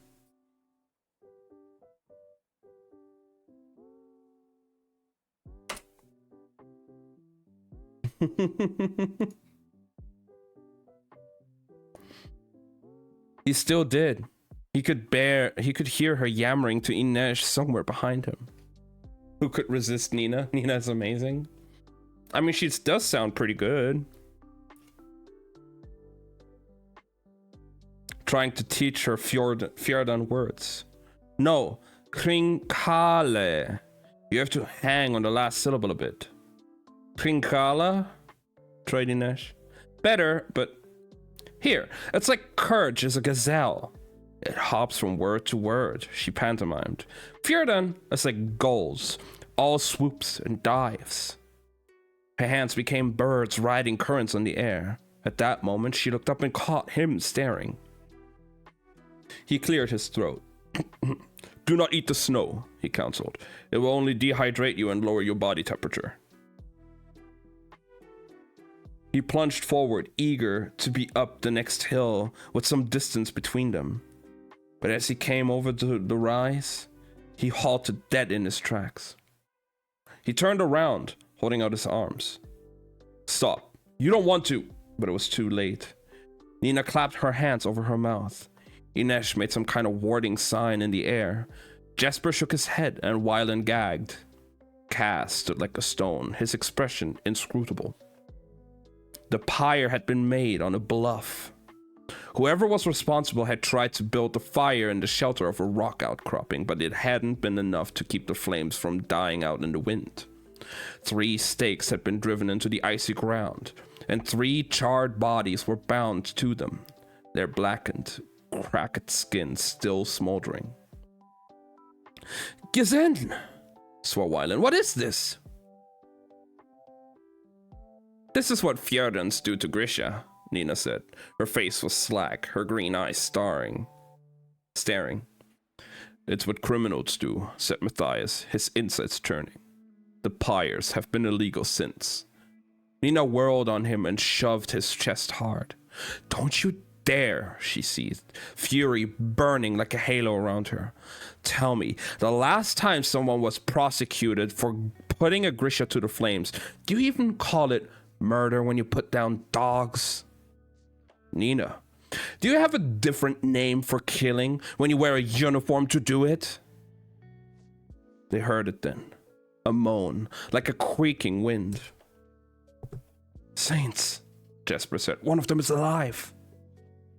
The sound came again, thin and keening, from the black hulk of the body on the far right. It was impossible to tell if the shape was male or female. Its hair had been burned away, its clothing fused to its limbs. Black flakes of skin had peeled away in places, showing raw flesh. Whoa. The imagery. What the fuck? A sob tore from Nina's throat. She raised her hands, but she was shaking too badly to use her power to end this creature's suffering.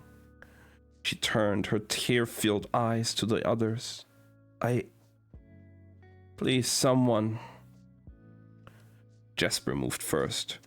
2 shots rang out, and the body fell silent. And Jesper returned his pistols to their holsters. Damn it, Jesper, Cass growled. You just announced our presence for miles. So they think we're a hunting party. You should have let Inej do it. You should have let Inej do it. I didn't want to do it, Inej said quietly. Thank you, Jesper. Cass's jaw ticked. but he said nothing more. Thank you, Nina choked out. She plunged ahead over the frozen ground, following the shape of the path through the snow. She was weeping, stumbling over the terrain. Matthias followed. There were a few landmarks here, and it was easy to get turned around. Nina, you mustn't stray from the group. That's what you're going back to, Halvar, she said harshly. That's what the country you long to serve. Does it make you proud? I've never sent a Grisha to the pyre. Grisha, I give him a fair trial. She turned on him, goggles up, tears frozen on her cheeks. Then why has a Grisha never been found innocent at the end of your supposedly fair trials? Because our crime is existing. Our crime is what we are. Matthias went quiet, and when he spoke, he was caught between shame for what he was about to say and the need to speak the words he'd been raised on, the words that still rang true for him. Nina, has it ever occurred to you that maybe you weren't meant to exist? Matthias, that was not a... Nope. Nope. Nina's eyes glinted green fire. She took a step toward him, and he could feel the rage radiating off her. Maybe you're the ones who shouldn't exist, Halvar. Weak and soft, with your short lives and your sad little prejudices. You worship wood spirits and ice spirits who can't be bothered to show themselves, but you see a real power and you can't wait to stamp it out. Don't mock what you don't understand. My mockery offends you? My people would welcome your laughter in place of this barbarity. A look of supreme satisfaction crossed her face. Ravka is rebuilding, so is the Second Army, and when they do, I hope to give you the fair trial you deserve. I hope they put the Driskelle in shackles and make them stand to hear their crimes enumerated so the world will have an accounting of your evils. If you're so desperate to see Ravka rise, why aren't you there now? I want you to have your pardon, Halvar. I want you to be here when the Second Army marches north and overruns every inch of this wasteland. I hope they burn your fields and salt the earth. I hope they send your friends and your family to the pyre.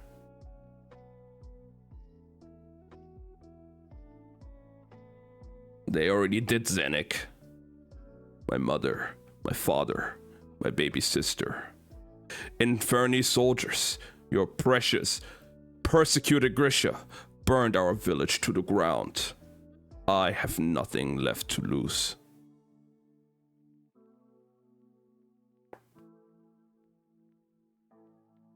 Nina's laugh was so bitter. Maybe a stay in Hellgate was too short, Matthias. There's always more to lose. That's the end of the chapter. What the fuck? Oh my god. Holy shit.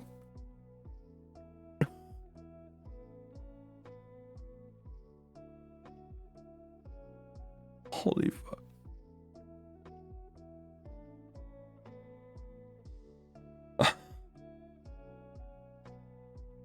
That was their lore. Yeah, I figured. Like for 5 hours, once at a time. I mean, we spent like the first 1.5 hours yapping.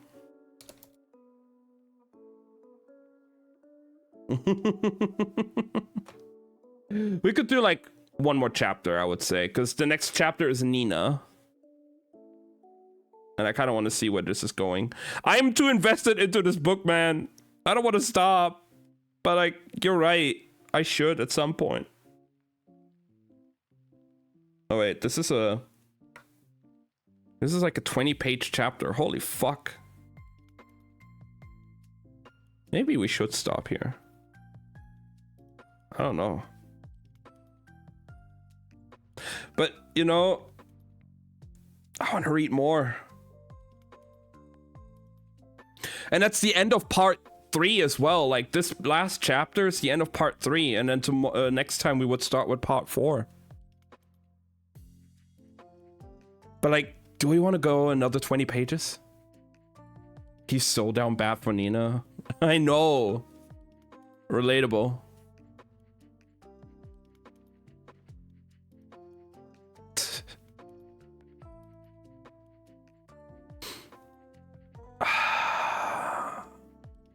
I am done, bro.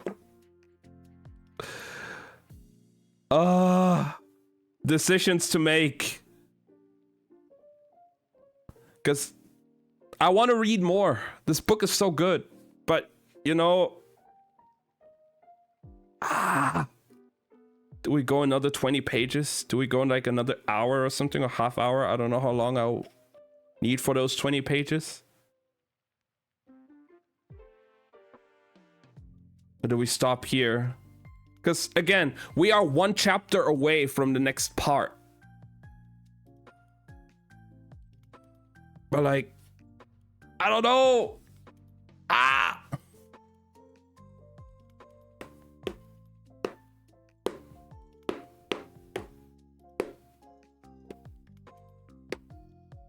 can read a telephone book and it would still be nice to listen.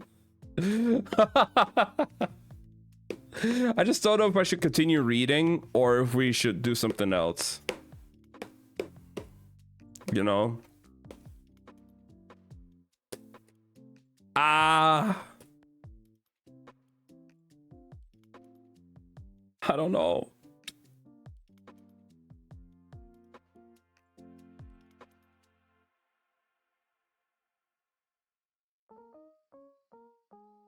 I was just teasing. I'm down to continue. I mean, I'm so fucking down still. You know, it's so good.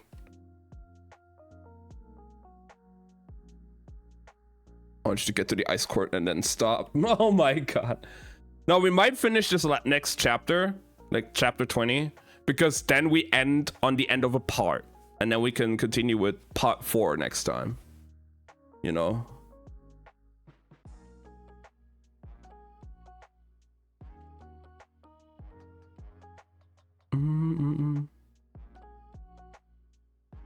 How does that sound?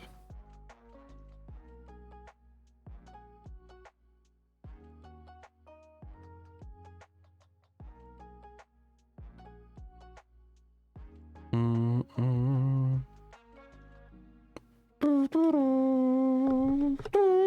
right. 1 second. I was checking something with my PlayStation for a second.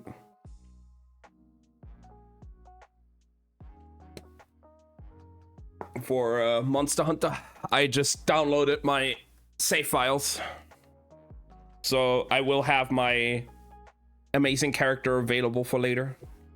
Alright guys, final chapter for today then. Nina.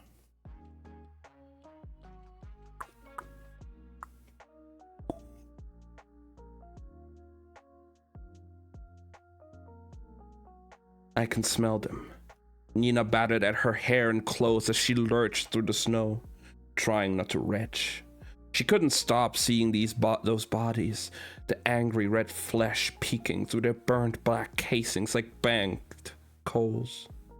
It felt like she was coated in their ashes, in the stink of burning flesh. She couldn't take a full breath. Being around Matthias made it easy to forget what he really was, what he really thought of her. She tailored him again just this morning, enduring his glowers and grumbling. No, enjoying them. Grateful for the excuse to be near him, ridiculously pleased every time she brought him close to her laugh.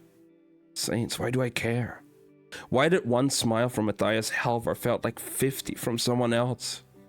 She'd felt his heart race when she tipped his head back on his to work on his eyes. She'd thought about kissing him. She'd wanted to kiss him. She was pretty sure he'd been thinking the same thing. Or maybe he was thinking about strangling me again. She hadn't forgotten what he'd said aboard the Fairland, when he'd asked what she intended to do about Boyol Bayur, if she truly meant to hand the scientist over to the Kirch. If she sabotaged Kaz's mission, would it cost Matthias his pardon? She couldn't do it. No matter what he was, she owed him his freedom. Damn, okay, so she's down bad for him too. 3 weeks she traveled with Matthias after the shipwreck. They hadn't had a compass, hadn't known where they were going. They hadn't even known where on the northern shore they'd washed up. They'd spent long days slogging through the snow, freezing nights, in whatever rudimentary shelter they could assemble, or in the deserted huts of whaling camps when they were lucky enough to come across them. They'd eaten roasted seaweed and whatever grasses or tubers they could find. When they'd found a stash of dried reindeer meat at the bottom of a travel pack in one of the camps, it had been like some kind of miracle. They'd gnawed on it in mute bliss, feeling nearly drunk on its flavor. After the first night, they'd slept in all the dry clothes and blankets they could find, but on opposite sides of the fire. If they didn't have wood or kindling, they curled against one another, barely touching, but by morning they'd be pressed together, breathing in tandem, cocooned in muzzy sleep, a single crescent moon. Every morning he complained that she was impossible to wake. It's my first time on stream. Hey Dark, how are you doing?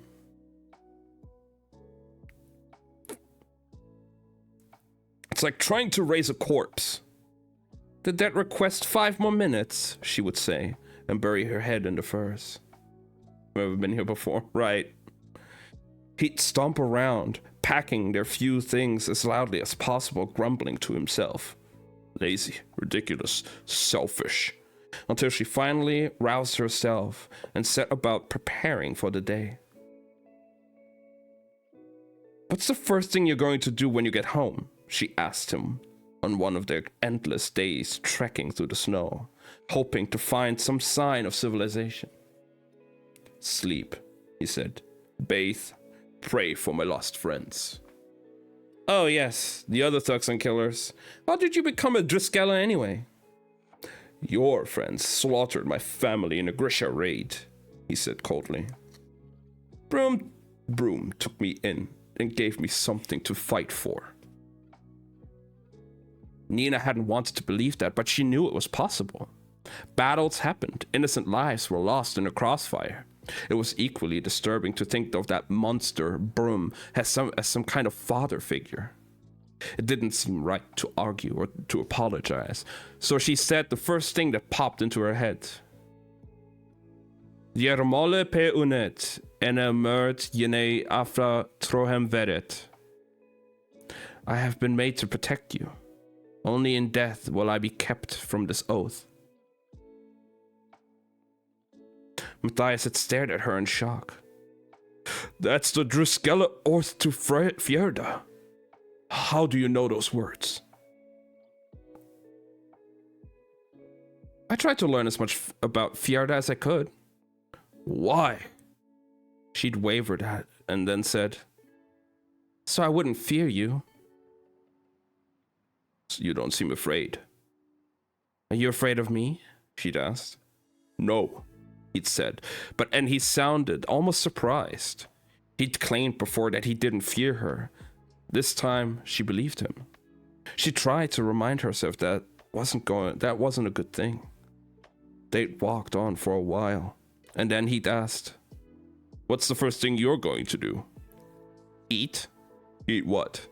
Everything. Stuffed cabbage, potato dumplings, black currant cakes, blini with lemon zest.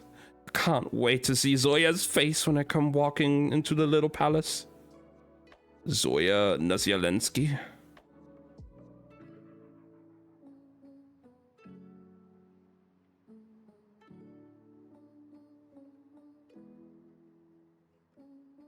Nina had stopped short. You know her? We all know her. She's a powerful witch. It had hit her then. For the Driskelle, Zoya was a little like Jarl Broom. Cruel, inhuman, the thing that waited in the dark with death in her hands. Zoya was this boy's monster. The thought left her uneasy. How did you get out of the cages? Nina blinked. What? On the ship. You were bound and in cages. The water cup. The handle broke and the lid was jagged beneath. We used it to cut through our bonds.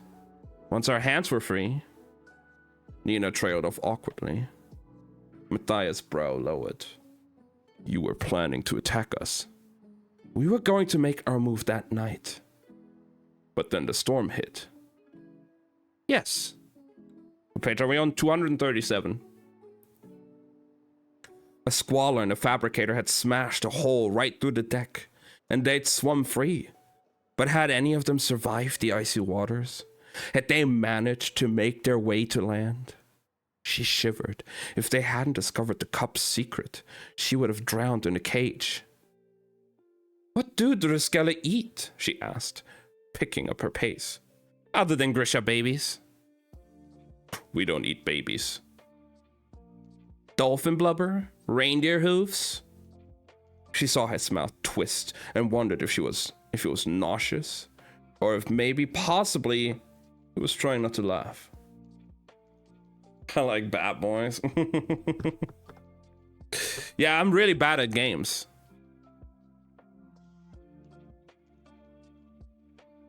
We eat a lot of fish. Herring, salt cod, and yes, reindeer, but not the hoofs. How about cake? What about it? I'm very keen of cake. I'm wondering if we can find some common ground. He shrugged. Oh, come on, Driskelle, she said. They still hadn't exchanged names, and she wasn't sure they should. Eventually, if they survived, they would reach a town or village. She didn't know what would happen then, but the less he knew about her, the better in any case. You're not giving up Fjordan government secrets. I just want to know why you don't like cake. I do like cake, but we are not permitted sweets. Anyone? Or just Driskelle? Driskelle.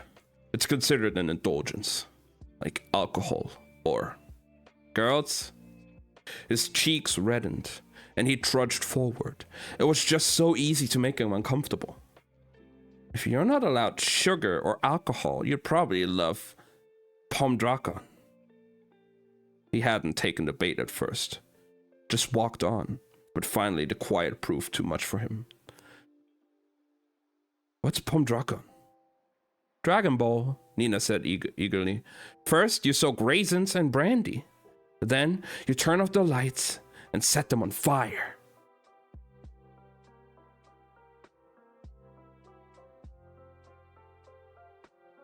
Why? To make it hard to grab them. What do you do once you have them? You eat them. Don't they burn your tongue? Sure, but... Then why would you? Because it's fun, dummy, you know? Fun. There's a word for it in Fjordan, so you must be familiar with the term. I have plenty of fun. Alright, what do you do for fun? And that was the way they went on, sniping at each other, just like the first night in the water, keeping each other alive, refusing to acknowledge that they were growing weaker. If they didn't find a real town soon, they weren't going to last much longer. There were days when their hunger and the glare of the northern eyes and them moving in circles, backtracking, faltering over their own steps. But they never spoke of it, never said the word lost, as if they both knew that would somehow be admitting defeat. Why don't let Fjordan's girls fight? she asked him one night as they laid curled beneath a lean-to, the cold palpable through the skins they'd laid on the ground. They don't want to fight. How do you know? Have you ever asked one? Fjordan women are to be venerated, protected. That's probably a wise policy. He'd known her well enough by then to be surprised. It is. Think how embarrassing it would be for you when you get trounced by a Fjordan girl. He snorted. I'd love to see you get beaten by a girl, she said happily. Not in this lifetime. Well, I guess I won't get to see it. I'll just get to live the moment when I knock you on your ass. This time he did laugh. A proper laugh that she could feel through her back. Very lucky the bank is closed. Don't spend any money. Saints Fjordan. Saints Fjordan. I didn't know you could laugh. Careful now, take it slow. I enjoy your arrogance, Drizia. Now she laughed. That may be the worst compliment I've ever received. You never doubt yourself. All the time, she said as she slid into sleep. I just don't show it. The next morning, they picked their way across an ice field splintered by jagged crevices, keeping to the solid expanses between the deadly rifts and arguing about Nina's sleeping habits. How can you call yourself a soldier? You'd sleep until noon if I let you. What does that have to do with anything? Discipline, routine, does it mean nothing to you? Jell, I can't wait to have a bed to myself again. Right, Nina said. I can feel just how much you hate sleeping next to me. I feel it every morning.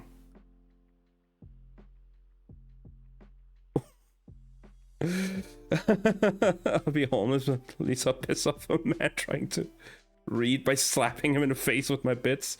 No, you take care of yourself first. Make sure you have enough funding.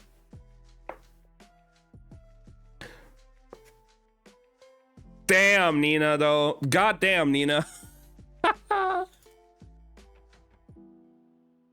Calling him out like that. Matthias flushed bright scarlet. Why do we have to say things like that? Because I like it when you turn red. It's disgusting. You don't need to make everything lewd. If you would just relax. I don't want to relax. Why? Are you so afraid what will happen? $2 can cover a mortgage, right? Sure. Why? What are you afraid will happen? Afraid you might start to like me? He said nothing. Despite her fatigue, she trotted ahead of him. That's it, isn't it? You don't want to like a Grisha. Wait, you don't? I don't have anything against it. Slothy, you can go ahead.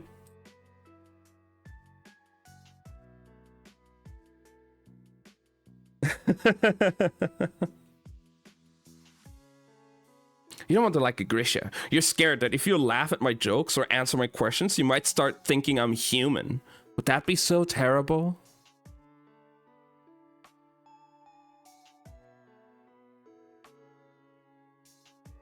I do like you. What was that? I do like you, he said angrily. She beamed, feeling a well of pleasure erupt through her. Now, really, is that so bad? Yes, he roared. Why? Because you're horrible. You're loud and lewd and treacherous. Brum warned us that Grisha could be charming.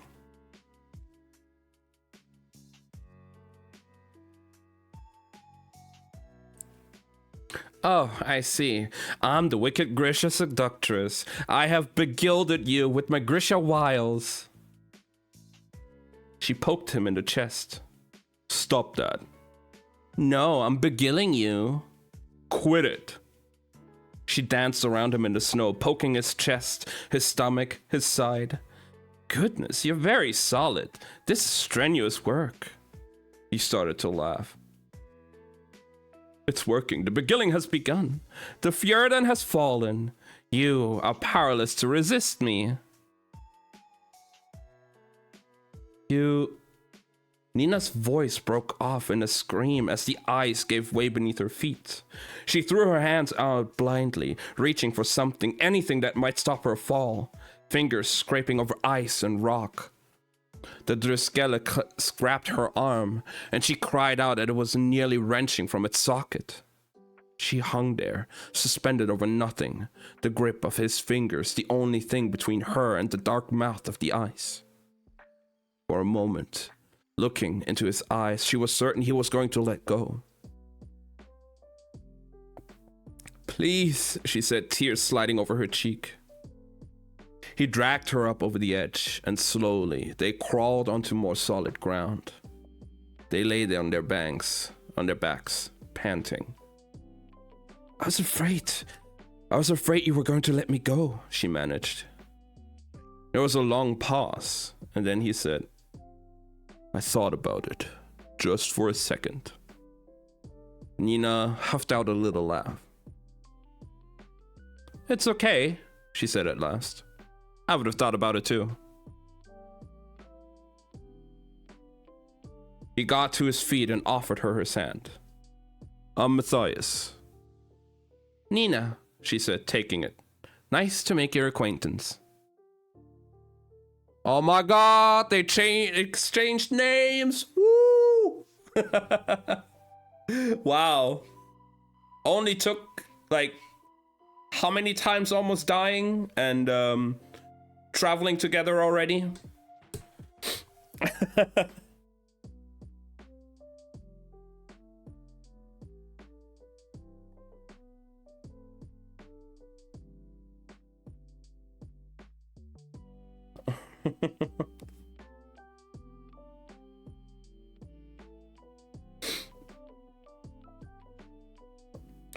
The shipwreck has been more than a year ago, but it felt like no time had passed at all.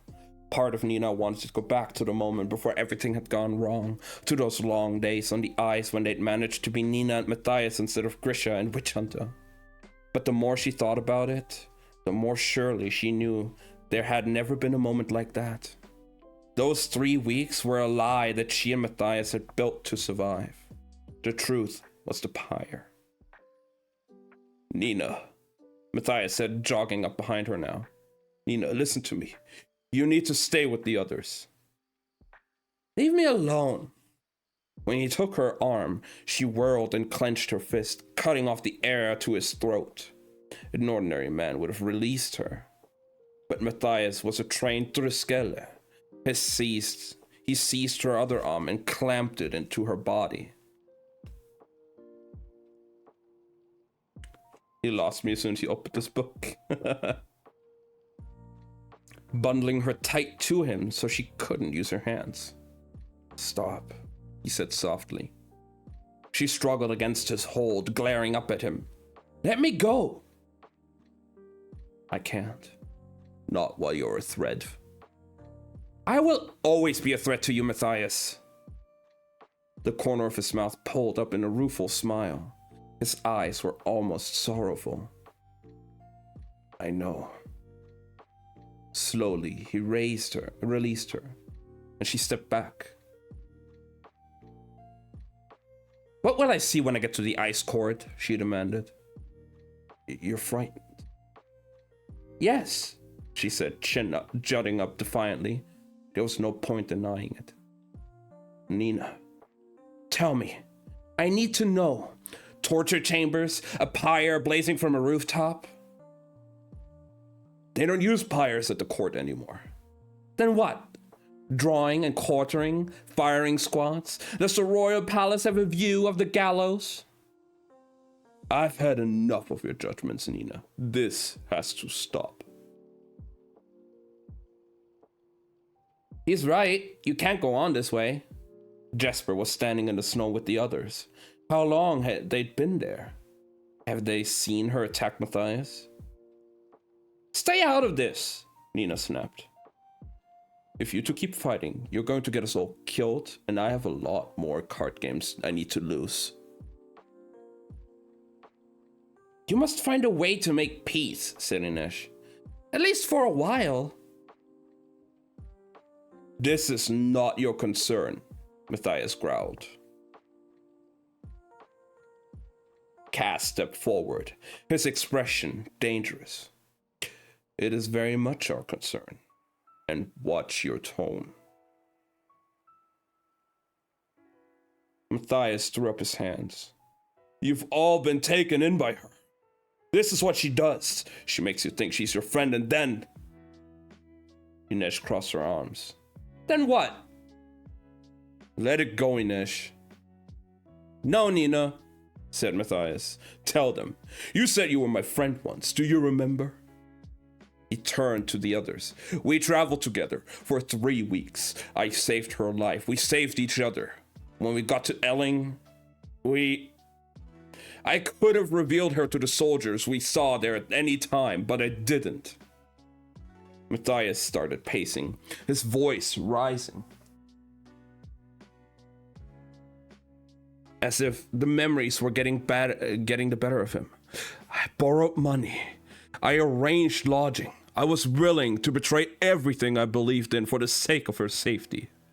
When I saw her drown down to the docks so we could try to book passage, there was a Kerch trader there ready to set sail. Matthias was there again, standing on the docks with her. She could see it in his eyes. Ask her what she did then. This honorable ally, this girl who stands in judgment of me and my kind. No one said a word, but they were watching, waiting. Tell them, Nina, he demanded. They should know how you treat your friends. Nina swallowed and then forced herself to meet their gazes. I told the Kerch that he was a slaver and that he'd taken me prisoner. I threw myself on their mercy and begged them to help me. I had a seal I'd taken from a slaving ship we'd raided near the Wandering Isle. I used it as proof. She couldn't bear to look at them. Kaz knew, of course. She'd had to tell him the charges she'd made and tried to recant when she was begging for his assistance. But Kaz had never probed, never asked why, never chastised her. In a way, telling Kaz had been a comfort. There could be no judgment from a boy known as Dirty Hands. But now the truth was there for everyone to see.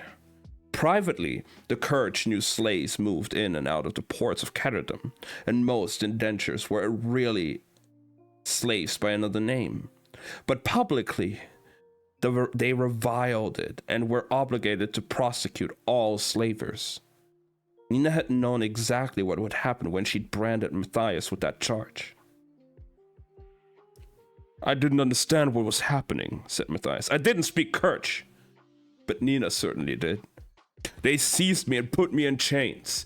They tossed me in a brig and kept me there in the dark for weeks while we crossed the sea. Next time I saw daylight was when they let me off the ship in Caterham. I had no choice, Nina said, the ache of tears pressing at her throat. You don't know. Just tell me one thing, he said. There was anger in his voice, but she could hear something else too, a kind of pleading. You could go back, if you could undo what you did to me, would you? Nina made herself face them. She had her reasons, but did they matter? And who were they to judge her? She straightened her spine, lifted her chin. She was a member of the Drex, an employee of the White Rose, and occasionally a foolish girl. But before anything else, she was a Grisha and a soldier. No, she said clearly, her voice echoing off the endless eyes. I'd do it all over again.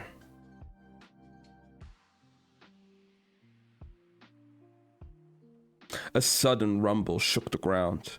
Nina nearly lost her footing, and she saw Kaz brace himself with his walking stick. They exchanged puzzled glances. Are there fault lines this far north? Wylan asked. Matthias frowned. Not that I know of, but... A slab of earth shot up from beneath Matthias's feet, knocking him to the ground. Another erupted to Nina's right, sending her sprawling. All around them, crooked monoliths of earth and ice burst upward, as if the ground were coming to life. A harsh wind whipped at their faces, snow spinning in flurries. What the hell is this? Cried Jesper. Some kind of earthquake, shouted Ines. No, said Nina, pointing to the dark spot that seemed to be floating in the sky, unaffected by the howling wind. We're under attack. Nina crawled on hands and knees, seeking some kind of shelter.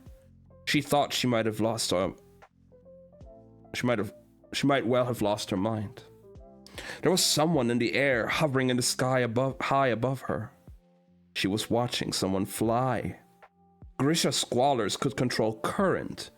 She'd even seen them play at tossing each other into the air at the little palace. But the level of finesse and power it took to maintain controlled flight was unthinkable. At least it had been until now. Yoda Parem. She hadn't quite believed Cass. Maybe she'd even suspected him of outright lying to her about what he'd seen just to get her to do the job. But unless she'd taken a blow to the head, she didn't remember. This was real. The squalor turned in the air, stirring the storm into a frenzy, sending ice flying until it stung her cheeks. She could barely see. She fell backward as another slab of rock and ice shot from the ground.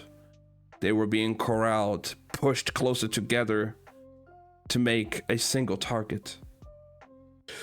I need a distraction, shouted Jesper from somewhere in the storm. She heard a tiny plink.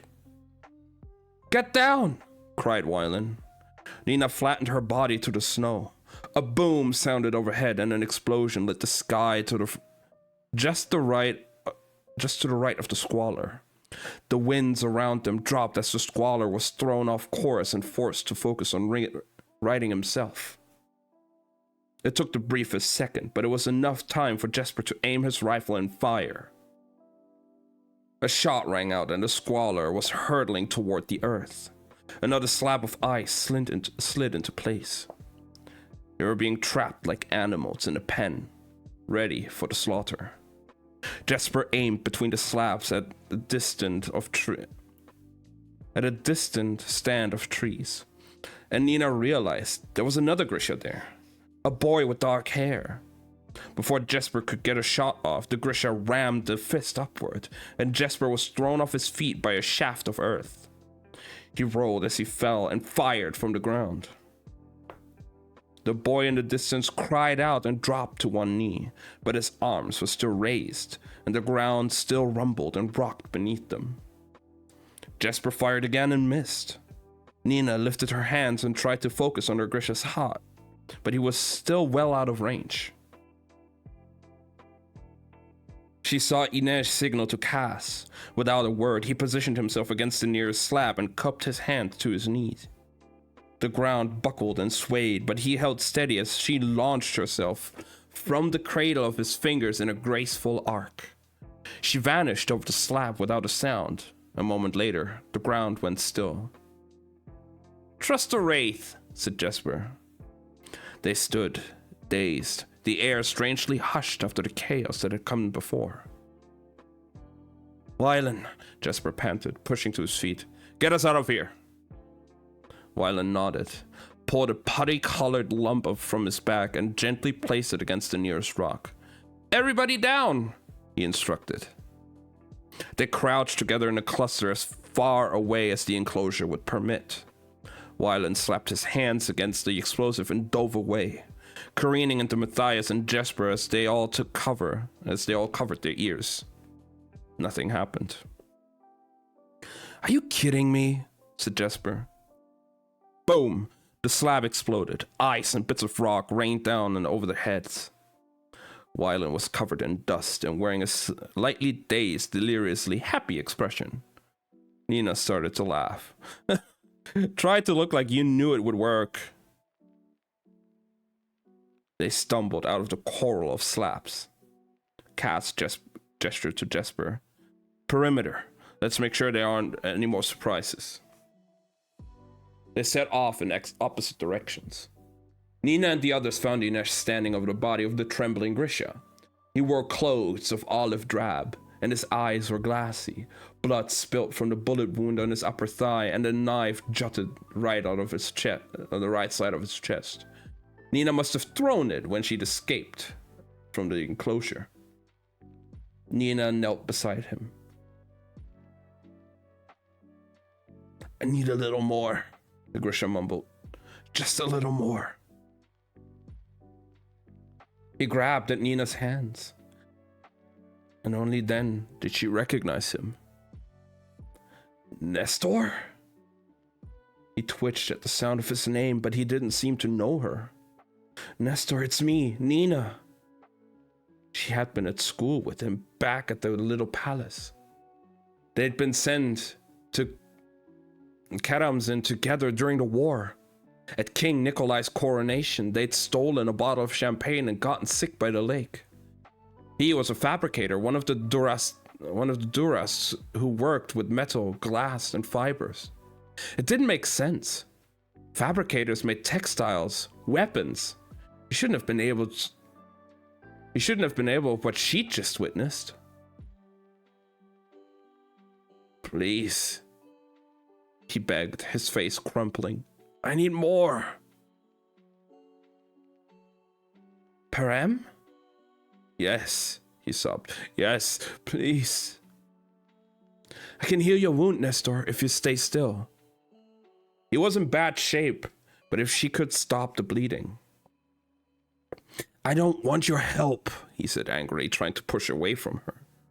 She tried calming him, lowering his pulse, but she was afraid of stopping his heart. Please, Nestor, please be still.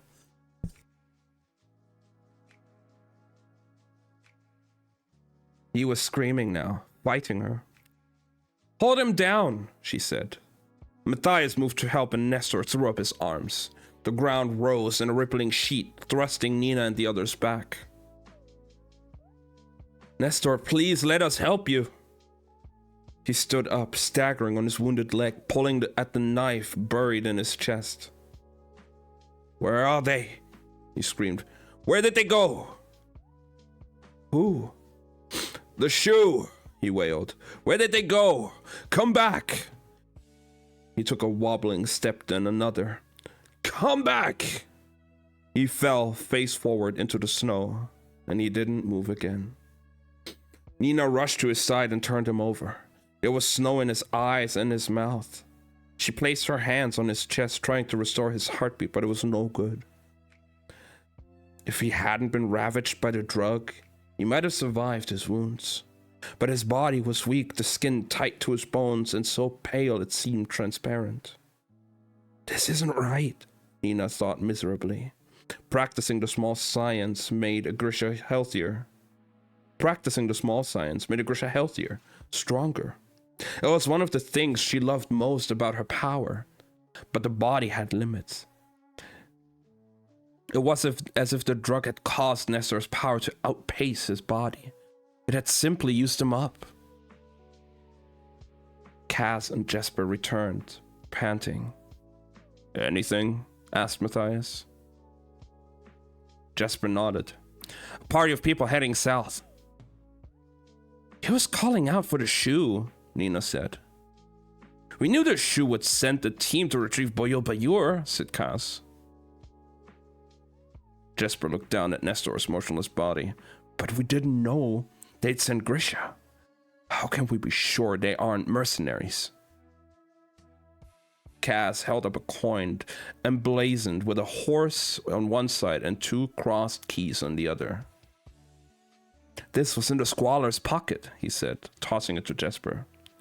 It's a Shu Wen Ye, the coin of passage. This is a government mission. How did they find us? Inesh asked. Maybe Jesper's gunshots drew them, said Cass.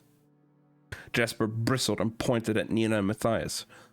Well, maybe they heard these two shouting at each other. They could have been following us for miles.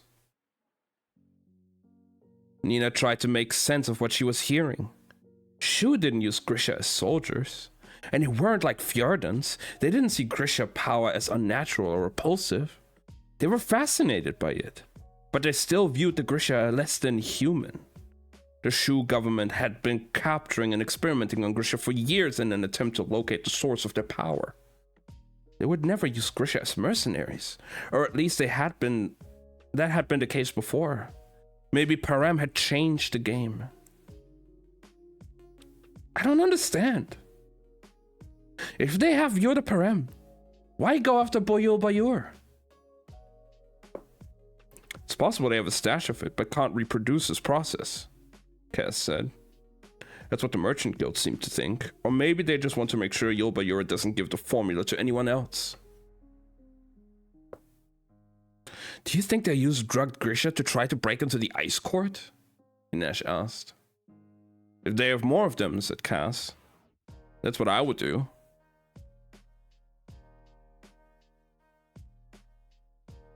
Matthias shook his head. If they'd had a hard render, we'd all be dead.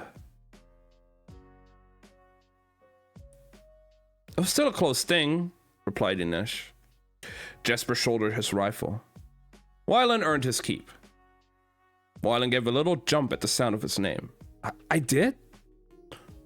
Well, you made a down payment. Let's move, said Cass. We need to bury them, Nina said. The ground's too hard and we don't have the time. The Shu team is still moving toward Djelhorn.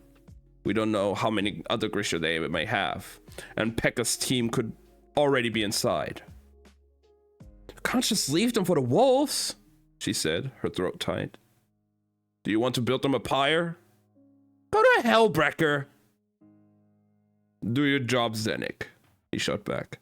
I didn't bring you to Fjorda to perform funeral rites.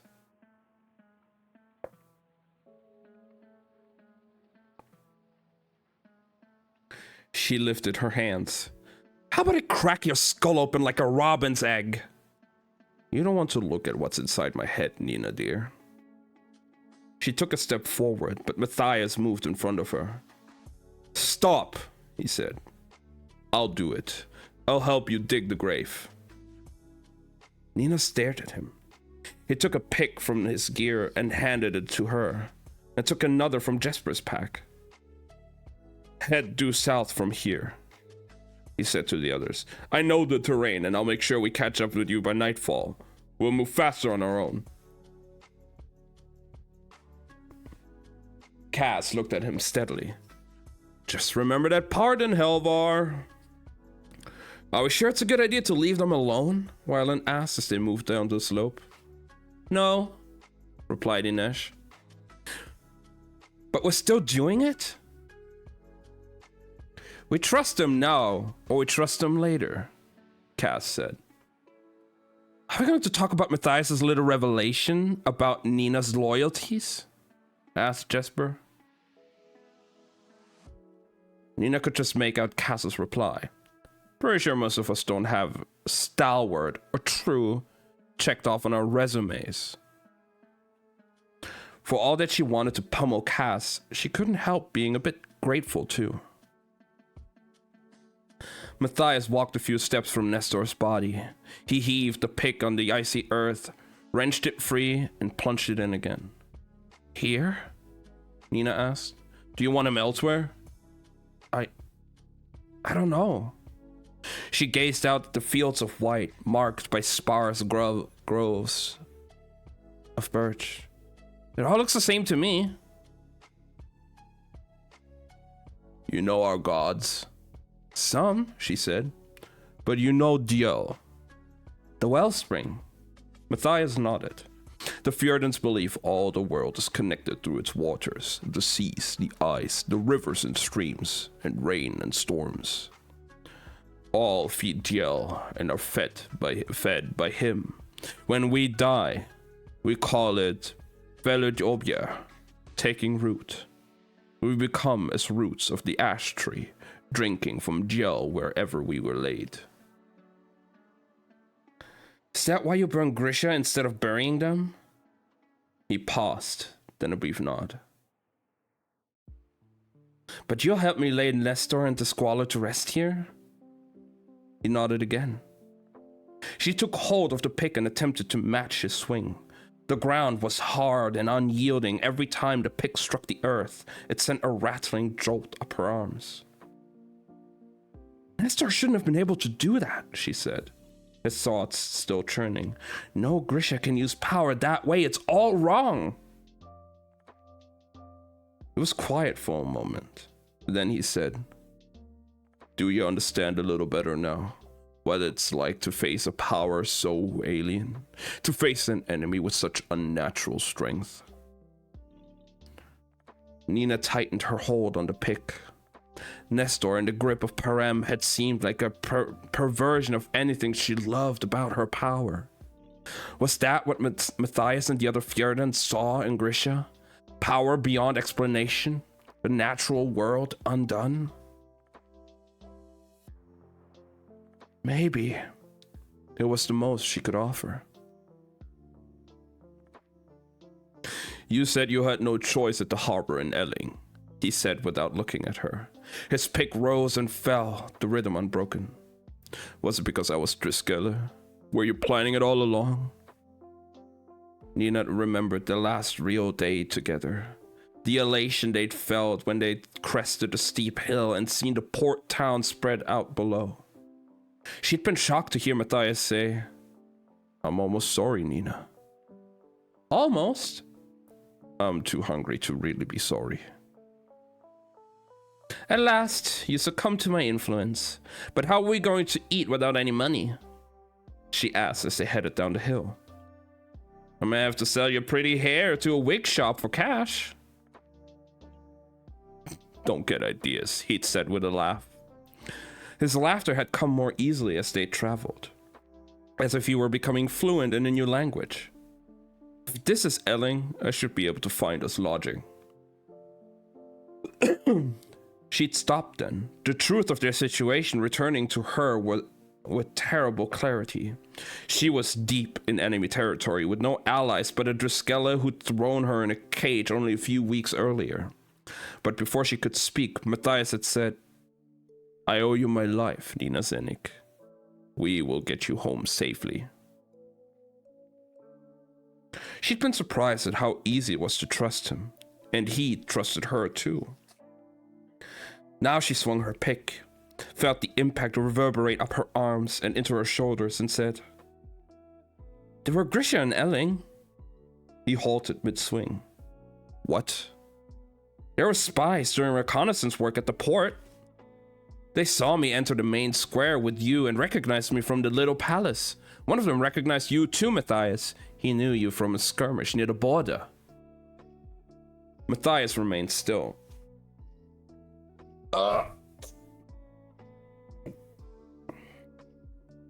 They waylaid me when you went to speak of to the manager of the boarding house, Nina continued.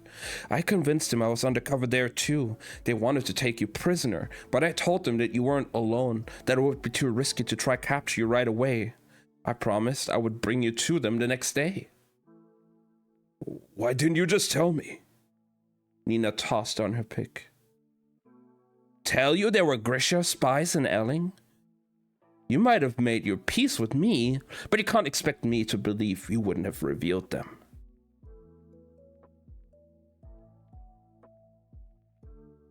He looked away, a muscle twitching in his jaw, but she knew she'd spoken truth.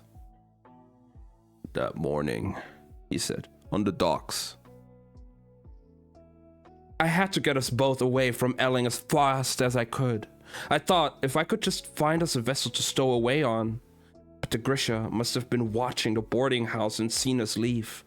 When they showed up in the docks, I knew they were coming for you, Matthias. If they'd capture you, you would have been taken to Rafka, interrogated, maybe executed. I spotted the Kurtz trader. You know their laws on slaving.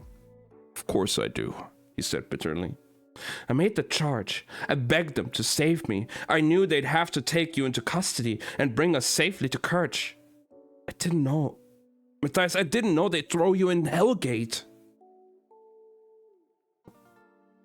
His eyes were hard when he faced her, his knuckles white on the handle of his pick. Why didn't you speak up? Why didn't you tell the truth when we arrived in Catterdom? I tried. I swear it. I tried to recant. They wouldn't let me see a judge. They wouldn't let me see you. I couldn't explain the seal from the slaver or why I'd make the charges, not without revealing Ravka's intelligence operations. I would have compromised Grisha still in the field. I would have been sentencing them to death. So you left me to rot in Hellgate. I could have gone home to Ravka. Saints, I wanted to, but I stayed in Catterdom. I gave up my wages for bribes, petitioned the court. You did everything but tell the truth. She'd meant to be gentle, apologetic, to tell him that she thought of him every night and every day, but the image of the pyre was still fresh in her mind. I was trying to protect my people. People you've spent your life trying to exterminate. He gave a rueful laugh, turning the pick over in his hands. London, Oldstrom, and Kensorum. It was the first part of a Fjardan saying, "The water hears and understands." It sounded kind enough, but Matthias knew that Nina would be familiar with the rest of it. Isen ne bestrum, she finished. The waters hear and understands. The ice does not forgive. Now what will you do now, Nina? Will you betray the people you call friends again for the sake of the Grisha? What? You can't tell me you intend to let Buyur live. He knew her well. With every new thing she'd learned of Yudhaparam, she'd been more certain that the only way to protect Grisha was to end the scientist's life. She thought of Nestor begging with his last breath for his shoe masters to return. Can't bear the thought of my people being slaves, she admitted. But we have a debt to settle, Matthias. The pardon is my penance, and I won't be the person who keeps you from freedom again. I don't want the pardon. She stared at him. But maybe your people would become slaves, or maybe they would become an unstoppable force if Yulbayur lives and the secret of Yudhaparam becomes known. Anything is possible. For a long moment they held each other's gaze. The sun sat low in the sky, light falling in golden shafts across the snow. She could see the blonde of Matthias's lashes peeking through the black antimony she had used to stain them. She'd have to tailor him again soon. In those days after the shipwreck, she and Matthias had formed an uneasy truce. What had grown up between them had been something fiercer than affection, an understanding that they were both soldiers, that in another life they might have been allies instead of enemies. She felt that now. It won't mean betraying the others, she said. They won't get their pay from the Merchant Council. True. And Cass will kill us both, if he learns the truth. Have you tried lying to Cass Brecker? Matthias shrugged. Then we die as we lived. Nina looked at Nestor's emaciated form. For her cause. We are of one mind in this, said Matthias. Buyur will not leave the ice court alive. The deal is the deal, she said in Kerch, the language of trade, a tongue that belonged to neither of them. The deal is the deal, he replied. Matthias swung his pick and brought it down in a hard arc, a kind of declaration. She hefted her pick and did the same. Without another word, they returned to the work of the grave, falling into a determined rhythm. Cass was right about one thing at least. She and Matthias had finally agreed, had found something to agree on.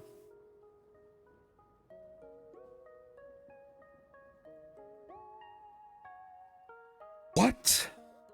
Okay. And that's where we are leaving off for today.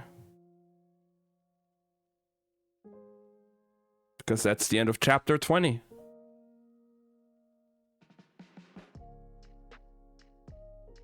Next week, The Trick of Falling, part 4. How do you like the book? What do you think? I want to read more. I love this book. It's so good.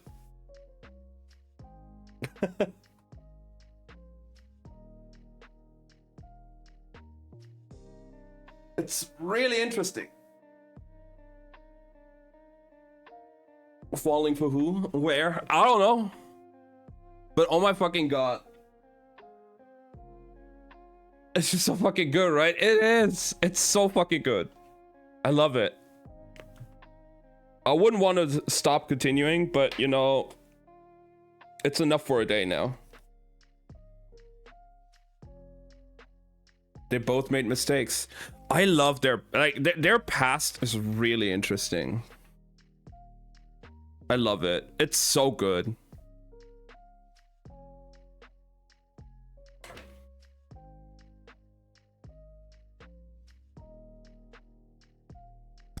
It is really, really good.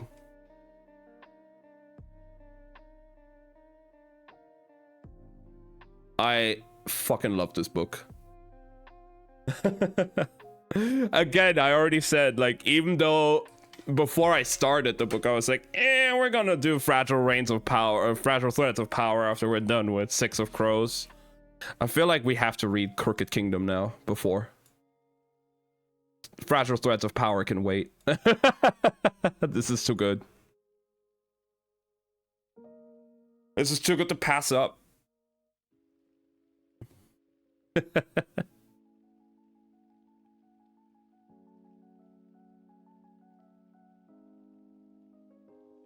We don't have to. It ends completely neatly. No loose ends. Why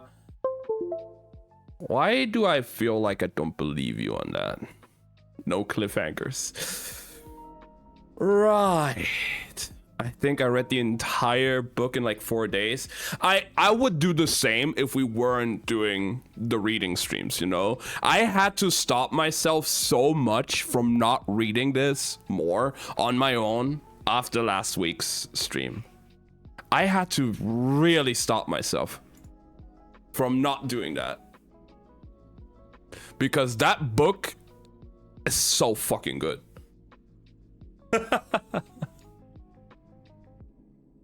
Alright, I'll be right back. I gotta use the bathroom, and then we might do some Monster Hunter if it works right for my PlayStation with the share play now. We'll see. But yeah, I gotta be right back. I gotta use the bathroom. I am fucking pissing my pants. Alright, I'll be back.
All right.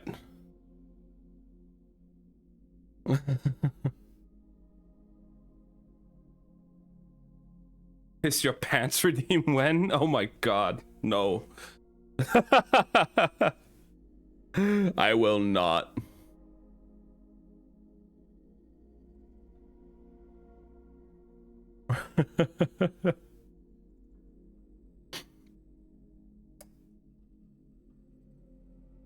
All right, let me just switch over here and then here, please.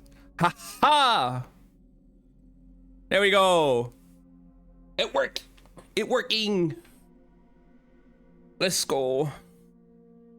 Ignore my time in this game. Just ignore the time that you see there. That's totally normal. Right? 2,500 hours in a game is totally normal, right? Which... you complain about my...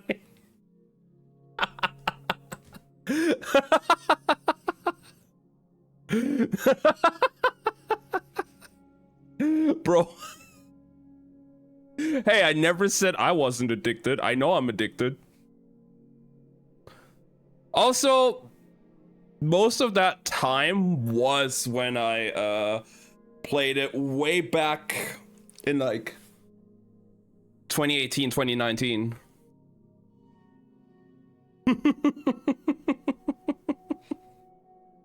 God damn.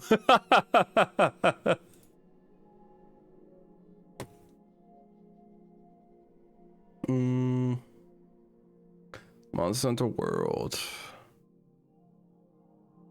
Time for some chill hunting and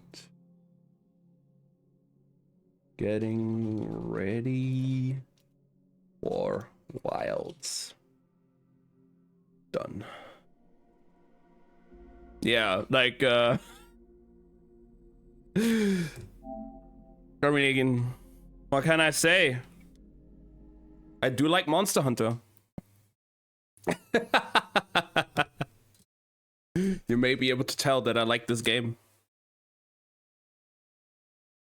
Just a little bit, you know.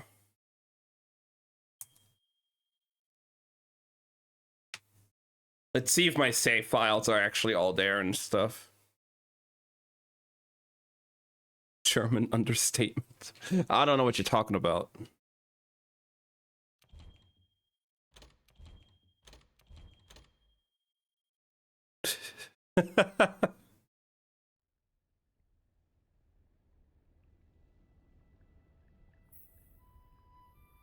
Let's see. Hey, there she is. Also, I just took London. Let's fucking go. In my 2-hour sesh. Fuck yeah. Look at that. The character that all my emotes are based on, that is the face of my channel.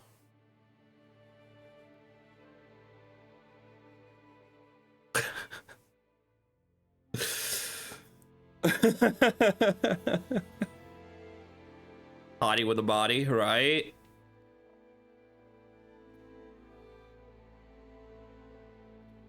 I like how she's wearing the gear, like she's wearing like the outfit I used for the armorless run. Hottie. I know. There's so many hotties in chat. It's crazy.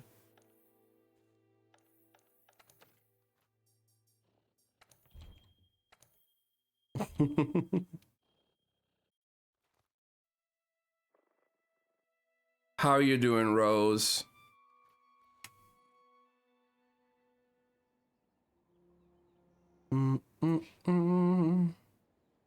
Looking at one right now. I mean, I'm seeing multiple ones in this chat.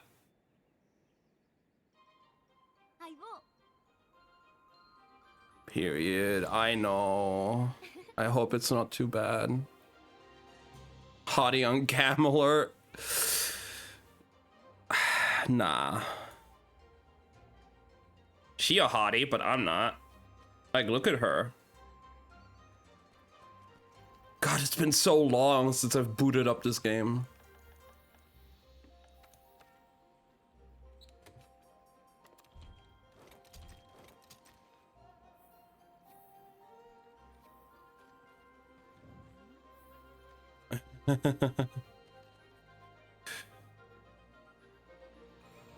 Gotta take eyes and ear break. Please do, Slothy. Take it off. No. Yeah, here's... Wait, I'm gonna put on the outfit that actually is the one that is my... where my emotes are based on. Which one was it? Was it this one? I think it was this one. Yeah, there we go. This is the outfit. Where everything is based on.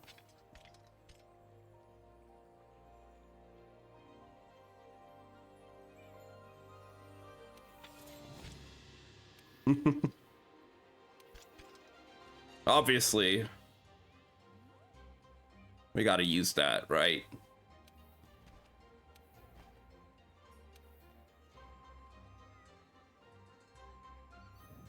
Oh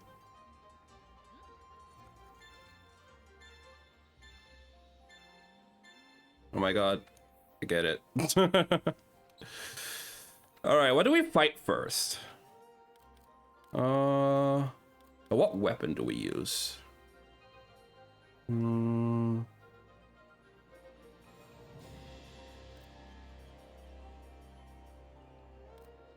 Actually, I have an idea. Where is it? Where is it? Where's my favorite build? Where is my favorite build? That's not it. Nope, nope. Oh yeah, that was a different one. Let me see. Where is? There it is. Is it this one? Actually, let me check. Oh wait, is it? Hello? Special? No, this. Oh wait, yeah, crit draw, rhyme guard armor. No, that is the build. Yes. The funniest build we've ever made in the game.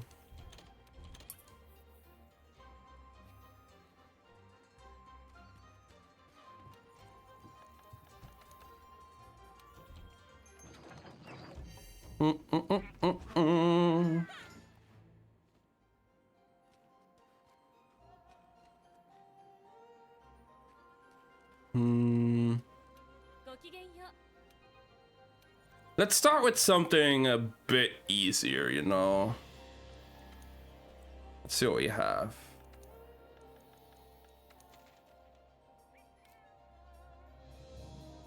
What could we do? Ah, yes, easier. Let's do. Nah, we're not doing Fatalis right now. Monkey? No, we don't do monkey.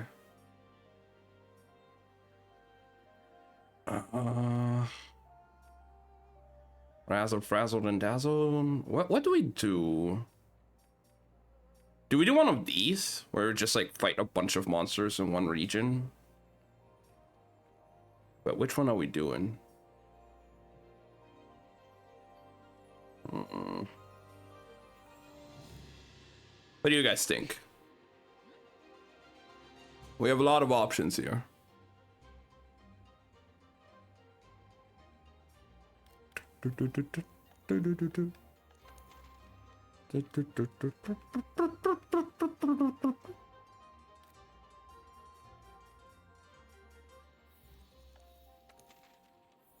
Because like we've like this character has done everything in this game, so I'm down to do whatever.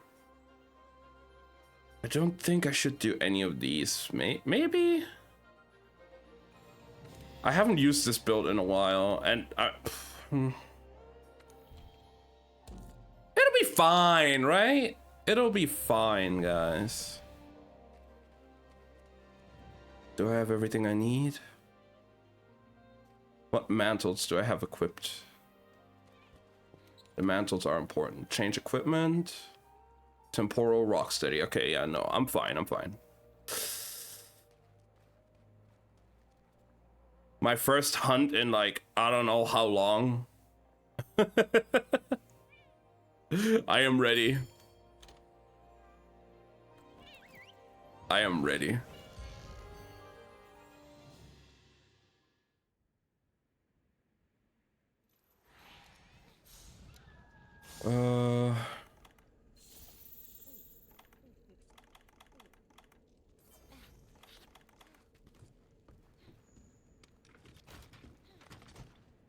Boop, boop, boop.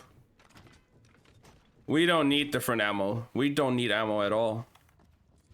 Put on the Rocksteady Mental first. Pull out this. No, wait. I need him to come up here. Oh, well. Now I need him to come down here. Or can I just snipe him from here? Yeah, that's good enough. That was good damage.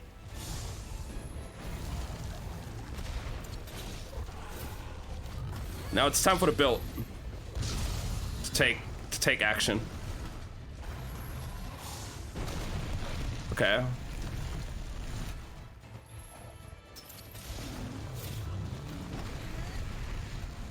Baba booey.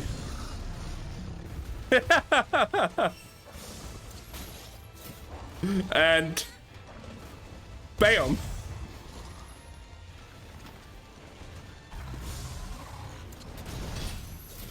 I don't care if I'm burning. I'm healing that shit back up. Oh god.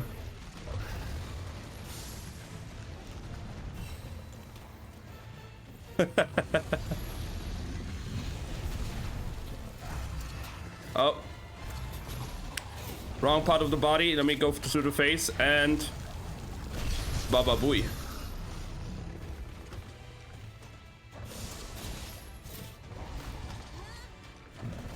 Bam.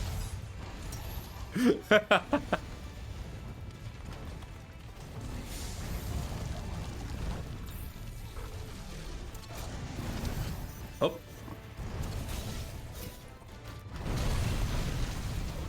Oh! Oh! Fucking hell! Oh god, that was close!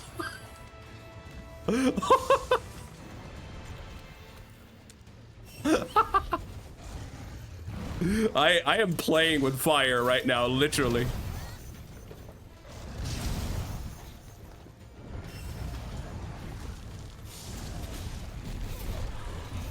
But you know, it's fun.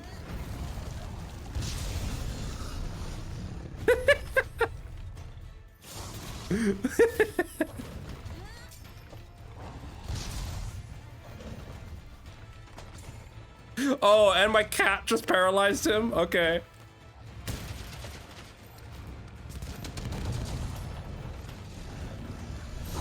Oh. He's angry. Very angry at me. I don't have any mantles right now, so I have to be really careful. Oh! Don't kill me. Oh, oh, he's doing his Nova. Oh! Okay. Have you calmed down there, Teostra? Can I get back on you? Please? Please? Let me boom your face. There we go. How about we do it again?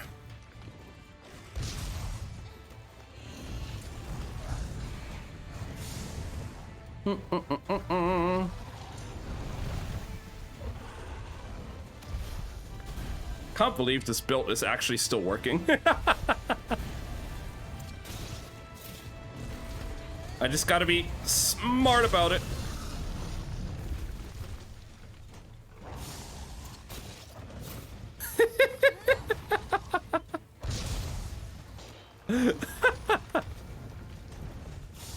Oh, this is so much fun.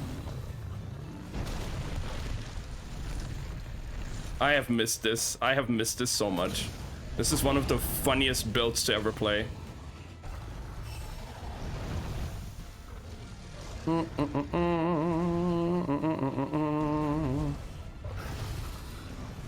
Calm down there, Teostra. Please. Oh, bad move, bad move, bad move, bad move. I'm fine though. Every time he's doing that, I'm scared. But I know what this build is capable of. Oh, he's... Oh, wait. It was aggroed on my cat there for a second, and then he switched back to me. I'll heal. Why not? Oh, fuck off. I'll heal this way then. Oh.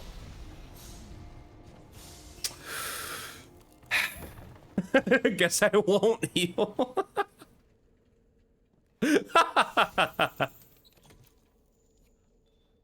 I mean, am I surprised? No, I'm not surprised.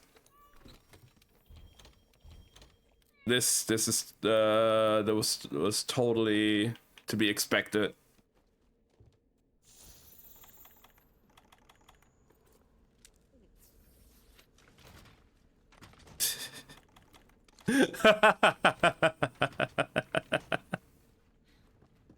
That was totally expected to happen at some point. Absolutely. Where is he? Over there. Okay. Can I snipe him from here?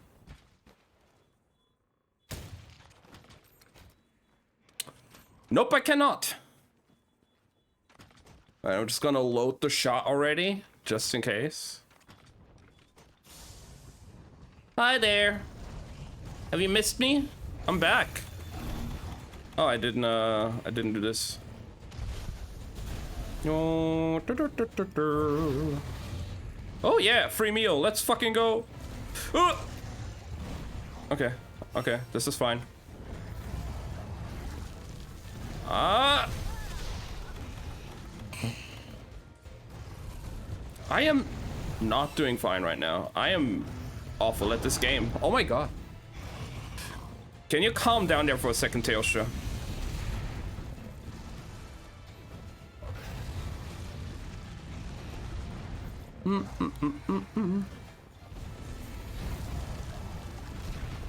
Okay. I can make this happen though. I can still make this happen.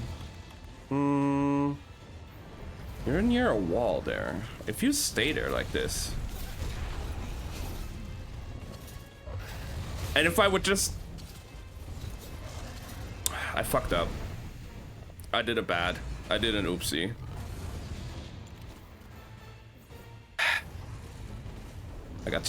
I was too fast.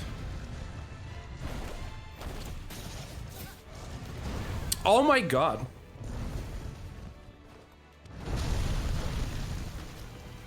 Okay.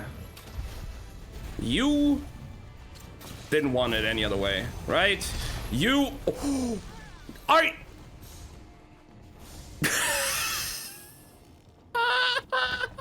hate it here. I hate it here. Oh my fucking god.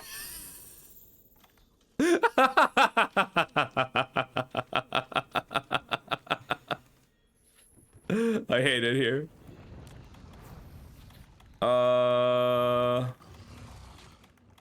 We got this. We can still do this. Totally fine. This is fine. Ow.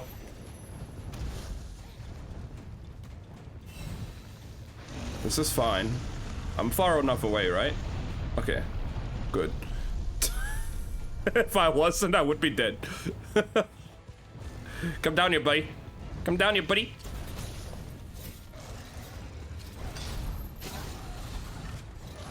I want your face to meet this wall. Thank you very much.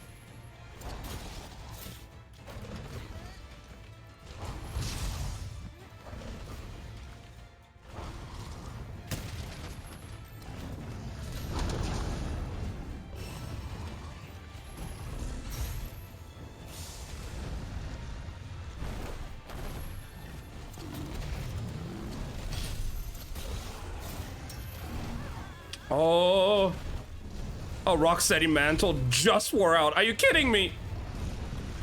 Oh my god, the fucking timing on that. Leave me alone, leave me alone, leave me alone, leave me alone, leave me alone. Let me heal. Oh, okay. I'm not panicking. Why would I panic? I have everything under control. You see? Everything is under control. Just like that.